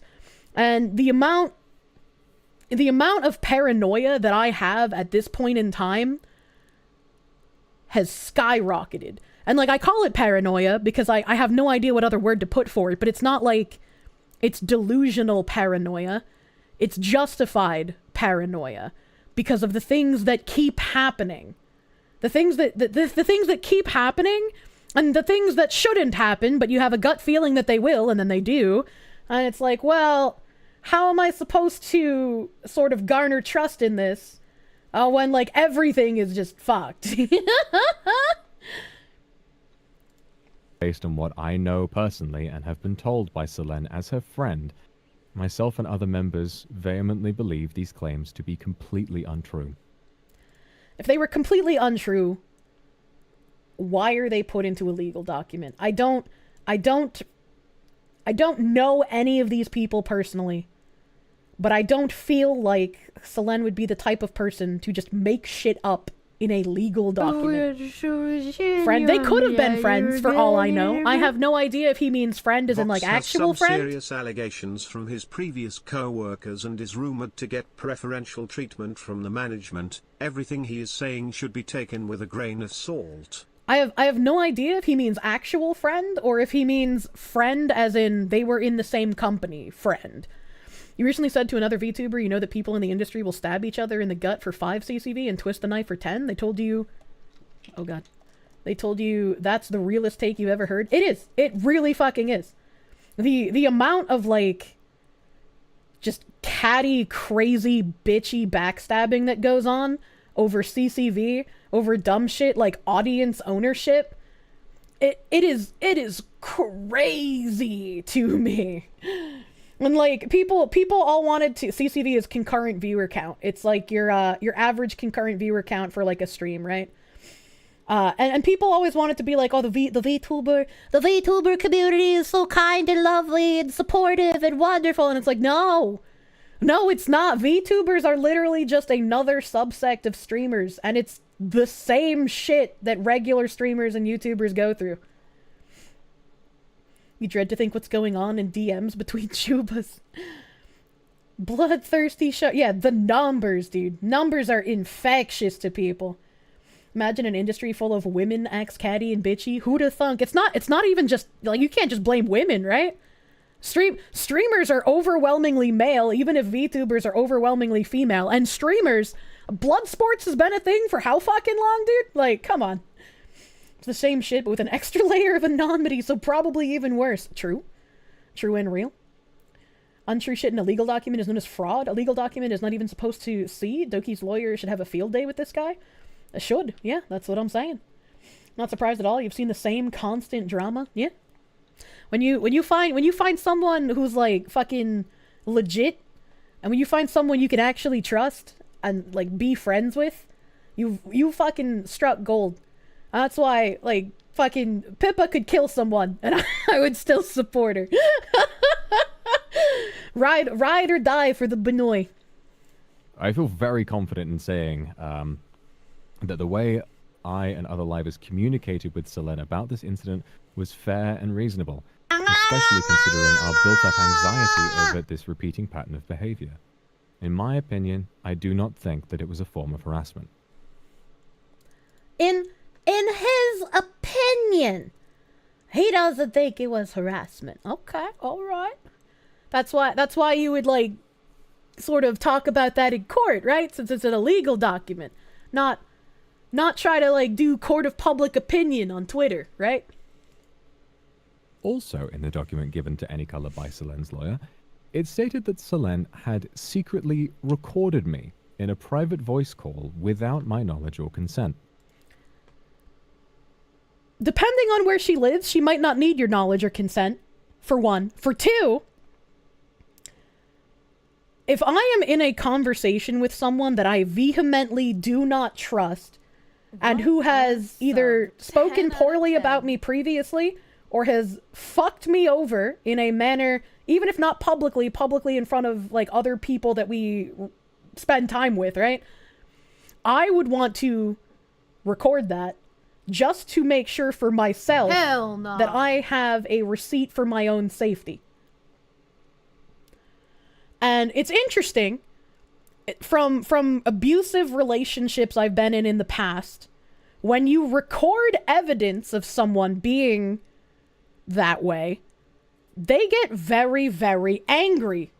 Not because they think they did anything wrong, but because their public perception will now be altered because there is evidence of how they treat someone. I don't know if this is the case. I am just speculating. I don't want to assume he has exhibited that sort of behavior. But him bringing that up is very strange to me. Now, I have absolutely zero memory of what I might have specifically said in that recording, but we know it was on the topic of the tweet that I had made around the time of AR Live's cancellation last year. From what I know, based on this document, Selene had wanted to use this as proof of staff showing favoritism for some members over others, as at the time I wasn't reprimanded by staff having made that tweet. I followed this issue up with my managers, and I was told that they didn't reach out because they didn't want to cause further controversy at the time. However, I've been asked to delete other tweets on multiple occasions when I've accidentally broken a rule. In these cases, we're politely informed that when we should avoid tweeting something, we apologize, delete it, and move on. The real issue here, however, is that someone I trusted and considered a friend not only recorded me in secret, but also that these recordings were held without my knowledge for almost an entire year. The fact that this... Why does the length of time matter? Why does the length of time the recordings are held matter? Because wouldn't that mean that she had a whole year to do something devious with that recording if she wanted to, and she didn't? I don't know how that would bolster his point. Was held throughout our friendship is really upsetting to me. Until now, I had always looked up to Selene as my senpai, and I felt really lucky to be her friend. Having to talk about this now and seeing how this has played out is, again, heartbreaking. Selene told me privately about her disagreements with staff and her managers, and I had done my best to support her and to help her make what I thought were the right choices, even when she talked about wanting to graduate. Help her make what I thought were the right choices, even when she wanted to graduate. She probably would have been better off if she graduated, but I'm glad she's seeing the absolute crazy success she's seeing now. I don't know if convincing her to stay in Nijisanji was helping her, And it's interesting that he frames that as the right choice. For context, leaving Niji-Sanji is always an option for livers. If she had wanted... If leaving Niji-Sanji is always an option for livers, then why are you making this statement on the sinking ship? Like, this should be the literal line in this video that proves to everyone this is not management coerced. Literally from him in this video, graduation is always an option. If graduation is always an option, this is 100% not management coerced. Wanted to graduate beforehand, she was given very many chances to do so amicably, and on multiple occasions, Selene had told us she planned on graduating, but would then go back on this shortly after. For example, she told me that she would be graduating on the day we hosted the Prism Cup, but as you know, this didn't happen. She also... It sounds like she is in emotional turmoil of wanting to leave and being unsure if she can, and everyone convincing her that it would be worse for her if she did. So, after being warned by staff due to her repeated rule breakages in May of last year, told other livers that she was being terminated at that time, when, like I said... Going homeless is also an option. It's not that simple. I'm glad that I get to repeat myself for Polt because you brought up that really bad opinion. These people aren't working a normal job. They are working in content creation. They do not need Niji-Sanji. They have cultivated their own audiences, their own communities, and if they leave, they would be just as, if not more, successful.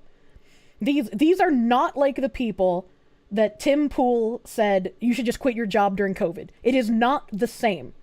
Not the same in any way, shape, or form. And there is proof in the pudding with Nina, with Mista, with Sayu, with Selene now. Leaving has made them more successful. Non-compete clauses are enforceable. They don't have a non-compete clause. Welcome to Toxic Slut. We have 4 examples of them not having a non-compete clause. Don't just make shit up.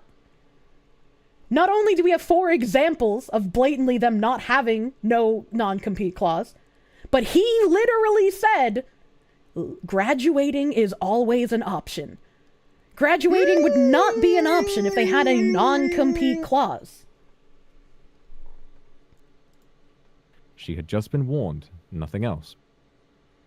Because I trusted her so much, and I listened to her narrative of half-thought untruths about her relationship with Anycolor, this caused me so much anger on her behalf that I had considered graduating with her in solidarity. Seriously.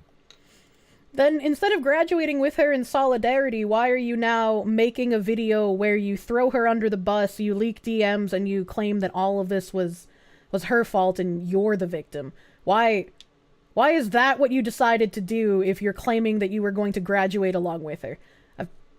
Think of how much better his reputation would look like if he had decided to do that instead. And I now know that my intense feelings at the time came from omitted context and falsehoods, and that, once again, is heartbreaking. I'm incredibly happy with my job, and even in the face of times as hard as these, I really wouldn't want it any other way. So regardless of how I now feel about Selene having been my friend and having hurt me and my fellow livers in this way, her attempt on her life will never ever be something to be taken lightly. Holy shit, dude. This comes off as just so insincere, dude. Maybe it's because I've, like, dealt with so many people like this, but god damn. I don't want to, like, condemn the dude, but it's not looking good.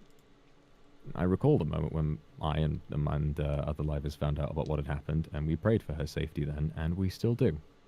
Regardless of the outcome of the situation, I genuinely want nothing more than for Selene to grow and to be in a safe place where she can look after her health, insofar as me and the rest of EN can heal in our own way too. To those of you watching this stream, please leave her be. Harassment of any kind is vicious, and it's insane, and it has no place in this community. That's all I need to say. Thank you. Thank you. Thank you, Vox. Before we... That is one thing I can agree with him on. Like, regardless of how you feel or how angry you are about any of this stuff, do not go and harass people. Because that basically nullifies any point you might have had if you decide to go and do the same thing to other people. Why is Ike here? Ike? I don't know how to pronounce his name. I have no idea. To round things off, I also had something that I wanted to say. It's going to be a little bit on the shorter side. By the way, hi, I'm Mike. First off, I just wanted to say, like, preface this with, like, sorry if I have a hard time finding the proper words for anything. I'm a little bit all over the place right now. Excuse me for a second. Well, you can hear him crinkling the paper of his prepared statement. For a very long time, I considered Selene as a good friend within Niji Sanji En, be it on stream or off stream. It was a bottle. Always. Okay, maybe it was a water bottle. It sounded like paper to me, but it could have been a water bottle. Potentially water bottle, because he's got dry throat. Managed to get on really well. So that's why it was so shocking for me to learn that Any Color had received these documents from Selene's lawyer. Learning about what was contained. Documents that you weren't supposed to be privy to, and if you weren't named in, had even less of a reason to become privy to, and now you were talking about publicly when they should have been kept between lawyers and management. Within these documents was, to me personally, incredibly saddening. Knowing that the things said within the document were coming from the very same person that I call my friend was hurtful and disappointing in a way I really don't know how to describe. Not only because of it made me now re-examine our entire friendship, but primarily because the document contains some information that we believe is incorrect. That could be... That's why you fight it in court. This is so weird to me that they're treating legal documents from a lawyer like some sort of twitlonger. I don't get it. We're all supposed to be adults here, right? Like, he's the guy who has the largest Fujoshi audience in EN, Fujos, who rabidly hates Selene. Him telling his fan base not to attack Selene is like Black Lives Matter executive saying, please don't attack the white nationalist business right over there. Well, why would there be a white nationalist business? Hold on, wait a minute. Harmful for us, and it's just private information that is very terrifying to have being, shown before you like that. Legal documents scary. Possible legal repercussions scary. Right now, we're all very stressed. But in spite of this, I feel like the public deserves to, at the very least, be aware of the existence of these documents. The public deserves to be aware of the existence of these documents that were only meant to be shared between the lawyers and management, and you guys are claiming you're shaking in your boots because they have potential docs information in them, because of course they do, because legal documents, and you don't want them to become public, but you want the public to be aware of them. What the fuck is this logic? What the actual fuck is this logic? These should not have been made public. As well as of some of its contents, for the sake of transparency and honesty. We understand that the past week of radio silence has been really difficult for all of you, but please rest assured that we have been working very, very hard to try and understand what it is that we can and cannot say about this. But we wanted to make sure that what we shared was as much as we were able to share. Within Niji Sanji En, everyone always makes an effort to make sure that anyone who wants to be included in something has the opportunity to do so, whether that be online or offline. And What does all that of have to do us with anything? will continue to do our utmost to provide a safe and fun environment for fans to enjoy together. And lastly, to round this off, I want to reiterate, please do not spread hate to anyone involved in any way, shape, or form, or anyone in general, honestly. We ask that in these times you allow us to continue our activities without asking us for any additional information about the situation. At this point, it's an issue for the lawyers. And it was always an issue for the lawyers. And you should not have talked about how you were erroneously shown documents that were only supposed to be shared between lawyers and management. I feel like I'm a broken record at this point. Like, this can't be a real video that I'm listening to. We ask that you do not pressure any of us to discuss the matter beyond this point. Please reach out to any color for contact regarding anything else. And I think that's everything from me. Hello, yes, we made the largest rat bait video that ever could have been made for rat bait ever. Please don't ask us for any more information and don't speculate. What the fuck? What the fuck kind of level of brain activity am I witnessing right now? As someone who used to work in media, it's astonishing that they made this. I don't believe for a single second management wanted this. I do not believe that. Bob Snob, thank you for the 1 month member. Your Honor, I object on the grounds that I'm a chuba. I can't testify because I stream anonymously online. Niji sisters actually believe this. Yeah, no, that's just not real. That's just not the case.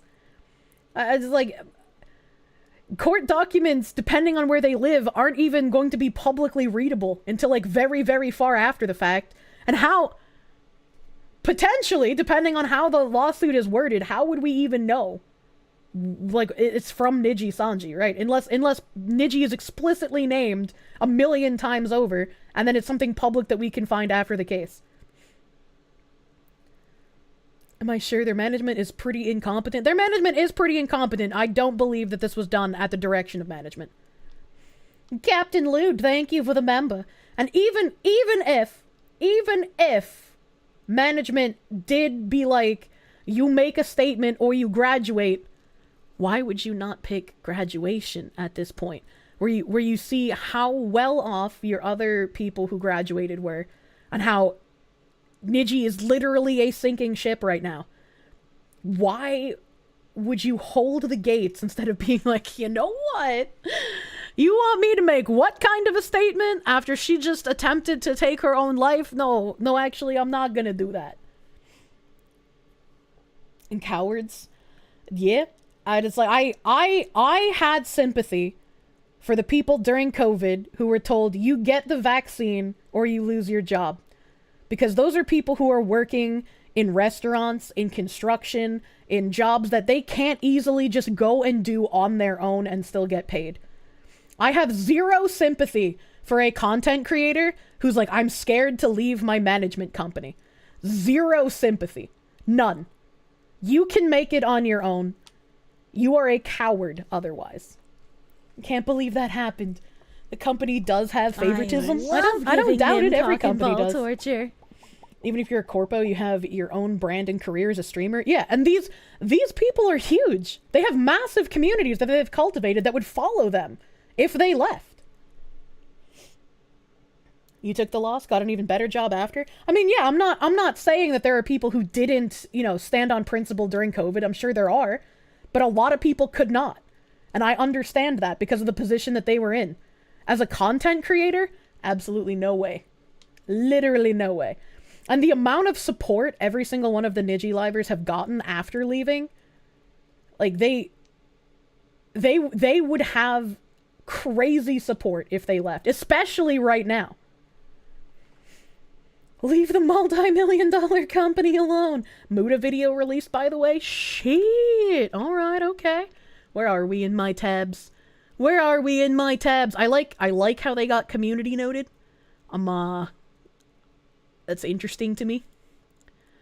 And then let's see, what is here? This is just another. I had another tab of this open for some reason. Is it gonna damage each liver in a bad way? Yes. Niji Sanji released another text Regarding concerns that have arisen in relation to the current situation, in the stream done earlier by our livers, a message from Niji Sanji En, it was mentioned that parts of information received from Selene and her lawyer were shared to them by Anycolor Inc. As mentioned in that stream and in the notice published by Anycolor, notice termination of Selene Tatsuki's contract with Anycolor, Selene and her lawyer claimed that livers affiliated with Anycolor were involved and that they will hold Anycolor Inc. legally responsible. Selene and her lawyer mentioned that possibly they will also hold livers affiliated with Anycolor legally responsible. In order to check the validity of Selene and her lawyer's claim, Anycolor shared only necessary parts of the information sent by her lawyer with our livers and led an internal investigation.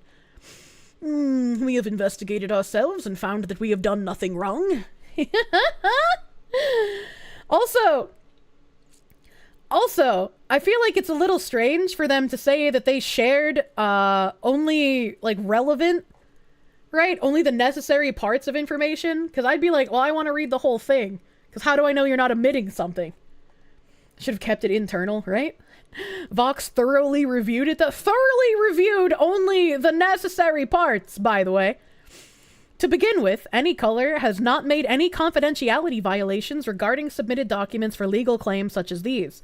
However, regarding the specific information and documents which Selene's lawyer requested that we do not share with our livers with utmost consideration of this request, Anycolor has not shared any such information. According to who? Like, are we supposed to, like, just believe me, bro? Like, it's... We have no way of knowing what you did and didn't share other than your word, and if you've shared that, it can probably be assumed that you shared things you probably shouldn't have, and that'll be for the lawyers to duke out in court, I suppose. Help. Hey.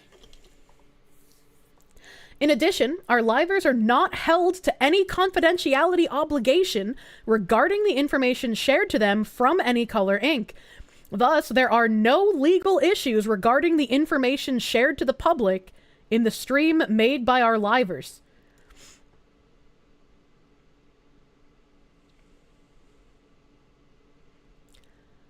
Hold up. Are they saying that the confidential documents shared from Doki's lawyers with Niji's lawyers, there's a confidentiality obligation there, but because they erroneously shared these documents with their other livers, and those livers do not have a confidentiality obligation to the lawyers and the documents, that it's perfectly fine for them to talk about the information. I don't think that's how that works.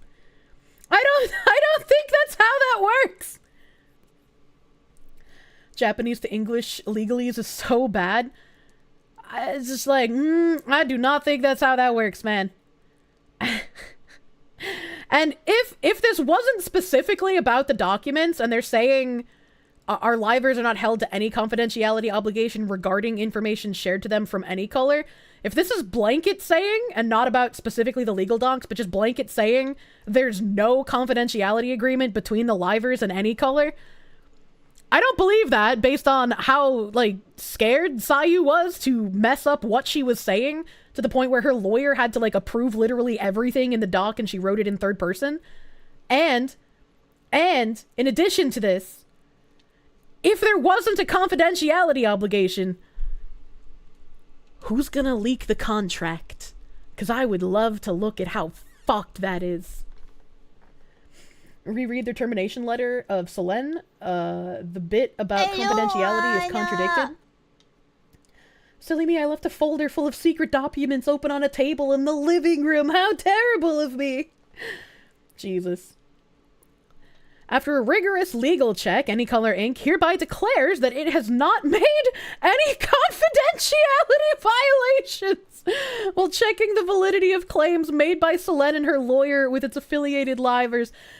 I already made the joke! How can they actually say this? Oh my god. Holy shit! The post mentions that our livers are not held by any confidentiality obligation. This is not true, since on Selene Tatsuki termination, they mention these rules are designed to prevent leakage of confidential information. I feel like this has been translated from Japanese, right? So this probably, the confidentiality obligation, probably is talking about specifically the legal docs and not like their NDA overarching thing for the company in general. It's probably the legal documentation specifically. But like, man, you weren't supposed to share these documents with anyone. And even if you did decide to share them with the people specifically named in the doc, why did you share that information with people who were not named in the document? And in addition to that, it loops back around to my original statement where it's like, it's very possible that Niji Sanji management did not expect the Livers to make this sort of statement about the legal docs publicly. So, hold on, I gotta fucking figure out my brain words. They didn't expect the Livers to make the statement about the legal docs publicly. So they shared them internally as a like poisoning the well kind of thing. To show them like, hey, you shouldn't be on her side, kind of like pitting them against each other. Exet Sovereign Mr. Man replied to this tweet. I don't know what that means. This has 5.5 million views and 12k retweets. I don't think I'm going to be able to find his specific one. Solen's documents were about the bullying, so them naming who was mentioned in the docs is a self-report. A little bit as well. A little bit as well. And then I got a little clipoo here, because False Eyed was streaming last night when all this was going down. You could see he brought up all of these not regular retweets, but quote retweets from people. Like Vox saying, thank you for your patience. The situation has been incredibly hard on all of us. We're going to share as much as we can in the stream. Please come and watch if you can. Ren Zoto saying, important. It would mean a lot if you could take a listen. Albin Knox, it'd be appreciated to watch if you're able. Thank you. Sunny Briscoe. Sally, your boyfriend lets you have 2 comms? Very important. Please watch this if you have the time. Hex Haywire. I fully support and stand behind my peers on this message. It's been so difficult and trying on all of us. I hope to have you there. Thank you for your love and patience. Ver Vermillion, please come listen if you can. If you do, make sure to listen to everything. Anna Alouette, hey everybody, we have something really important to talk about. Please give us your time if you can. I don't think I'll be able to find it. Literally the top reply. Oh, I'll go back and look at it in a second then. I'll go back and look at it in a second. Doki's manager's Mr. Man. Okay. Finana Ryugyu, thank you for being patient with me. It would mean a lot if you could come listen to this. Kunai Nakasoto, just a bunch of hearts. Shui Yamino, if everyone could take a moment to watch this, I would be very grateful. Thank you. Fulgar Ovid, this is a difficult time for everybody. I can't read all of that because that's cut off a bit. How many of them do you think are actually written by talents? All of them. All of them. I agree. You're going to have to get out of your head that there is some shadow person making these tweets. You're going to have to face reality for once. I'm going to have to shove the copium pills down your throats tonight. Yeah.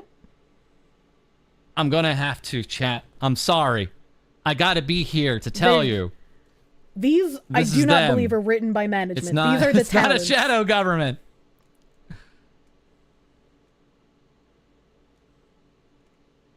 Million retweeted. Okay. The people who just did basic retweets, I could see potentially being management. These, especially from the people who are in the video itself, I do not believe are written by management. Do not believe. A lot of people want to copium and like absolve the talents of any sort of culpability and just blame management entirely. And at this point, I don't think that's the correct thing to do. He sounds like he's zonked. Maybe that's just how he sounds, man. I don't know. You guys said like the top comment was from Mr. Man. Confidential is confidential. You cannot share this information with third parties without redacting it. Poor choice. Yeah, I agree. I agree. Like, there's just no way that they could have thought that this was a good idea, and then trying to use the we investigated ourselves and found we had no wrongdoing. Mr. Man doing the man thing. I need a manager, Mr. Man, please help. I need a manager so goddamn bad. Mr. Man comes in, bro, you fucked up. Yeah, actually, like the correct response. This is the kind of manager you want, who's gonna like literally just go to bat for you publicly like this. Literal best man. You hear he works with indies? He's probably very busy right now. Very busy right now. You done goofed.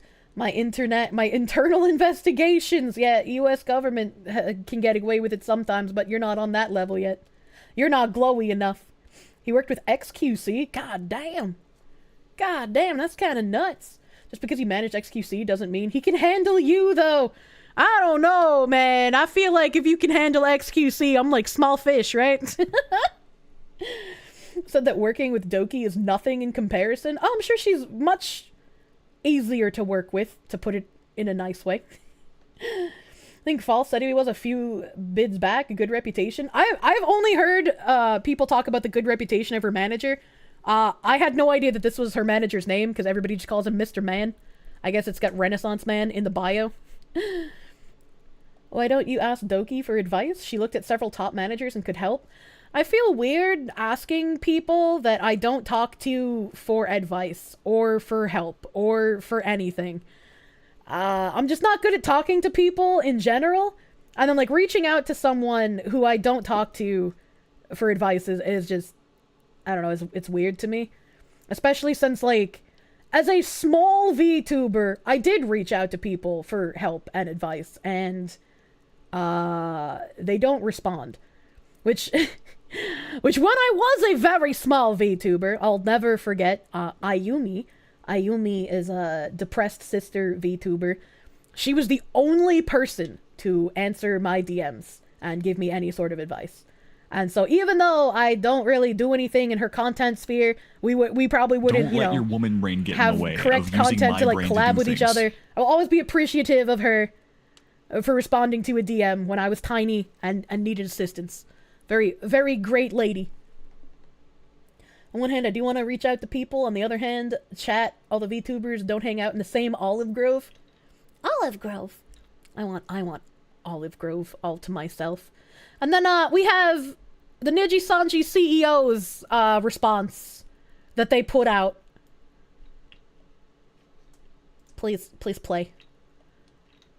I like not for nothing, but like the way that this is set up, man, the way that this is set up makes him look like a fucking corporate villain in a JRPG game. Like you know when you encounter the Shinra suits in fucking 7, I think it makes me think of that.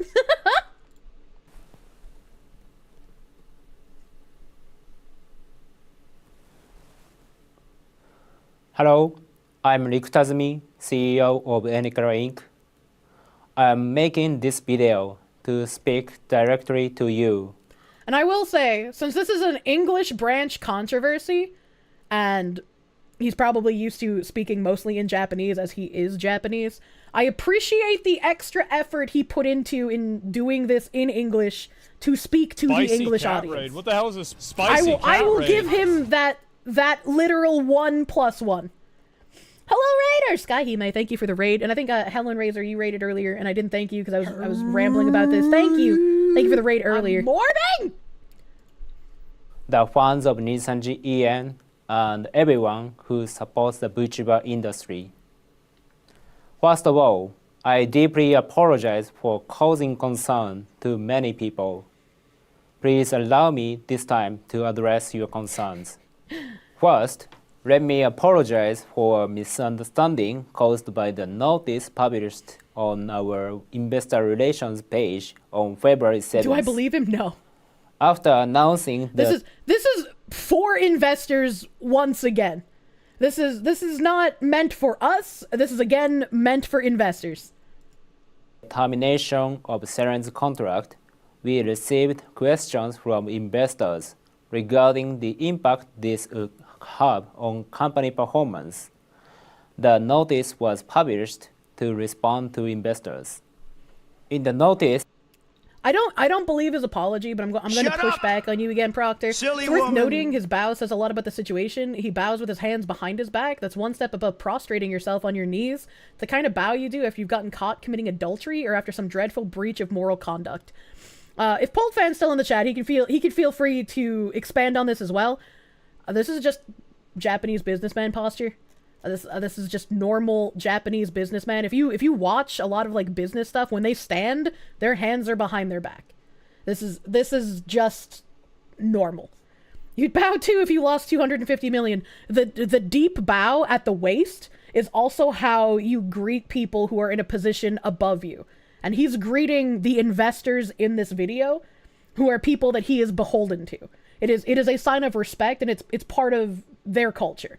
So it can be understandably difficult for us as Americans to like read the body language of people who do different things in their culture than what we're used to. But I don't think that his body language is any different than standard Japanese businessman posturing.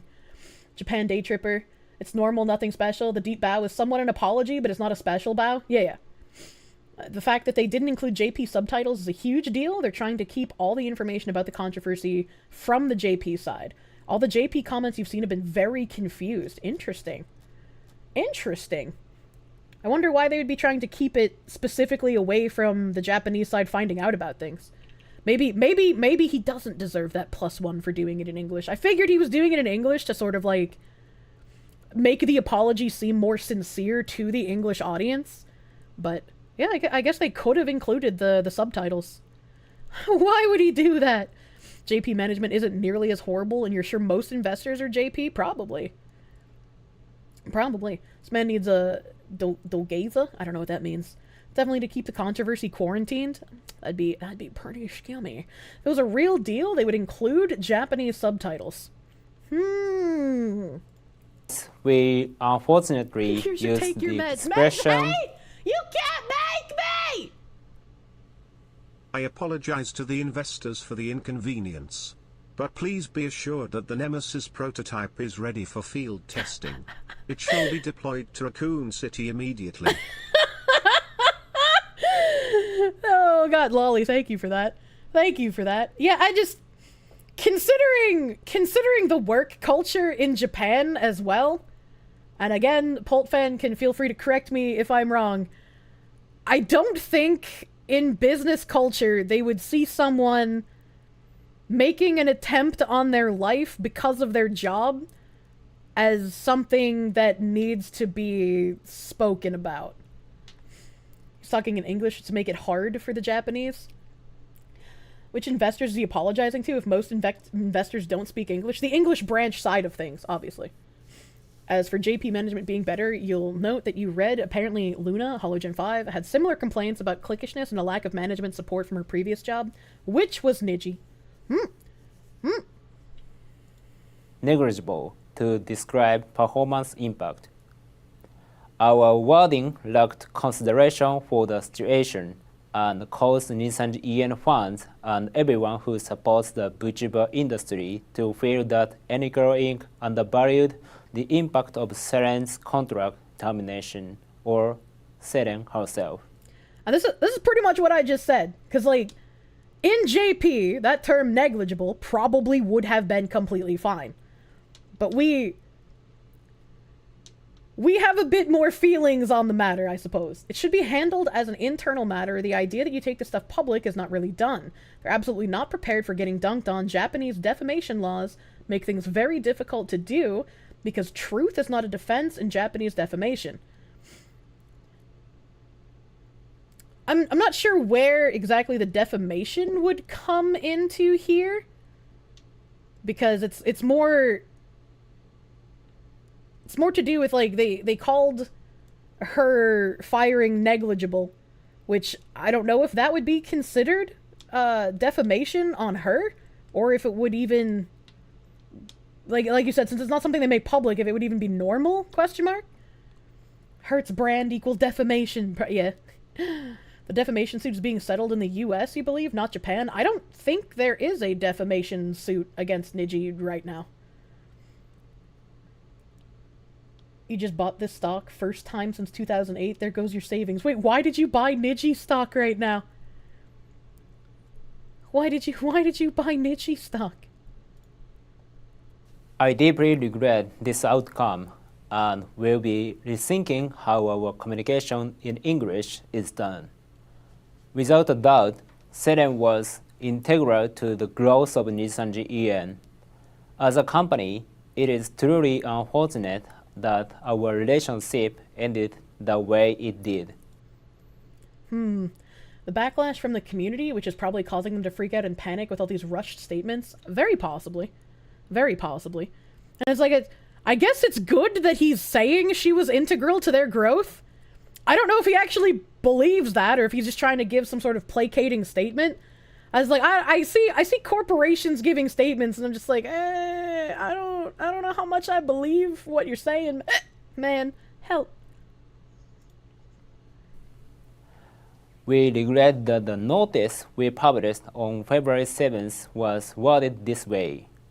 We made it sound like our company does not value the hard work of our rivals. I feel like you didn't have to make it sound that way, considering the reputational damage had kind of already been done by your own actions. I deeply apologize. Next, I will address the feedback to our announcement, which led to the idea that Enical Inc. may not be providing a safe environment where the rivals can maintain good mental health. We take full responsibility for this situation, where not only Enical Inc., but also our rivals are receiving hurtful messages. I deeply apologize to our rivals and to everyone who supports them. Company actions have led to the distress of our rivals, and we are taking this situation very seriously. Please understand that some rivals may choose to temporarily step back from social media. That's a weird thing to say after they literally just released a video addressing all of this. That's a little bit of a weird thing to say. Please understand. Investors in Japan be like, mental health? Nani? What is mental health? Work harder. You love the meme where they put Yagu in a frame of this video and Yagu's all colorful and saying Konpiko? Yes, that's a cute meme.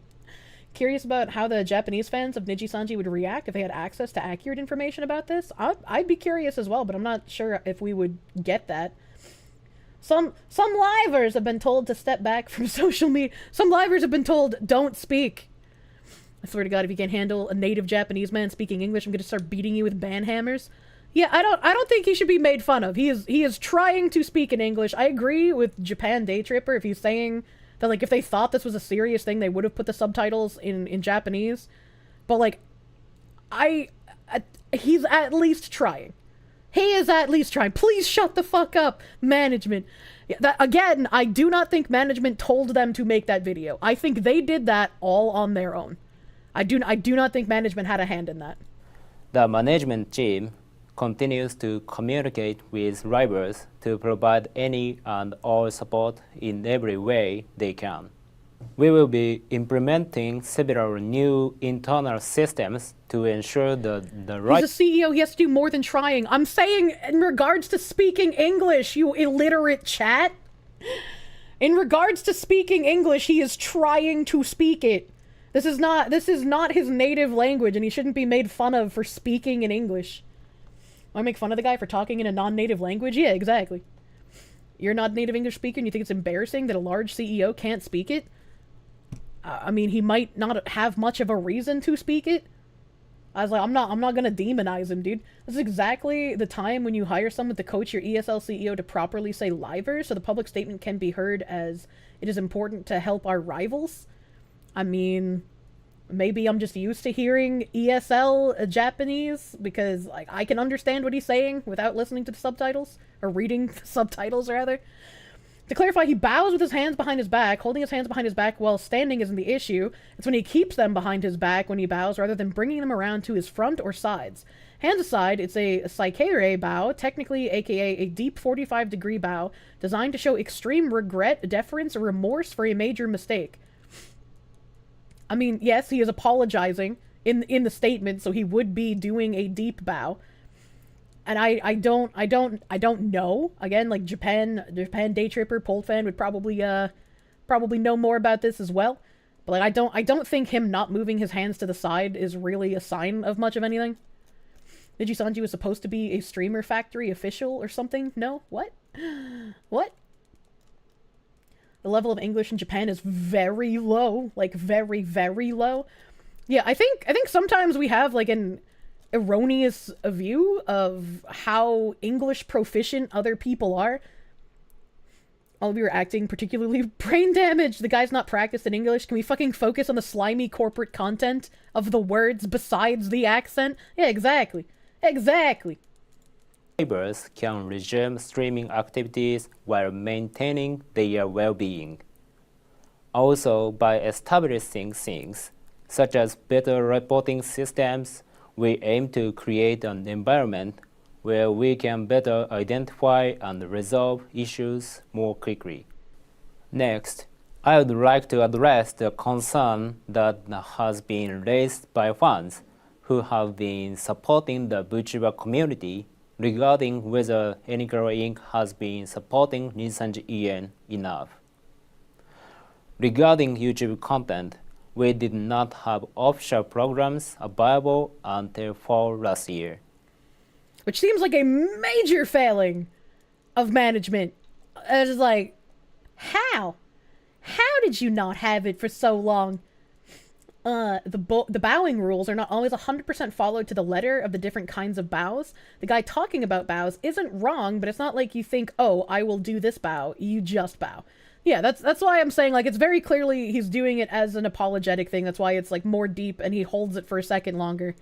But I don't think the hands are, like, something crazy to pay attention to. Thank you for more explanation, Uphold fan, my guy. Other than content for the 3D event in July and the cancelled Nisanji EN AR Live Colors in February last year, there has been a lack of 3D live content. However, in the meantime, we have spent the past year recruiting and working on strengthening the EN staff so we can better provide content for Nisanji EN. Since last year, we have also started multiple new projects that are still in progress. In addition to supporting multiple ongoing projects at the same time, so I wonder how much money is being spent to sort of like have all these things going on simultaneously. On activities, we hope this will help improve our Nisanji EN content offerings. One of them is the game event stream that was scheduled to be held on the 11th. However, considering the situation after recent events, this event is being delayed so that we can properly direct our full attention to reviewing and ensuring the quality of our libraries' well-being. As a company, we intend to do everything in our ability to support Nisanji EN and meet the fans' expectations. Finally, I don't know about meeting the fans' expectations, because like once you start focusing on just the investors and not how to actually appease the audience that is what keeps you in the good graces of the investors, I think things start looking a little bit downhill. Apologize for not just recent events, but also pre-existing areas that needed our attention.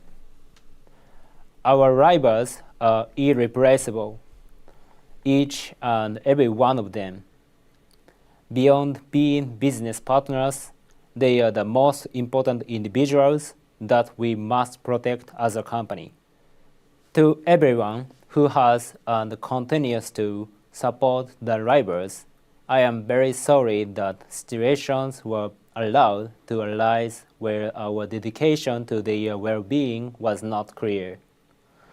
I feel that this should never be the case.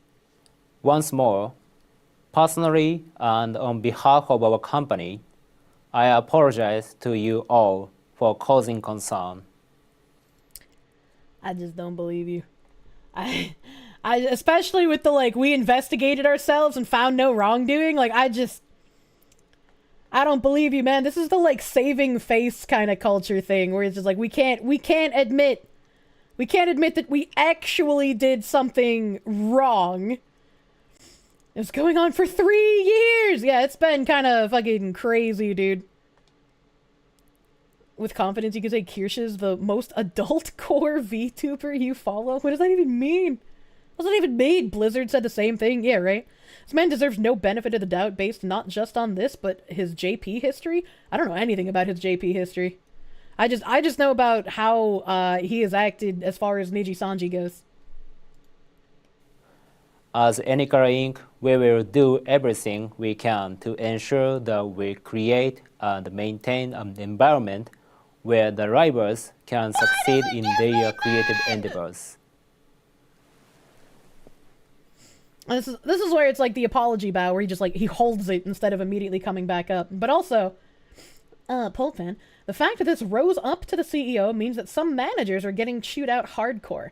You bet he didn't know anything about this stuff until maybe a few months back. That's the neat part. What managers? Professing negligence or incompetence in order to obfuscate malice and greed. Extremely common tactic. They've openly said that they have, like, a lack of management oversight. So it's like, I don't know about that. I don't know about that. I have a couple of tweets here. Let's see. Someone said, I'll be honest, I've been watching Selene for a long time. Getting spanked I've seen her at work. break down in high stress situations and react very emotionally. I think that these accusations are not out of character for someone like her. Which is a really weird thing to say. It's a really weird thing to say about this whole situation, in my opinion. And someone responded, that may be true. I feel like it's beside the point now because better management wouldn't have let it get this far in the first place. And B, Niji is being more unprofessional than she is when it comes to the termination and fallout. Reminds me of the Nuremberg trials. Of course we didn't do anything wrong, ask my fellow officers. Both could be simply wrong. We know that Japan is a country that never took mental health problems seriously. When they say they didn't think they did anything wrong, they probably truly believe it and really wanted the public to understand. Which is why I brought up the, like, I don't know how much of a big deal they think it is if somebody made an attempt on their life over their job in Japan. I have no insight into that culture specifically. So, like, to me, it could come off as them being like, yeah, we literally did nothing wrong. And us being culture shocked because it's like, of course you did. Of course you fucking did. What do you mean? Probably happens all the time.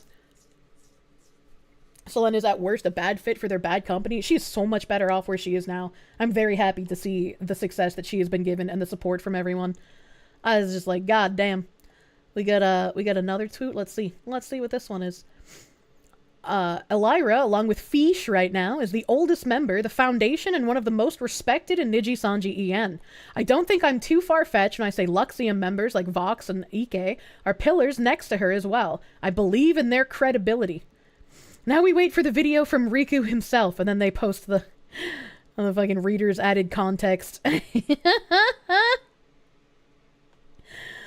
Oh, this bootlicker. I just like some of these takes, Mari underscore En. Mari underscore En will be my only fish. They're talking about Finana though. The one who does girlfriend experience content and has sold like rings and shit, but then also is just like, yeah, if you're parasocial, fuck off.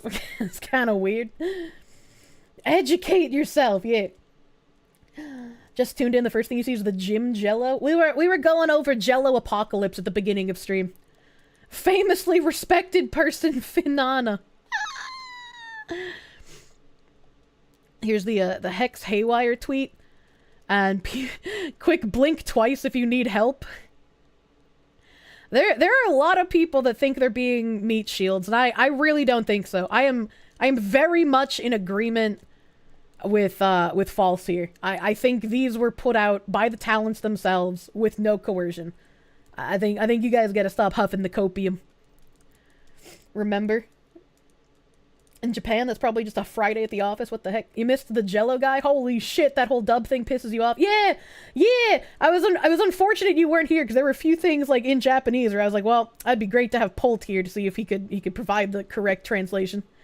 Check the VoD for the Jello stuff. Yeah, it was an interesting time.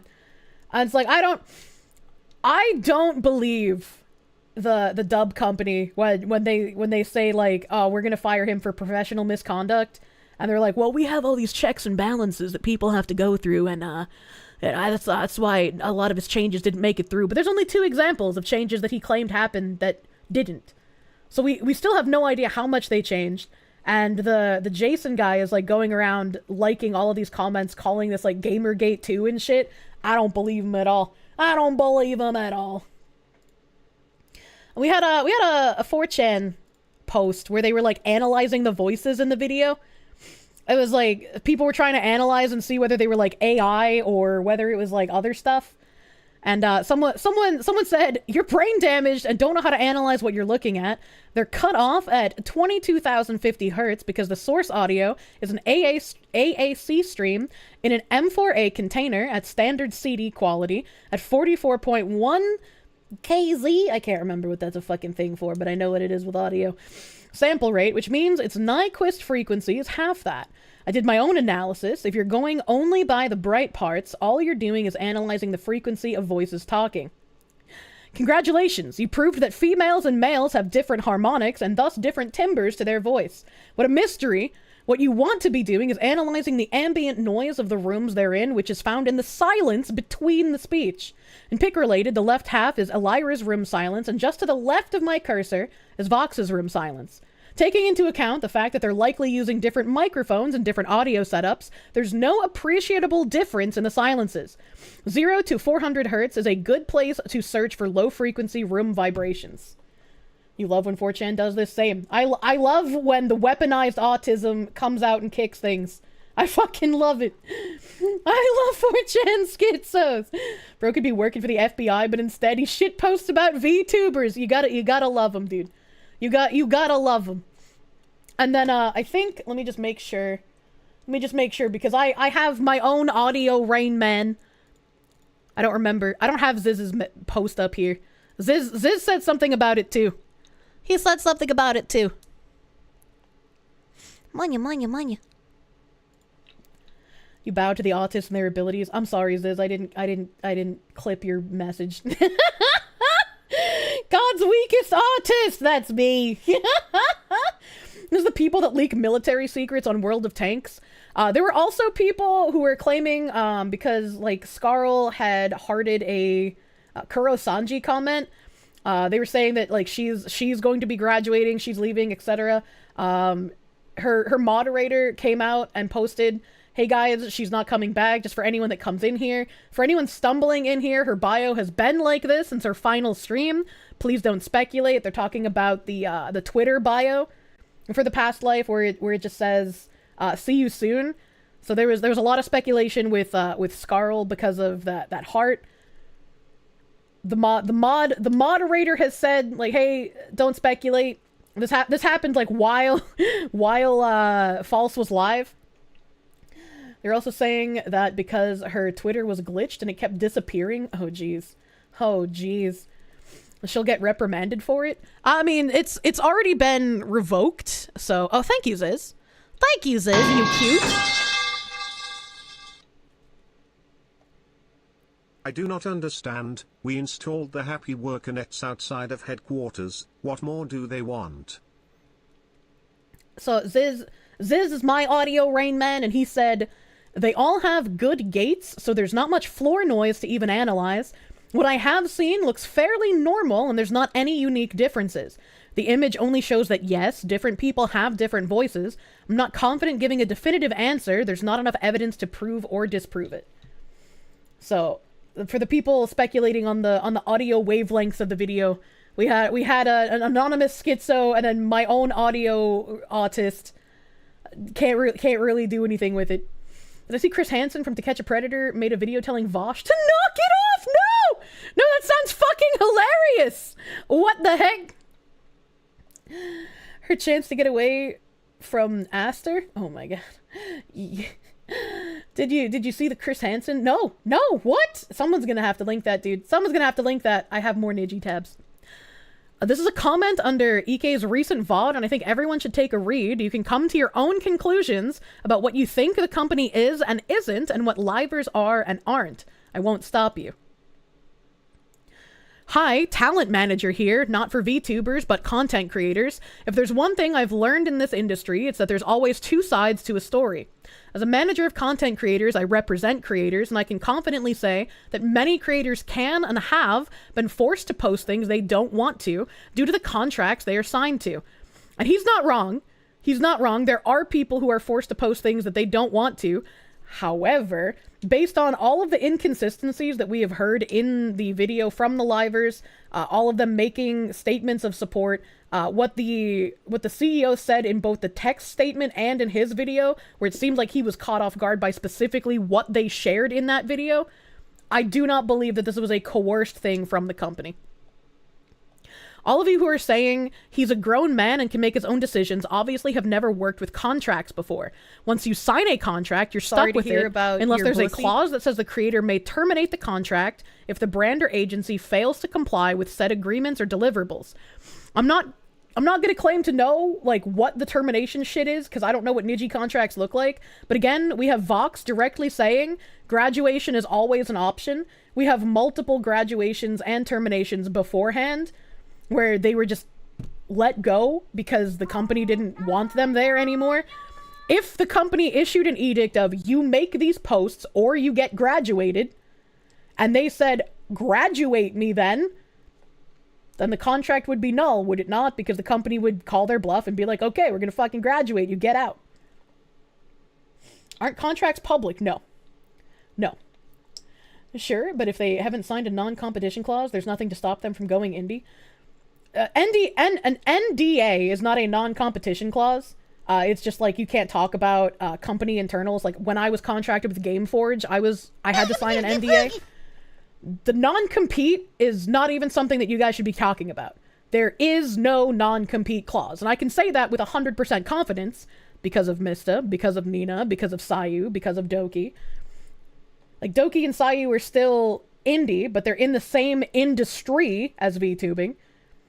And Nina and Mista both joined VShoho, which is another management company. Scarlett said in his stream she was hoping to join Niji Sanji management, so you don't know, it seems an odd course of action for her to take.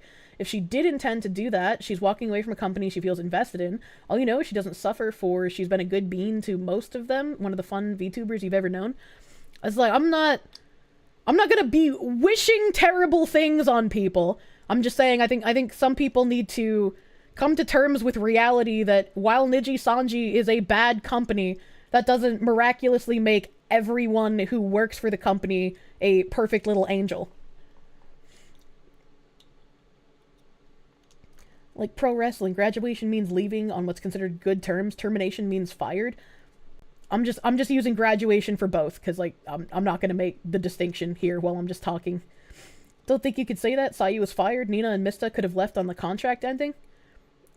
I think you can still say that. Even if they didn't renew their contract, them leaving, they would still have the non-compete.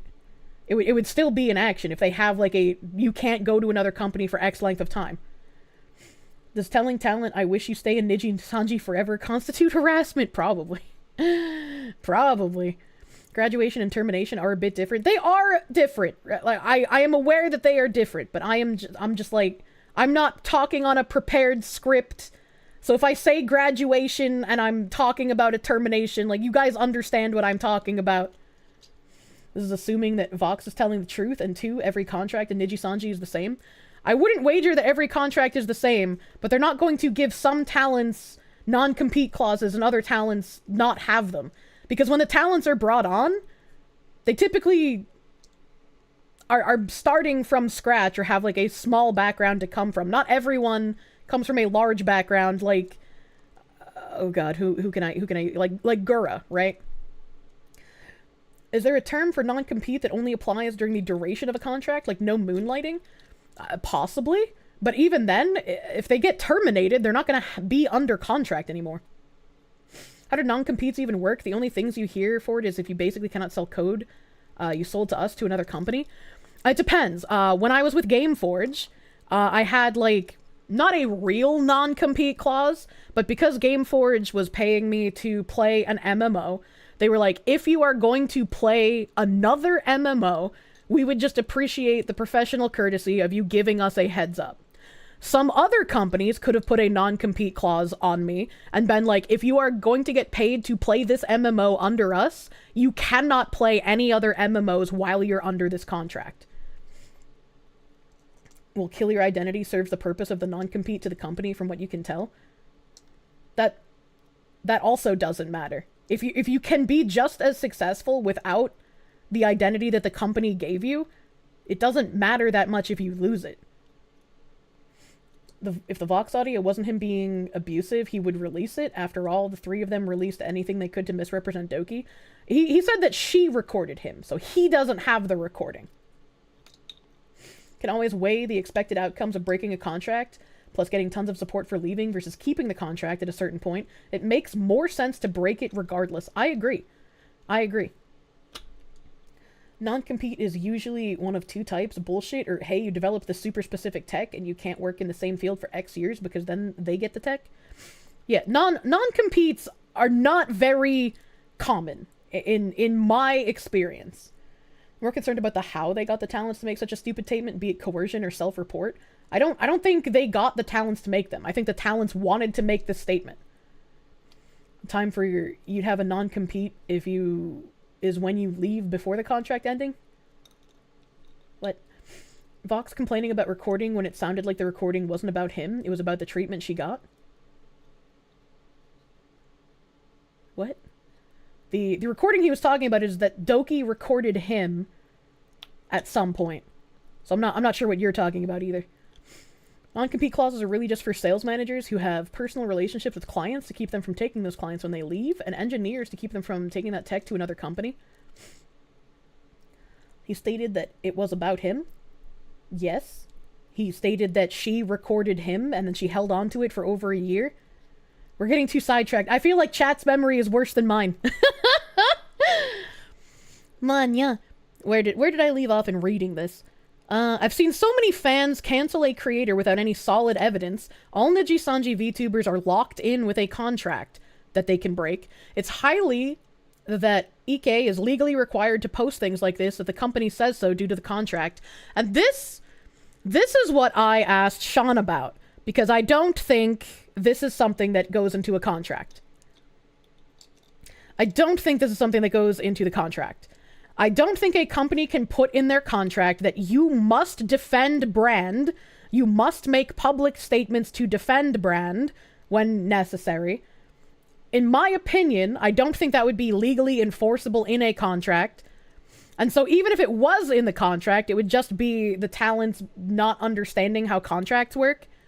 But that's why I asked Sean for his opinion. I'll have to see if he has responded to me. Sean is LawTuber? Yeah, Sean is LawTuber, for those who don't know who I'm talking about.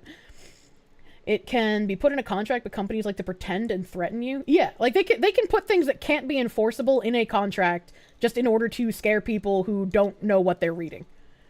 You have a clause exactly like that at your current company?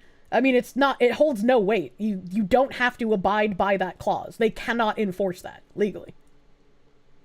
Still don't know who I'm talking about? It's Potentially Criminal is his channel name. Failure to protect the interests of the company will be regarded as misconduct or something like that. Probably not enforceable. Yeah. She recorded the conversation so she could use it as proof against Niji-Sanji that they show some of their other livers preferential treatment. She wasn't just recording him to get one over on him. That is literally speculation. You have no idea what she recorded, what the contents of the conversation was. So you can't claim that it was to show preferential treatment when you don't know what conversation she recorded. For all you know, she could have recorded him literally murdering another man and chopping him up into pieces. Even Vox said he doesn't know what was recorded? Yeah, exactly. According to Vox, that's why she recorded. You guys are dumb. You guys are dumb and need to listen to the video again. He literally said he doesn't remember what was said in the recording. You don't know if you saw the Twitter thread you put in stream suggestions regarding the mass foster case? No, I'm not talking about that right now.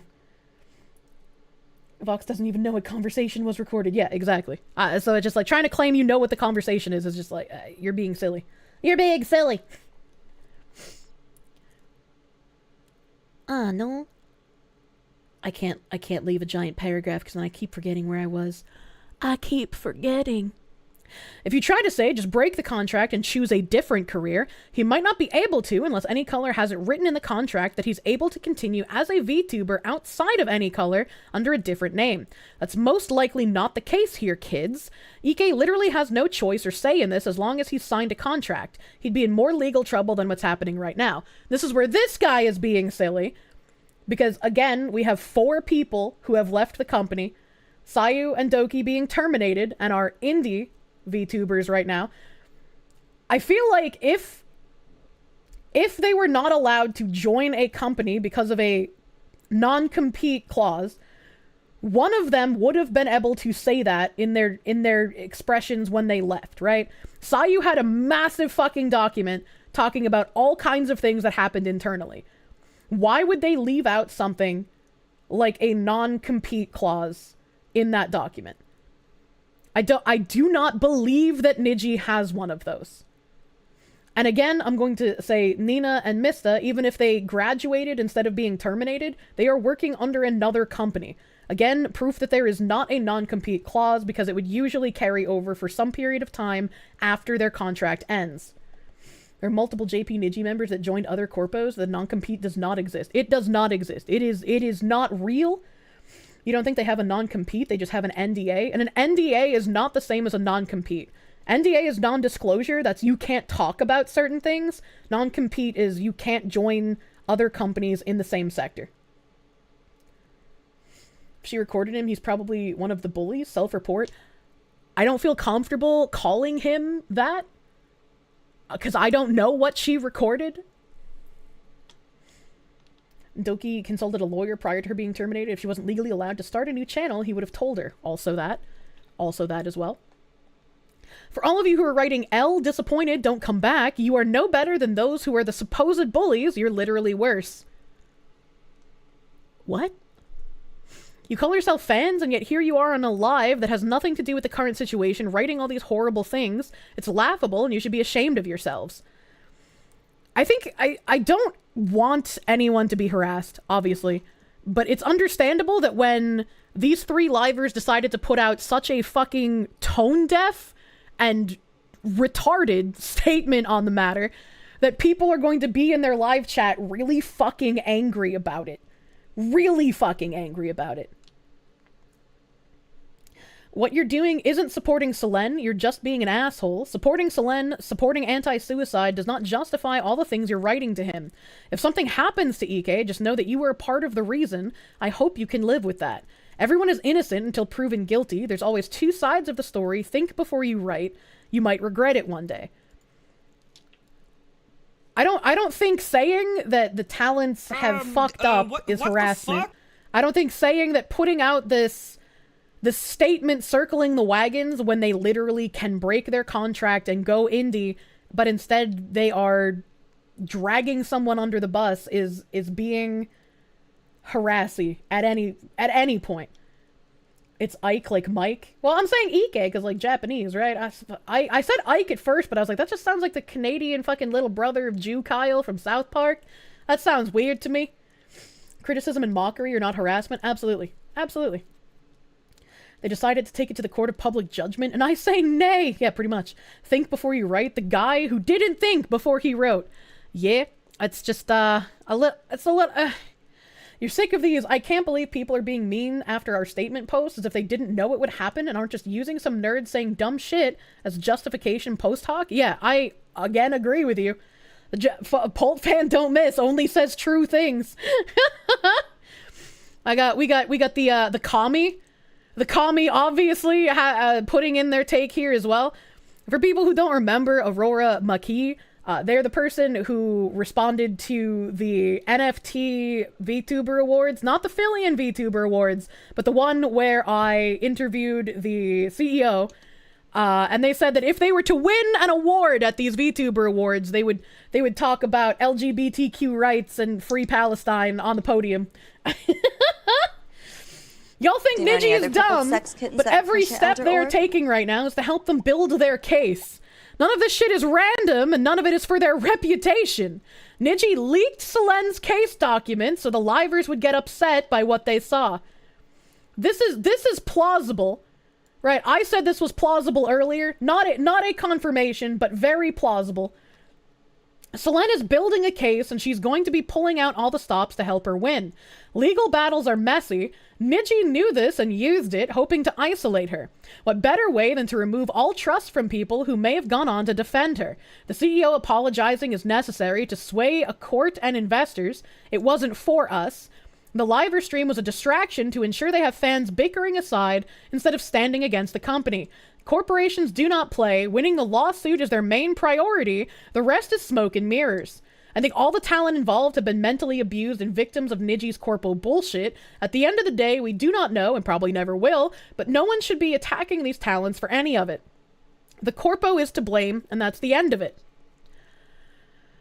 A broken clock is right twice a day, but I don't believe this first part, right? Every step they're taking is to help them build their case. Having their livers make a statement that they were reading confidential documents that they had no business reading legally is not going to help them build their case. It does the exact fucking opposite. If Niji wanted to leak the documents in order to turn all of the other livers against Selen, and they wanted to lie to these other livers to get them angry and isolate them from her so that they would take the company's side instead, the fuck up comes on the back of the talents who decided to make a public statement about the documents. Seize the means of VTubing.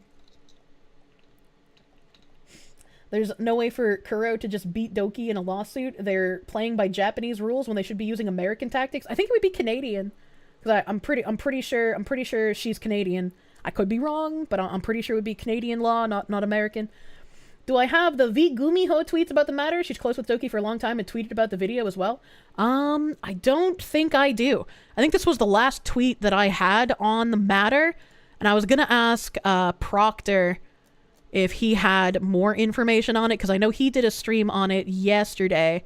Let me take a peek in stream suggestions. Sorry to in hear case about you guys your pussy. Have posted some things. Let's see here.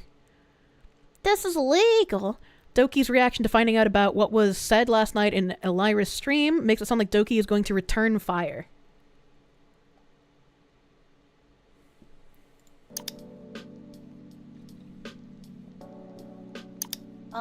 But anyway, there is like a lot of stuff going on. Also, a little bit of a note for those who are wondering. All I will say is that I will put up another statement because I believe there are some lies being told right now, and I have further evidence and proof later on. There will be a future statement being published by me later on that will further support my evidence. There is a lot of slander. This is okay, all right. This is so fucking like cathartic in my opinion.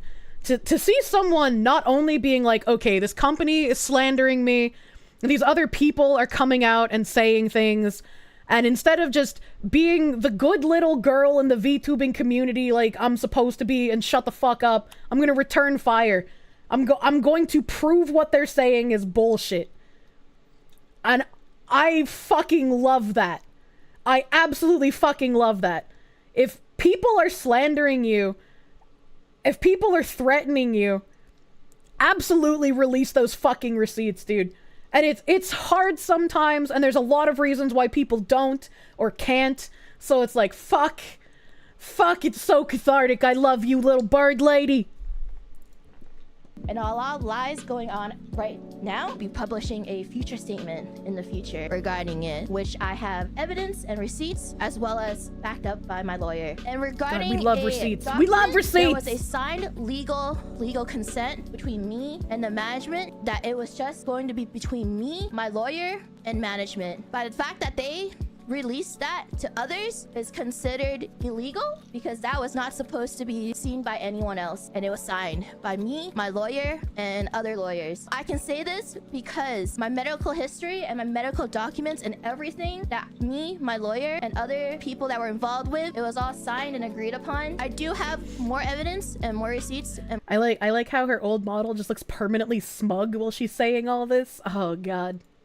more statements later on. That document also has private information regarding me and regarding things that should never have been public to anybody else but me and my lawyer, and was going to move on and everything, and was never going to address this anymore. But because they've decided to address it, even though I wanted everything to be over with, that is not my fault. Because of this, I will have to respond with a document that my lawyer has written and I have written up, just in case something like this did happen. I prepared something just in case.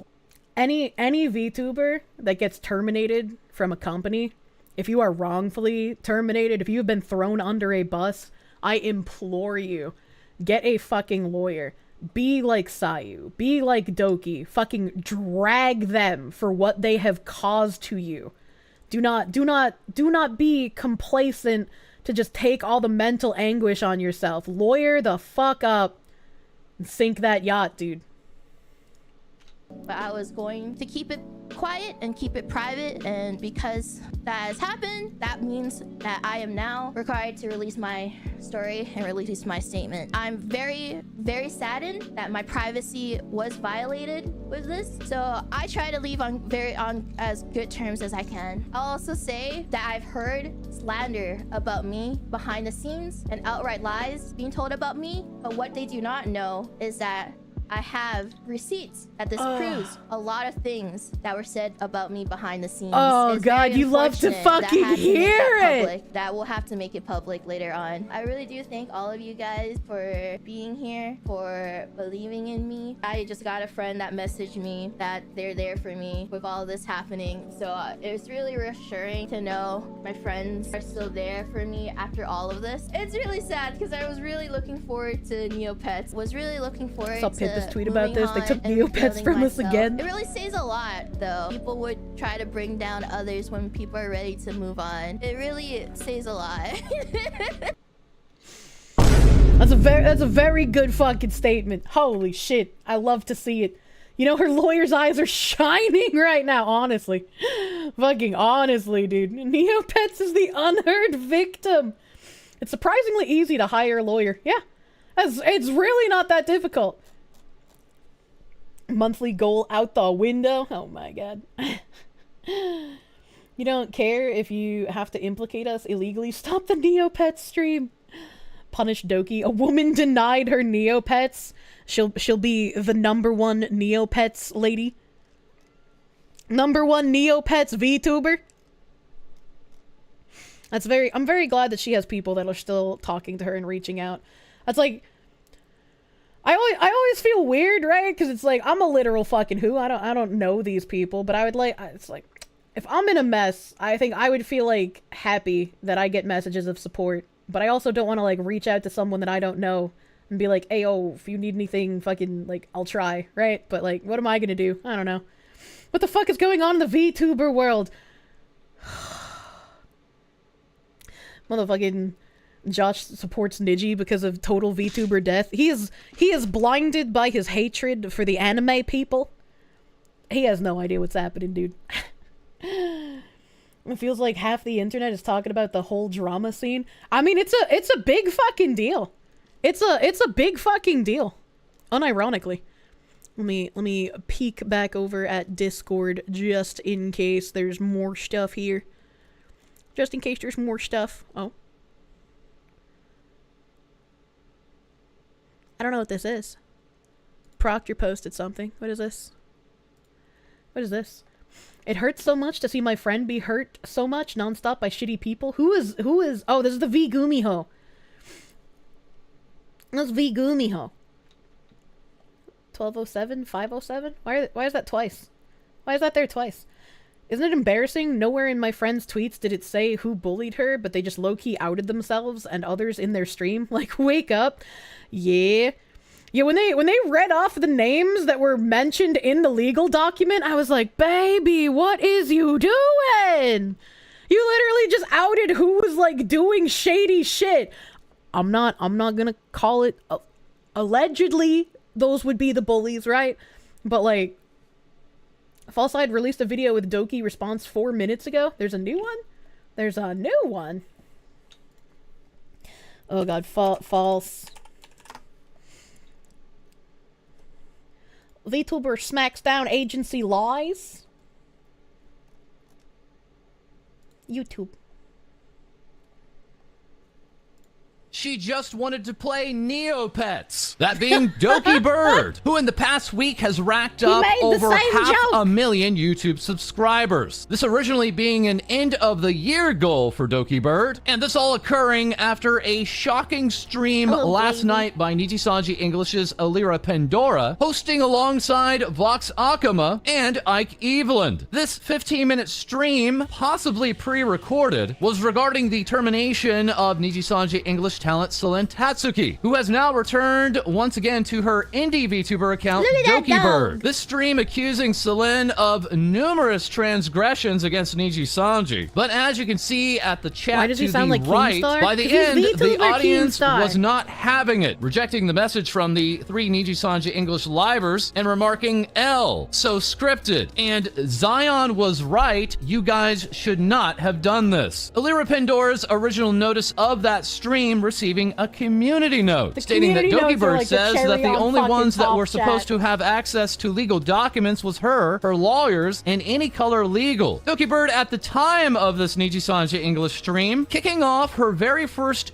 gaming stream upon her return, that being a stream for Neopets, and within less than 8 minutes into the stream, Doki Bird would begin to address what was being said on the opposing Nijisanji English stream, saying there has been slander and lies behind the scenes, she has receipts, and her trust has been broken again. This all leaving her speechless, as she would then end her stream to then go on to talk with her lawyer. Doki Bird minutes later tweeting out, I will say that it never was supposed to be shown to anyone other than me, my lawyer, and other relevant lawyers. Those being legal documents that the Nijisanji livers had described on their stream, alleging that these documents contained personal information of them. Doki saying further, it was a private document with my own personal information and was used I turned as a up legal my document desktop audio because my Vox was lawyer really and fucking document low. my thoughts. Plus, was never supposed to be released anywhere else to any other parties outside of legal departments. It makes me wonder if my medical and hospital records were also released without my consent, as those were also promised to me to be kept private. An hour and a half later, Doki further tweeting out, I am currently talking to my lawyer, and thankfully, only my diagnosis and reason for hospital stay was reported without further private info being disclosed. It was requested that none of this info should be revealed to anyone other than legal. Thank you everyone for the support. I really wish things didn't have to go this way. I didn't say anything more, and I was ready to move on and start a new life. During that Nijisanji English stream, this very quickly showing up on screen, these being personal DMs between Selene and management in Nijisanji English, that regarding a music video that Selene had posted on Christmas Day and was taken down Christmas night by Nijisanji English management. Selene correctly obtaining the rights for the song permissions, but now we know Nijisanji English's real problem with the video. Saying, hi Selene, sorry for the late reply. Since this video included X-livers, it will cause more time for me to get confirmation. This particular manager taking over a day and a half to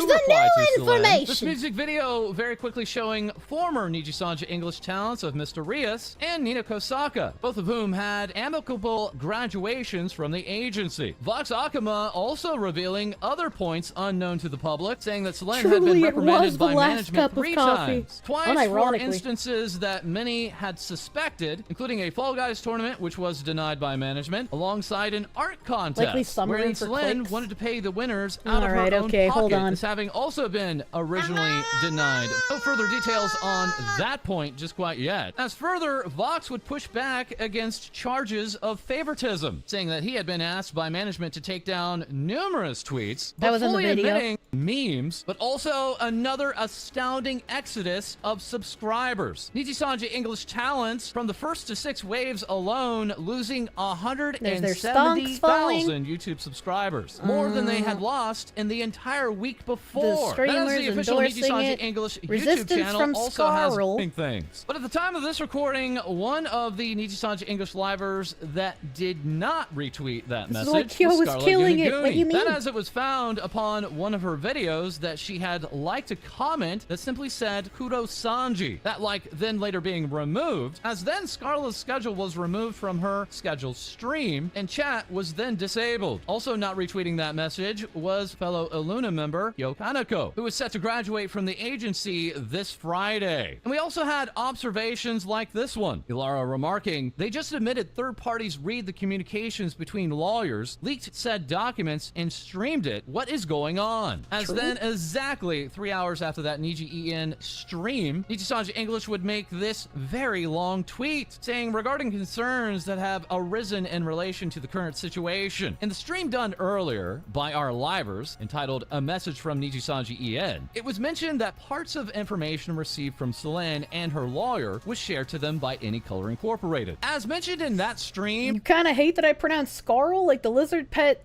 of Kled from League of Legends. I got some news from you. Apparently that's how it's pronounced. I was calling her Scarly, and I've been corrected by like 5 people that it's apparently Scarl.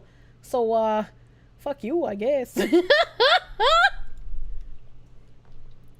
and in the notice published by Any Color entitled Notice Termination of Selene Tatsuki's Contract with Any Color, That's Selene wrong and her still. lawyer claimed that, I'm just gonna quote, pronounce "Livers things my way affiliated and with not Any care, Color I guess. Incorporated were involved." This particular tweet leaving out what they had said earlier they were involved with, that being harassment, and that they, Selene and her lawyer, will hold Any Color Incorporated legally responsible. Oh, Selene and her hell lawyer yeah. mentioned the possibility that they will also hold livers affiliated with Any Color Incorporated legally responsible in order to check the validity of Selene and her lawyer's claim. Any Color Incorporated shared only necessary parts of the information sent by her lawyer Only with our necessary. livers We've and read led through this. an internal investigation. Investigates any Message then kid of beginning being to sound billionaire very ninja personal, talents out reading of themselves. Banji. And today, Doki Bird returned with an Apex Legends stream. Saying hello, I'll be streaming the new Apex launch today. I won't have it monetized and we'll have super chats off. I just want to play my comfort game and not be alone today. Thank you to my friends who have been with me the entire night to keep me company.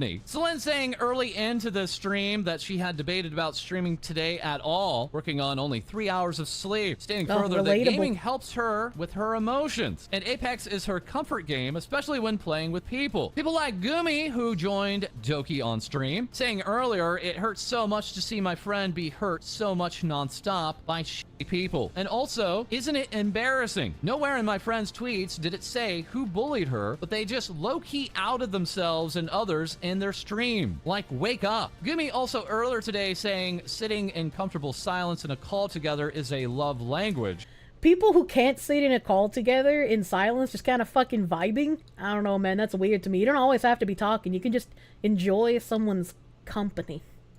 Doki on stream today thanking her personal friends that stayed with her all night long, making sure that she was safe, and adding that she can't say much on the situation, as her lawyer is also making sure that she is safe. All while we have the cosplayer Luna here as Doki Bird, showing off her Inna Alouette costume and now saying, "What do I do with this?" Numerous Oh, no. commentators now remarking on the Niji Sanji company, including Moist Critical in a video entitled Today, "This Evil Company is Starting to Collapse." Charlie midway into the video speaking on his personal experience and knowledge on merchandise cuts. And a very interesting piece of information that people brought up is that in December of 2022, Mista Rios had a slip of the tongue revealing that talent only gets 1% of merch sales, and other reports stating that it was a whole 2%. And I remember when this like came out, and even to this day, there are still some people that are just like defending the 2%. I was like, God damn, that is disgusting. There is no excuse for 2 fucking percent. Zero excuse. Even as an indie with a company that would handle like Uwu Market, all of the logistics and stuff that come with that, my cut isn't even that low. As that is absurd. It should be nowhere near that low. this serves to showcase that Niji Sanji doesn't just harass and bully their talent directly, they also financially fuck them. That is downright criminal. Only giving 1 or 2% if they're feeling gracious enough of merch sales to the talent is mind-boggling.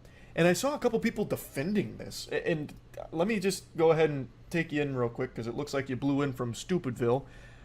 That is unacceptable.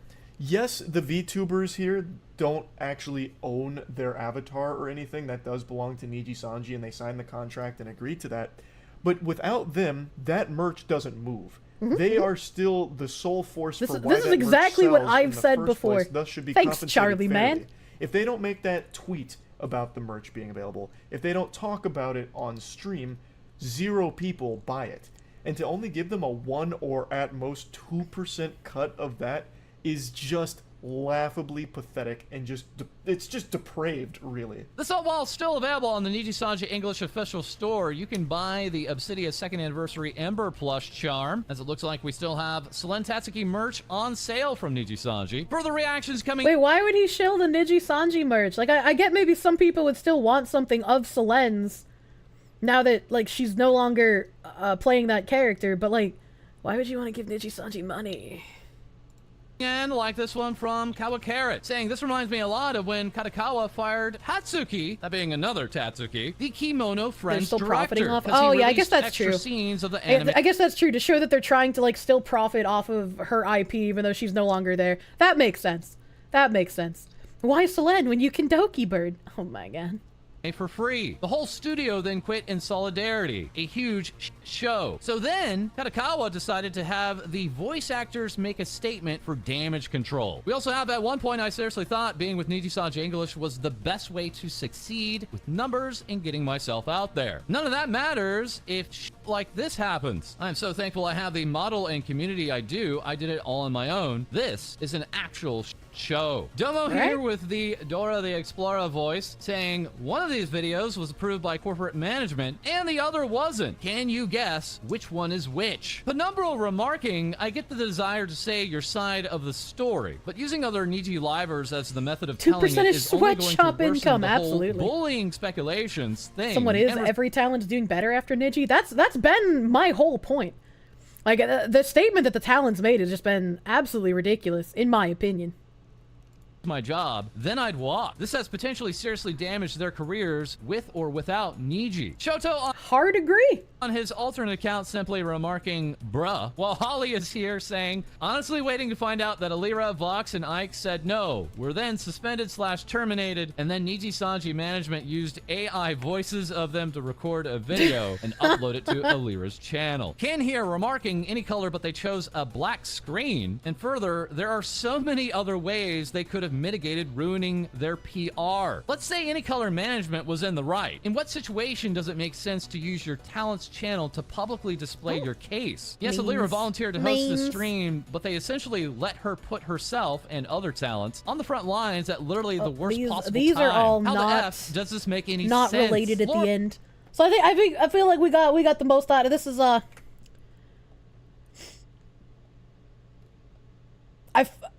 thought this was stuff he went over on his stream yesterday, and this was gonna be like new context that we hadn't seen yet, but I guess not.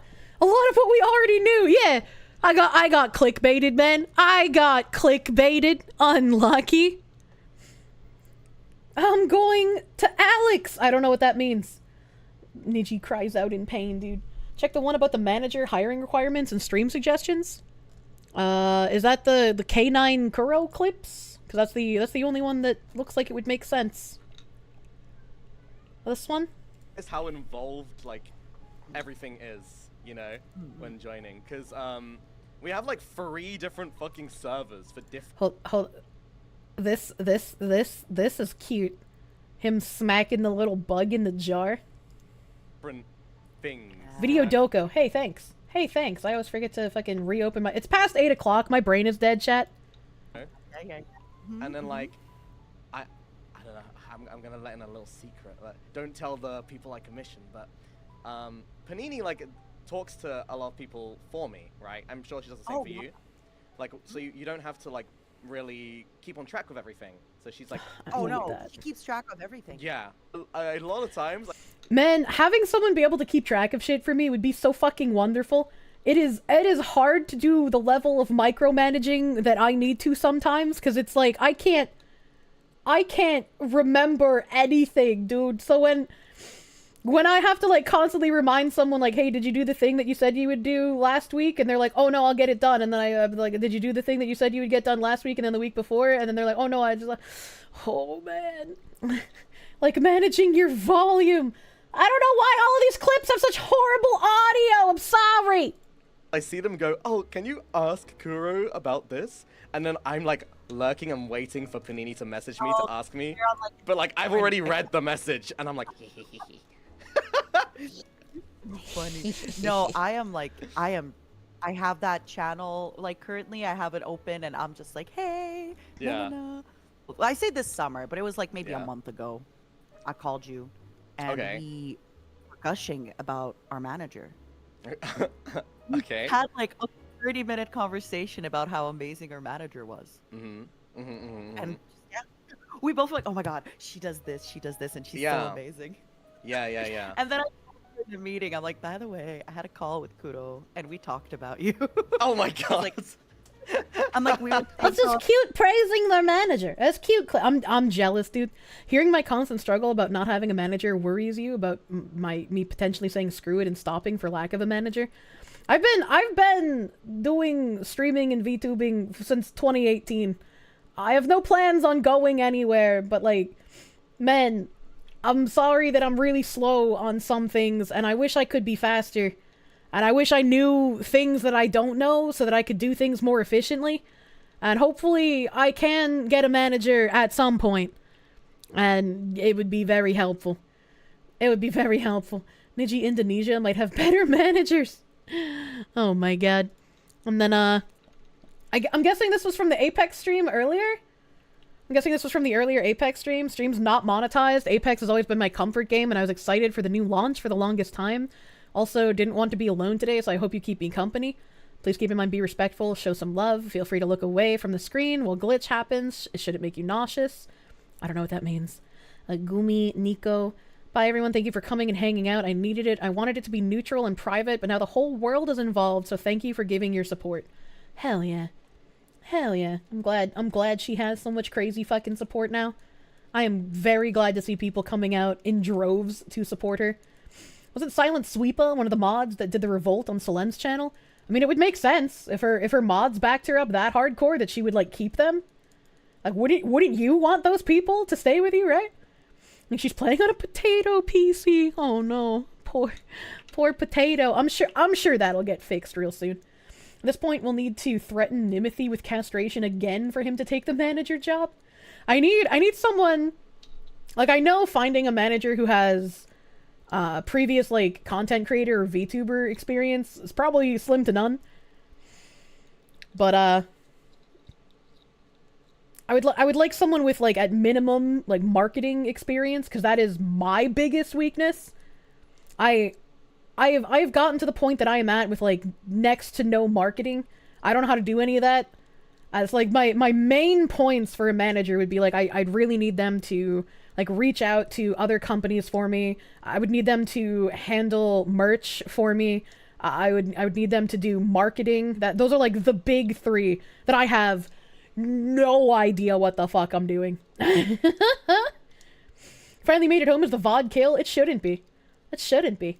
Spicy cat raid. What the hell is this spicy cat raid? Ah! Fellow white foxu! Tits or get the fuck out. Fellow white foxu, thank you for the raid! Thank you for the raid, Alana lady! Hey, yo! I'm mourning! Foxu on Foxu raid. We got white fox on white fox violence statistics. Juicy, fat, pale, booty mom getting spanked at work. Welcome! Welcome! Smug Alana's pretty great. So I've heard. So I've heard. My editor uses her emotes all the time. Oh, they're very cute. There's so many white foxes in here. Juicy, fat, pale, booty mom getting spanked at work. Pea fox and ketchup fox. Please do not mix pea and ketchup together to make a ketchup pea cocktail. Ketchup, if you will. What the fuck? We need a manager to finally deliver Kirsche. Please deliver me! Alana X Kirsche Dujin when you write it. Need more juicy fat pale booty moms. Is that how mustard's made? Oh, gross. Don't say that. I like mustard. Anna. I like mustard.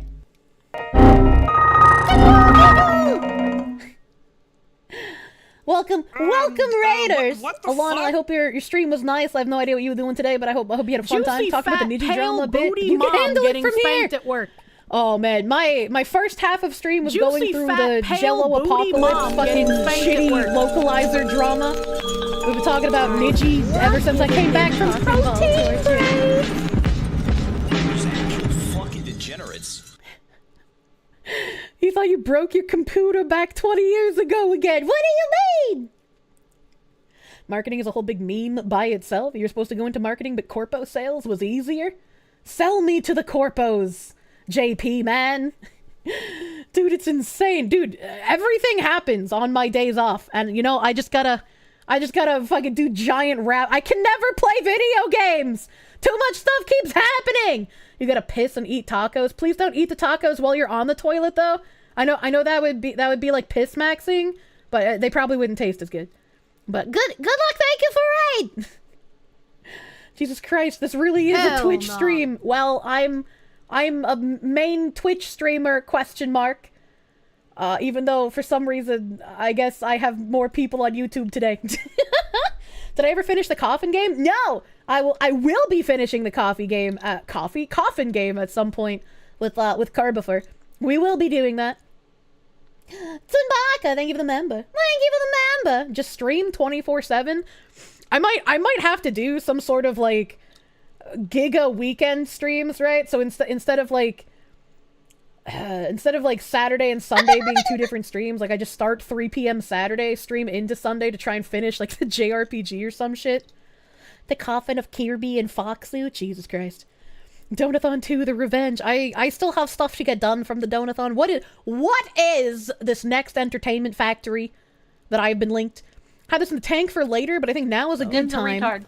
Do you know about the job listing for a minimum wage part-time Niji Sanji English content quality staffer?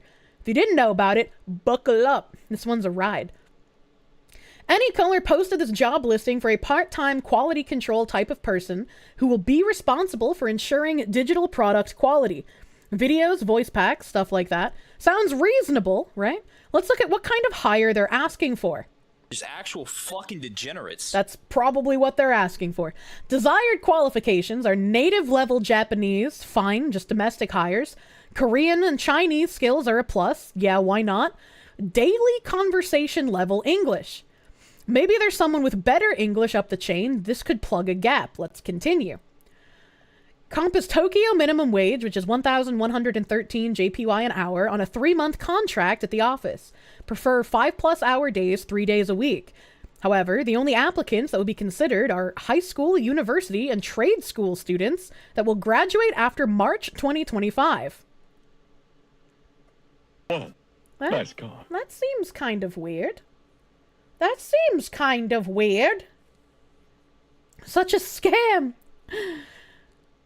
That's, AnyColor wants students who can only sort of understand English to be paid a minimum wage, part-time job, to screen Niji Sanji EN's digital content. The listing is a bit of an enigma. What kind of ideas and process lead to a job description like this? The full page... help. Full page screenshot for posterity. You can explain this. Do you want me to like just hop in a call with you, Pult fan, so you can explain this without having to type? Do you want to help? Do you want to just hop in a call? Help. Hey. You can hop in for like 1 second. Okay. I'm gonna just screech in your ear as soon as I get here. I'll paste that to you. I'll start voice call.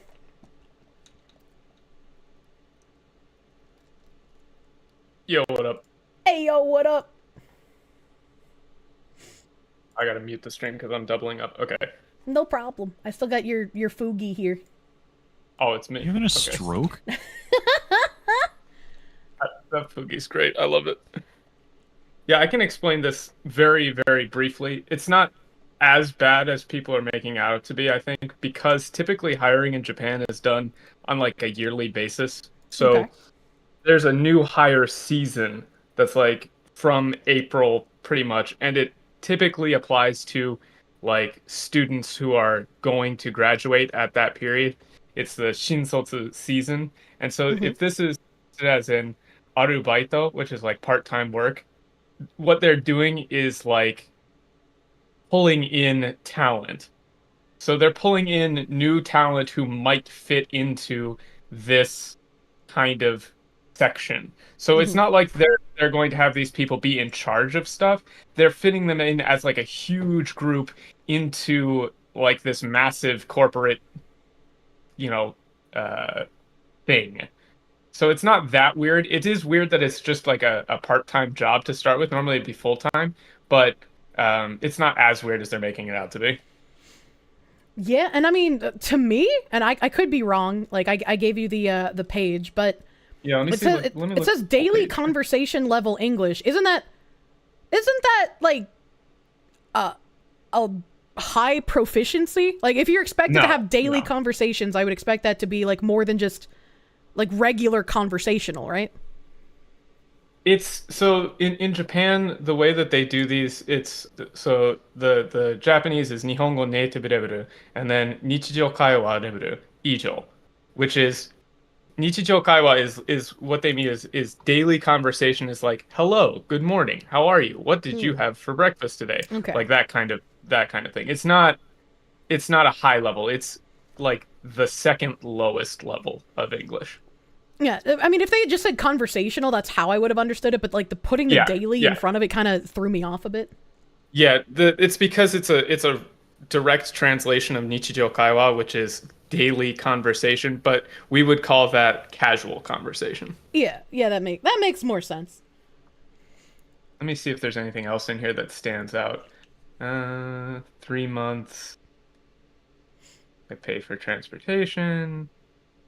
Once a day, 10 hours.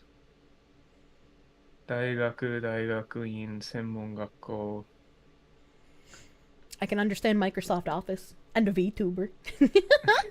Microsoft Office, skill VTuber だけではない様々なエンターテインメント分野への教 Yeah, so this is to me looks like they're just scouting to fill out the lower level ranks of their existing office, because it's an office in Roppongi, so it's the home office, so they're really just like, I don't think these people would be in charge of anything.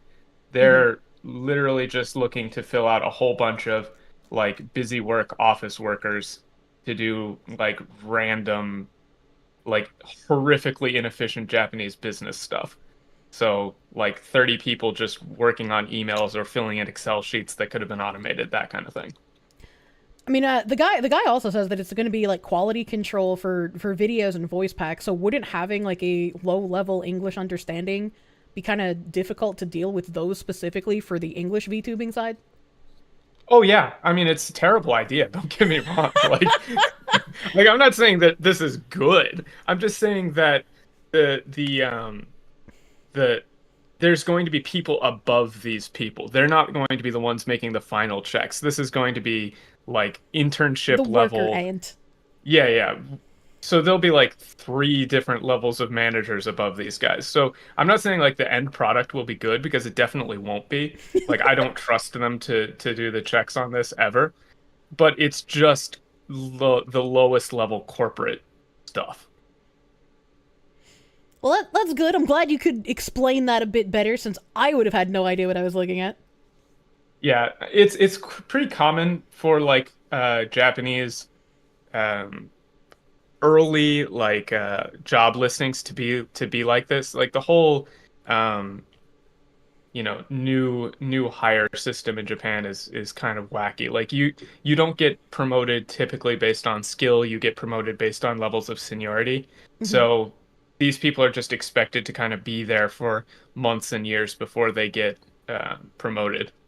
So it's not like they're not sending their best, That's a really goofy way of getting promotions, but I guess it makes sense culturally. Fucking degenerates. It's just a culture thing. Like some places are trying to change it, but basically the only way to hit upper level management at a Japanese company is to be there for 20 years. Like it used to be the expectation at a Japanese company would be that you basically work there for life. So when you get a full-time job offer, it's called seishain, and that means like you basically can't be fired, and you're going to be at that company for the rest of your life, but you'll get basically guaranteed promotions all the way up the chain unless you really fuck up.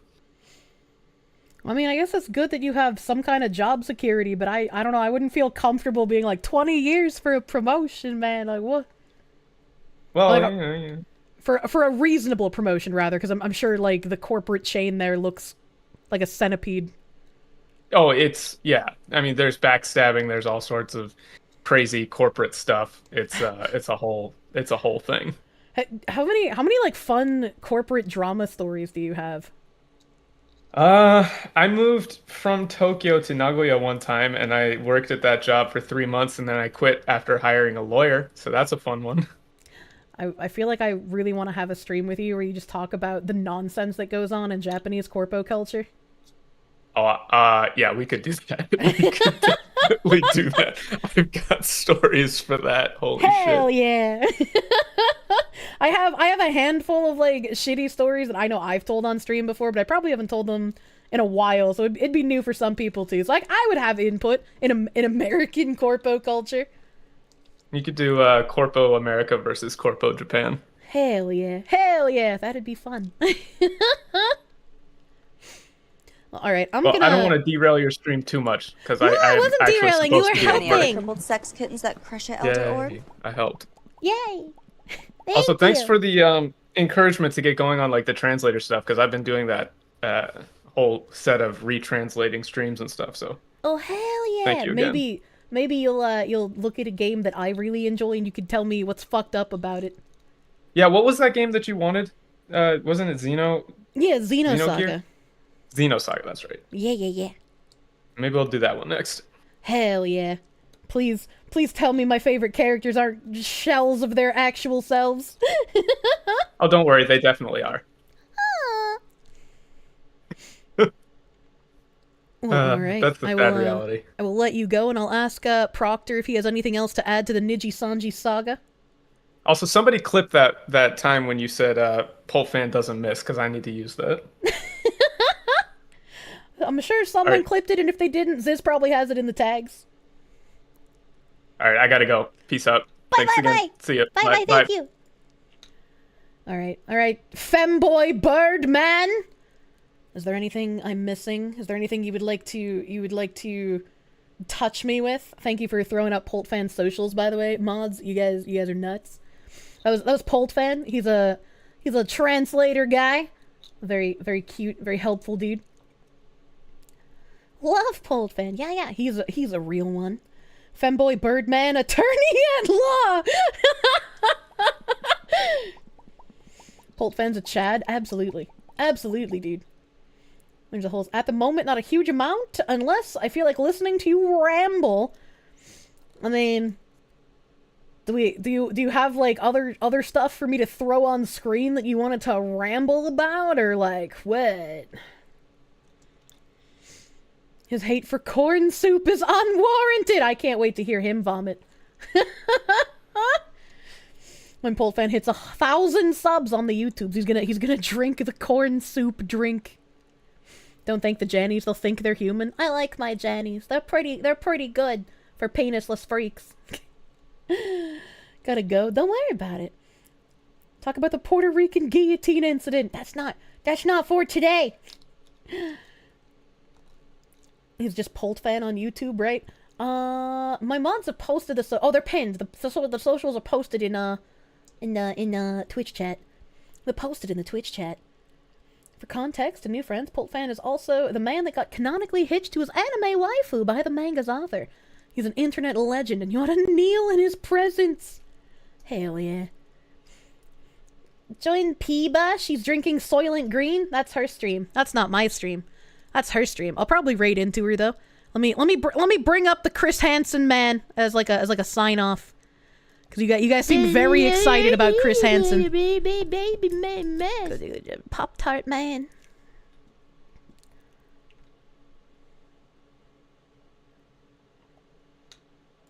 You have to cool it. Hello, Vosh. You have to cool it with the horse stuff, pal.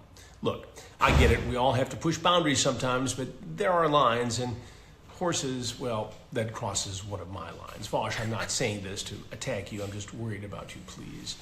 No more horses. I'll be watching. Hello, Vosh. Even if this is someone who paid Chris Hansen for a cameo, as beautiful, and I love that it exists. Thank you for having me on again. Of course, Bold Fan. You are always welcome here, sir. Always welcome. I'm glad that you add extra insight into things that I might only know a little bit about. This is surreal. Even Chris Hansen dunking on Vosh, dude. Imagine. This is cameo, right? If it's not cameo, holy shit. If it is cameo, still fucking good. Still fucking Do you know good. any other crippled sex kittens that crush at Elder Orb? Oh no, dead carrots. What did Vosh do to you? I should pay him another one for the folder leak. I'm still sad that my cameo got rejected, man. Wild horses couldn't tear Vosh away. Today has been an exhausting ride through Niji drama and through fucking Jello Man drama. I was like, in conclusion, localizers suck. They're not human. Kick them out of the industry. Bring back people who actually want to work on material instead of people who would corrupt it for their own personal gain. Niji Sanji is a black company that is going to be swallowed by the ocean.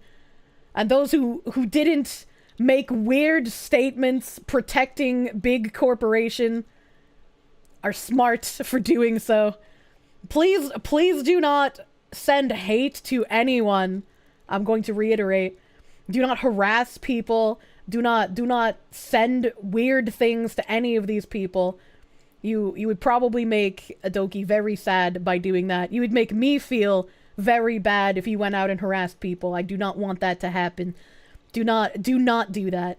Just be sad about the state of Niji Sanji, and be inquisitive about the actions of people who are sticking by the company. Hatred is the biggest gift to humanity. Wish them the best. Don't do anything Doki wouldn't. Yeah. Wish them a very happy staying with Niji Sanji. Let me see how to close my browser here. I've forgotten how to use my own stream setup. Since I'm pretty sure Peeba's doing her motherfucking Soylent stream, I'm gonna raid the Peeba. And since I'm going to, if she has her raids on, I don't know if she turned them back off. If they're off, I can't, but I'll see if I can. And as an aside, if I can raid her, regardless of who I raid, please do not bring up corpo drama in other people's chats. Please do not, like, bother people with asking about stuff. Juicy in fat pale booty to mom getting spanked the drama at work. we have talked about today. Some people are not able to talk about it, and it would just like clutter their chat with things that would probably make them feel some type of way. So I would implore you, do not talk about the drama stuff. Let me see if I can do it. Looks like I might be able to. To touch the Peeba. So we'll see if that works. And then on Twitch. No drama, only bunny. Yes. Watch the pink Benoy drink the soy drinks. Watch her drink the soy drink. Soylent Raid. It'll be on YouTube. Let me bring up her YouTube link actually so I can throw it in chat, since people on Twitch, she's not dual casting, so you guys are gonna get cucked like YouTube usually does. All right, it's gonna be a Twitch cuckery night today. A little bit of Twitch cuckery. YouTube hate. I went more than an hour over, so I'm gonna apologize, chat. I'm dying over here. We don't want to sit in Asmongold's chair. Thank you for hanging out with me tonight. It was a wonderfully tumultuous Tuesday. I'll have to do something with Proctor another time because he wanted to talk about Niji, but man, I I can't shut the fuck up. Thanks for the stream. Thank you guys for hanging out. I will be back on Friday, Tangent Friday. And we'll see what else I can figure out for this week, cuz I got to figure out a plan to finish my fucking games, dude. I want to play games, but things keep happening. I hope you guys have a great rest of your night. Give Peeba the delicious head pets and lick her. You'll become immune to diseases if you ingest her mold. Have a great rest of your night. Bye bye.